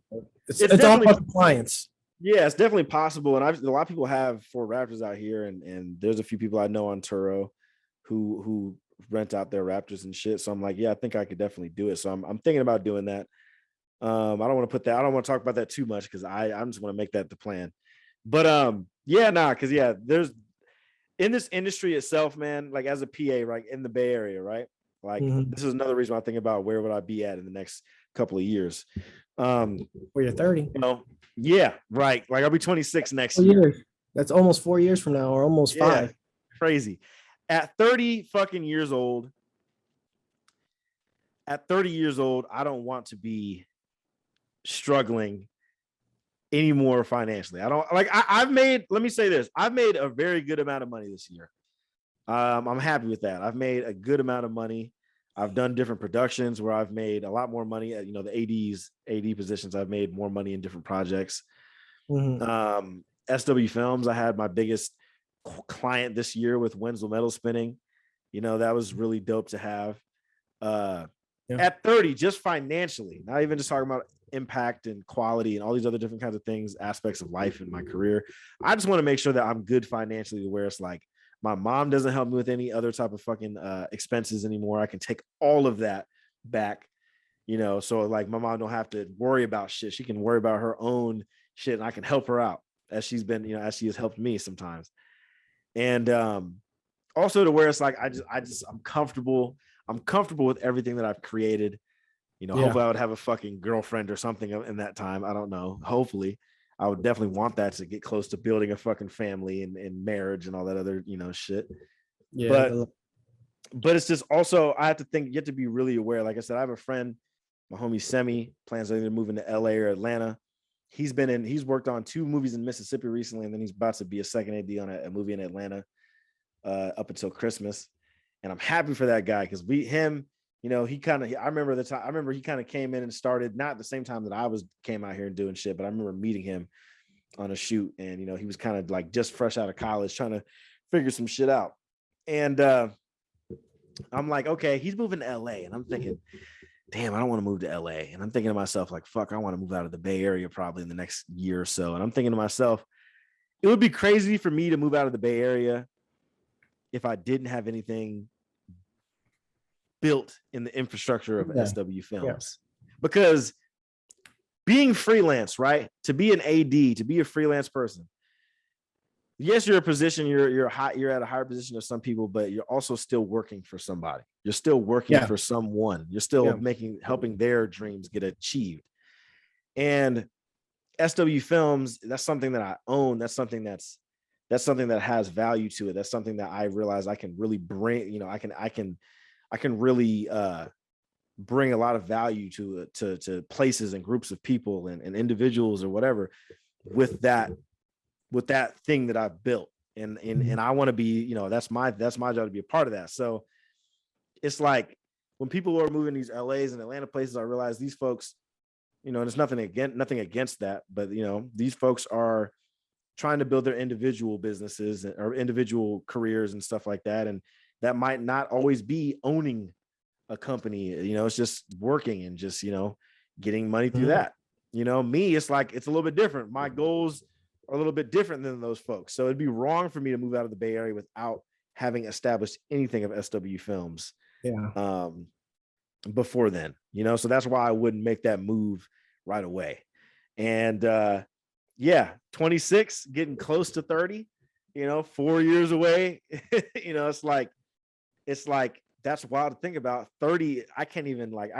Like, I know where I want to be at in those 4 years, but to think about where the fuck I'll mentally and physically be at 30 is also a tough thing to think about. Cause I'm like, holy shit, 30, bro. I still can remember vividly shit at like 16, 15, 18.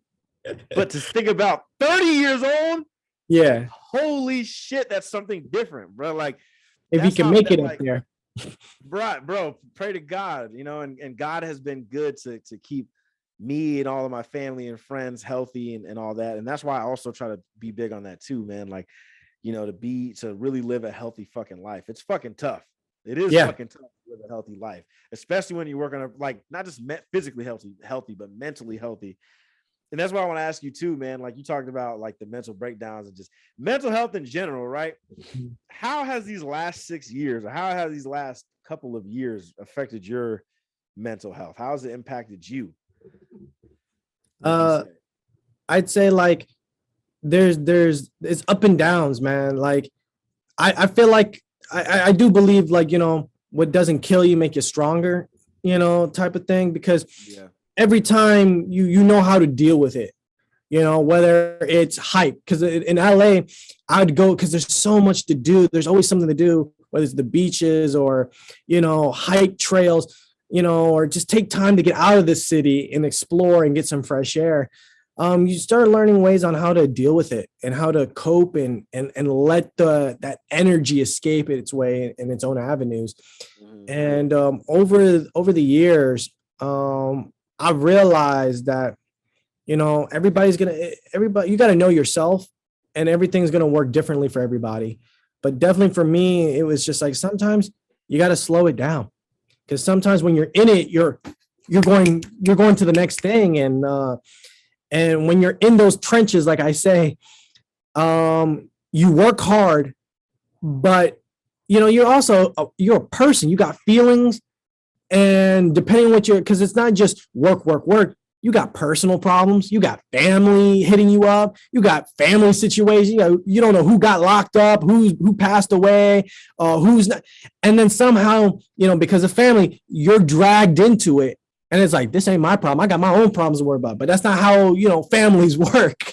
And even friendships as well, and dealing with certain people, and then work on top of that, things interchange. And so you got to realize that sometimes you need to slow it down and take time for yourself, and just to sit back and take a deep breath with everything. And that's kind of how you got to cope with it, because especially when the height of the pandemic, where everything was slowed down.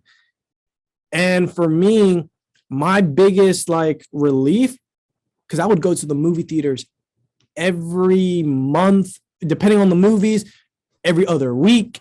Like that was my place. You know what I mean? And then when the pandemic happened, that couldn't be my place anymore. So, I had to adjust to that. And that took time. Because now it's like, now I don't even go to the movies as much as I used to. Now it's like, it's got to be key movies.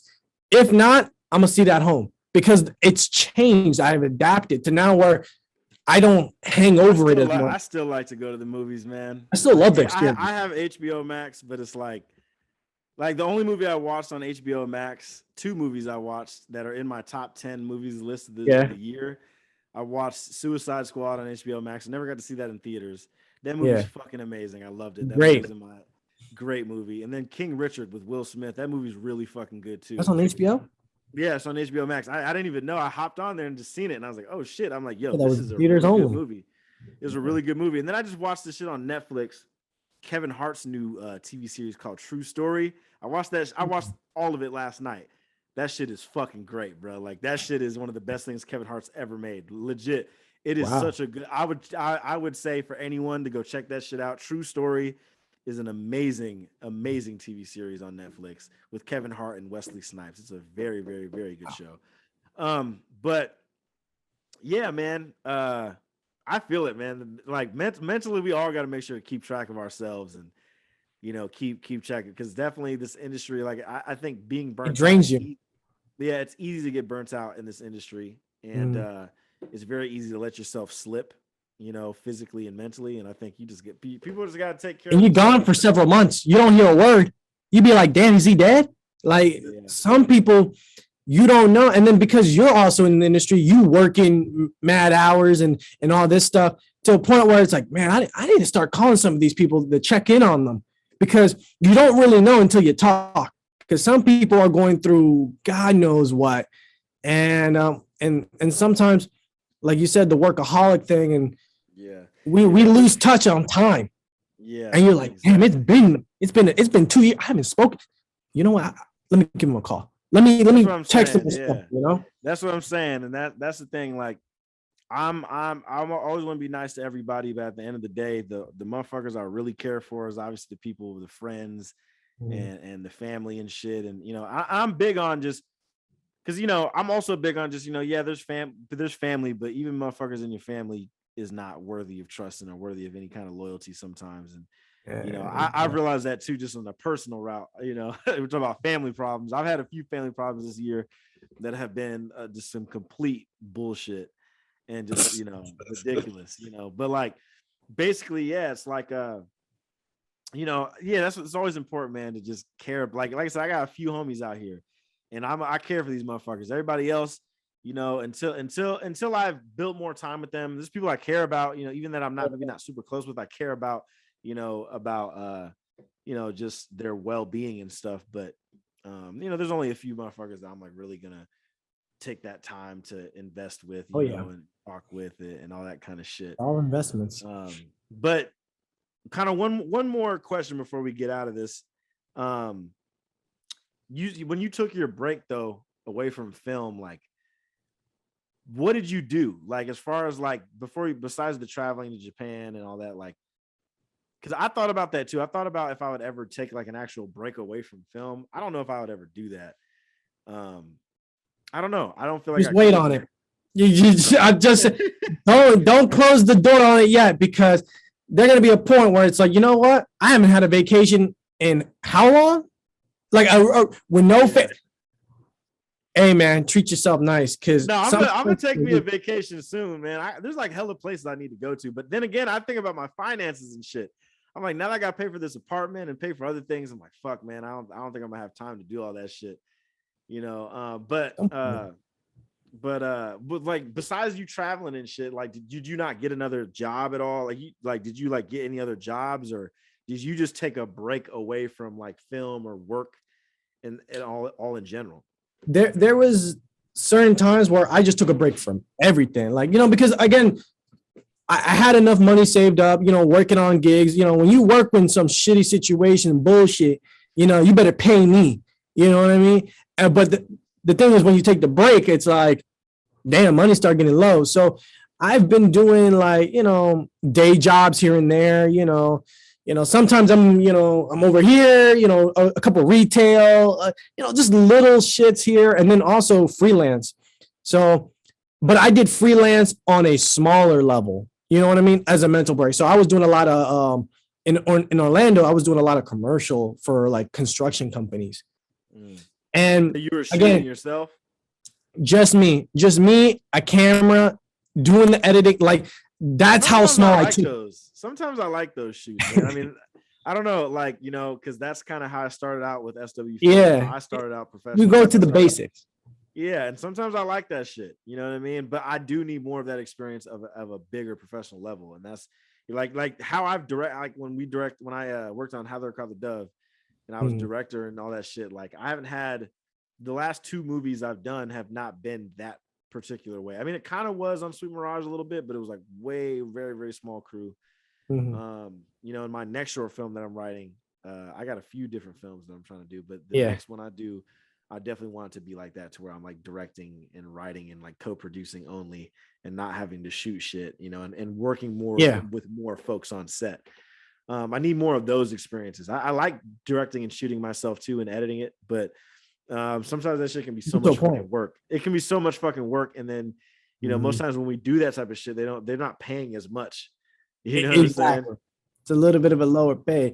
And that's what I was doing. So during that break from the mainstream, again, I don't think of it like, I know it sounds like a break, but again, for me, it's just a slower pace. I just slowed it down.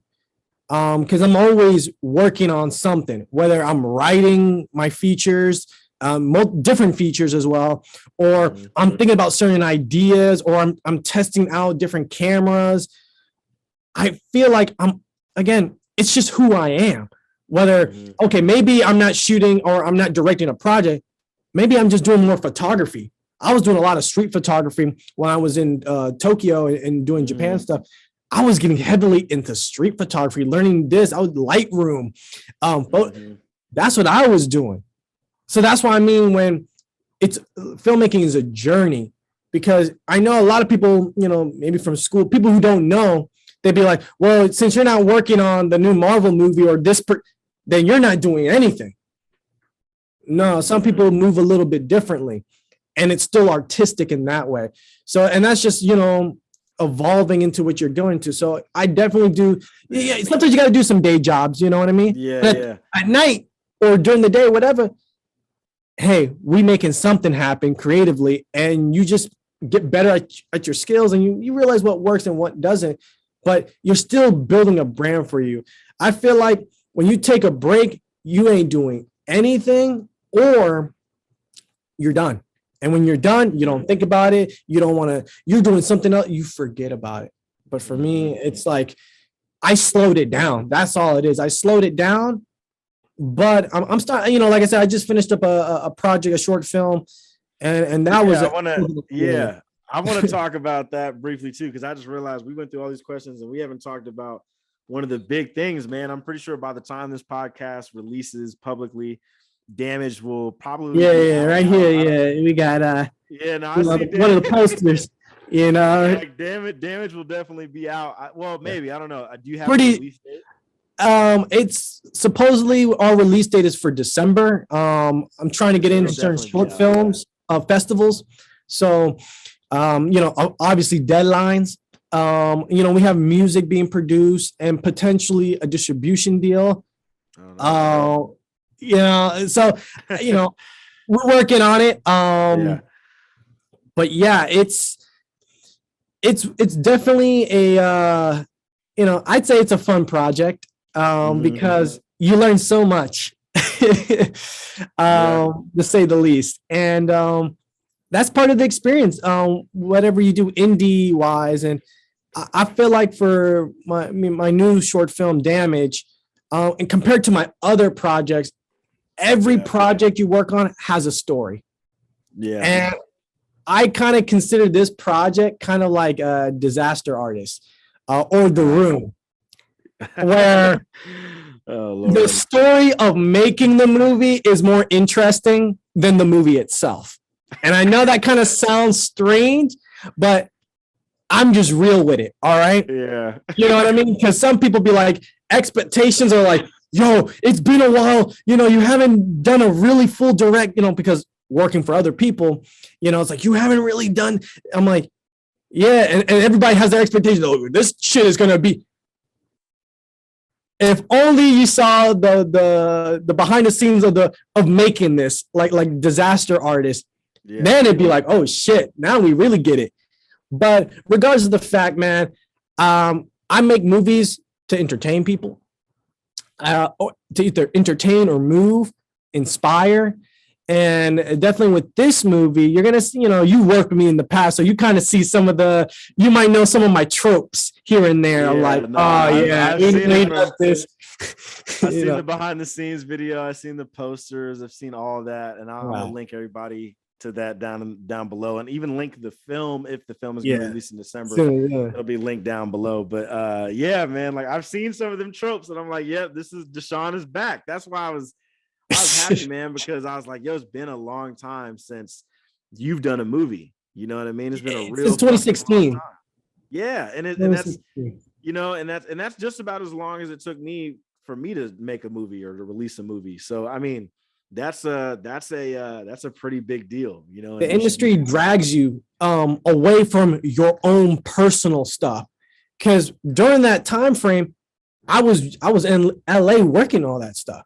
So it's like you've always been working on your own thing, but in a smaller capacity because you don't got the time. You sacrificing your time, your body, your health, and so you're really trying to wiggle room. And since I had that time to really go back to bases, and then I also met some other creative people here in Florida that were, and that's why I say one of those things earlier in the podcast was inspiration. And to get this project up kind of reminded me of like young people that want to do something big.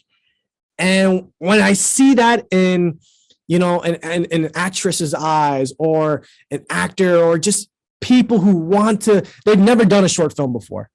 A lot of people that worked on this project has no experience. They don't know, no film experience at all, which makes it a little bit hectic. So a lot of tropes is like in this project, it's almost like a B movie in a sense, because a lot of people behind the scenes, and a lot of people don't know that it's their first time on set. They have no. So then you have a guy like me who's already done a couple things, and it's like, trying to manage to make something, but at the same time, we're here to make movies. Mm-hmm. And that's what we definitely achieved, is made something. And at the end of the day, I don't want people to be too hard on yourself, because think about it. We do better on the next one. We keep making more movies, because nobody in the industry intends to make a bad movie.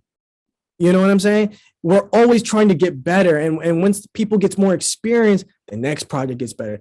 And sometimes okay, this project didn't, but it's what you take from it and the experience from it. So with this project, we have a lot of, a lot of rookies, a lot of first-time actors, and people who are in the industry will definitely take a big notice.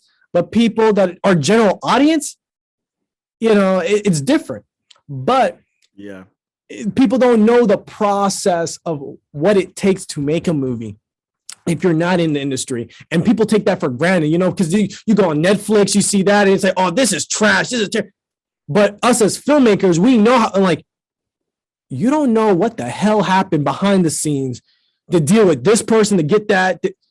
You don't know. That's why, we kind of have that sympathy, that empathy for like, hey, you don't know what the fuck happened on that shoot, to talk shit about the product they had. You could talk shit about the story of it, but don't be talking about all this technical shit you don't even fucking know, because there's more to it.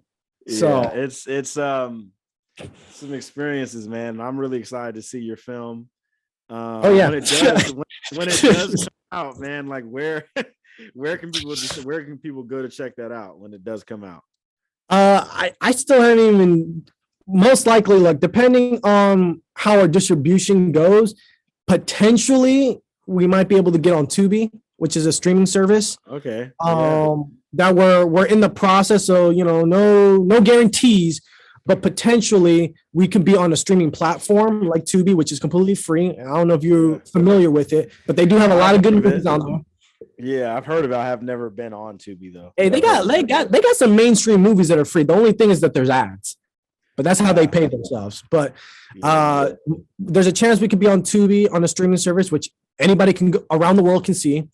If not, depending on, I got to talk to, certain producers and stuff like that on placement. But worst case scenario, it'd be on YouTube or Vimeo. Like I said, by the time this comes out, our video, our film should be out. So then, like I said, the links will be down below, and you guys go check it out. I honestly say, have a good laugh. You know what I'm saying? Enjoy yourself. Yeah. And find something interesting, man. And if you guys want to, hey, if you want to make a film, go ahead, because everybody likes to be a critic. But right. Enjoy yourself, man. It's a movie. That's for sure. Yeah. An artist subjective, you know what I mean? That's the great thing about it, is artist subjective, and I'm glad, man. I think that's a good cap to the podcast. One thing I like to do before letting the guest go off is, what kind of last little bits of inspiration, a message would you give to someone who's been in your position, as far as like, traveling through this journey of filmmaking, and then having some downtime to kind of rediscover yourself and figure out what your priorities are, and still have the willpower to keep going forward. What kind of message would you give to the people? These, how these questions be, it's like, you gotta say something good. This gotta be big. And I'm like, look, let me take up the sunglasses so people can see we serious right now. No more bullshit. The last thing I want to say is that life is a journey. I've been saying throughout the whole podcast. Life is a journey, man. And basically, is that you got to know where you want to go at the end of the day, because know yourself and know where you want to go. Filmmaking has so many different avenues, so many different routes where it can take you, whether you're set building or cinematography. But it's just find your passion, find your love. And as I've been getting older and starting to realize that, because we're all changing and the world changes regardless if you're ready for it or not, is that find the joy in your life. Mm-hmm. When I was taking one of my breaks, one of the movies I wanted to watch, because you know now you got a little bit of time, was The Bucket List with Morgan Freeman and Jack Nicholson. Yeah. And one of the things that Morgan Freeman says, and this is a movie about people that get diagnosed with like some like severe cancer, and they both share a bed together, a room. One is rich, one has a successful family, or like a very close family.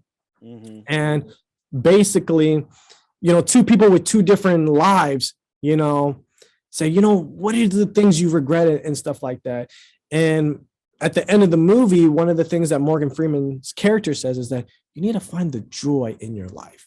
And at that moment, it kind of clicked, where it was like, what makes you happy? Because so many people are doing things that don't make them happy, or they're just doing it to do it, or they're in this kind of like, routine where you just, oh, well, people expect me to do this, to do that, to do that. And you're not making yourself happy at the end of the day, Mm-hmm. And I feel like a lot of people, millennials and, just people in our generations, is that we're very quick to be like, oh, I'm not working here for this long. Like, I'm doing my own thing. You feel disrespected, or, we move on quick. And definitely with technology and being connected and even being able to work remote now, it's really, find the joy in your life, whatever that might be. And don't expect to find it in, 2 weeks or not. It might take a little bit of time, but just the building blocks to get there, and to know, like, what? This is what I want. I want peace and quiet. I want to find the joy, because life is a journey. Filmmaking is a journey. And, depending on where you go in life, you got to keep going. I feel like you have to have a fighting spirit. And, and for my case, it's okay to have these thoughts of like, man, I don't know where life is going to take me. I don't know where. That's okay. But at the end of the day, just know what you want. And if you don't know what you want, take some time, figure out what you want. Travel, do this, do something you don't normally do. Mm-hmm. And once you do something you don't do, you realize, you know what? I don't like that. Now you know you don't like that. So you just got to live life. Live life. Find the joy. That's what's up.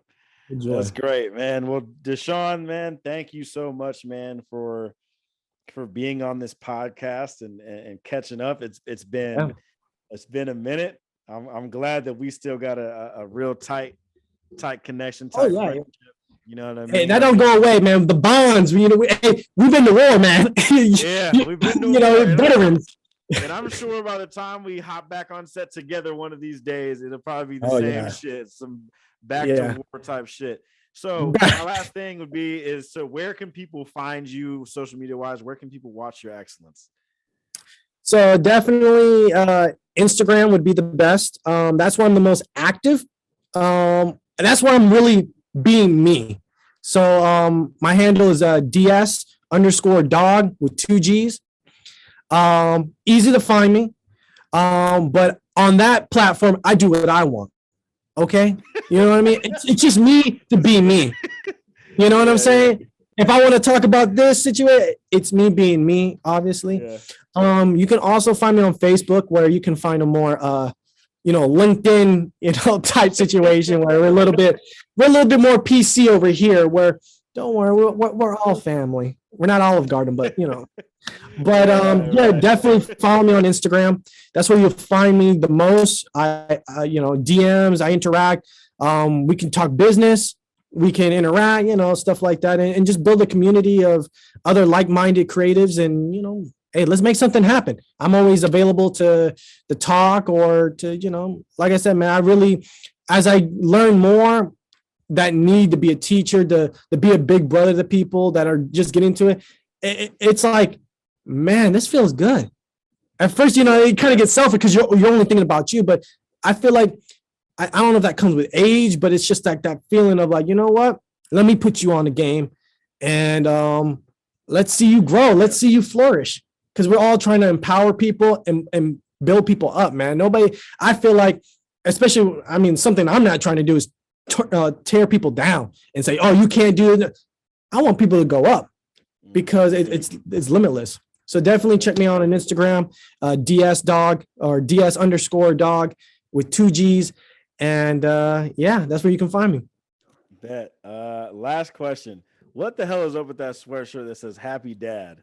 Oh, Happy Dad. Happy Dad is the best hard seltzer that you can get in the market. You can get it in California, Nevada, Florida, Boston. It's about to be nationwide pretty soon, but I'm on the wave of it. If you had White Claw or Trulies, that shit is trash because it's too much sugar. The shit gives you a fucking headache. This shit, it's natural. It's organic. Shout out to the This episode is not sponsored by Happy Dad. But go buy some though. Once you try it out, because you in California, you can actually get the shit. You see it in the stores, Ralph's, whatever. Take it. Trust me. I seen that and I'm thinking to myself, like, damn, does Deshawn have a kid? And I didn't know. Like, I was just like, man. No. When I get a kid, I'm gonna post that shit. I'm making my kid an actor. I'm making my little kid a little model. I'm gonna be one of those acting parents or whatever. That be the little manager. Oh yeah, man.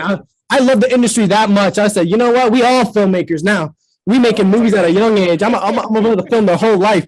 What's that movie? Boyhood. Is it called Boyhood? Oh yeah. Whatever that movie. Yeah. 7 years to make. I'm gonna have a whole movie where I grow this kid from age 0. I'm gonna direct his whole life. You don't even know it. 20 years of his whole life on camera. Yeah. Wait till I get to the Oscars. 20, I don't know, whatever. I'm gonna have a whole life. We filmmakers for life, baby. It don't matter what happens. Shit does happen, but it's in the blood. And it don't matter. The whole family's a filmmaker. They just don't know it yet. Yeah, there you go, man. Well, on that fucking note, guys, thank you for listening to this episode of the podcast. Mm-hmm. I believe now, as people are listening to this is the 10th episode on the podcast. So I hope you guys have been enjoying 10 episodes of this fucking podcast. And if you're still listening, because this episode is like probably going to be 4 hours long. Yeah, it's going to be a little long. I don't know. I don't know. Real one for that. But last thing I want to say real quick is thank you for having me on your platform, man. I do appreciate all the hard work you've been doing, and still being that same genuine person. So I wanted to make sure you get your roses as well, of just being the same person you've always been, because I know a lot of people, when they get to these positions and a lot of great opportunities, a lot of people instantly is jealous or some type of hate, and it's just like, or people are undeserving. But man, you definitely deserve it. You put the hours, you put the work in. So, and then to still be that same person. I know you've been saying, I've been there, but maybe I've already knew that in the beginning. So it's nothing new. Me hasn't changed. To me, it hasn't changed. Yeah, the core of me has not changed. I just realized, maybe some of the other little things I've leaned into a little bit.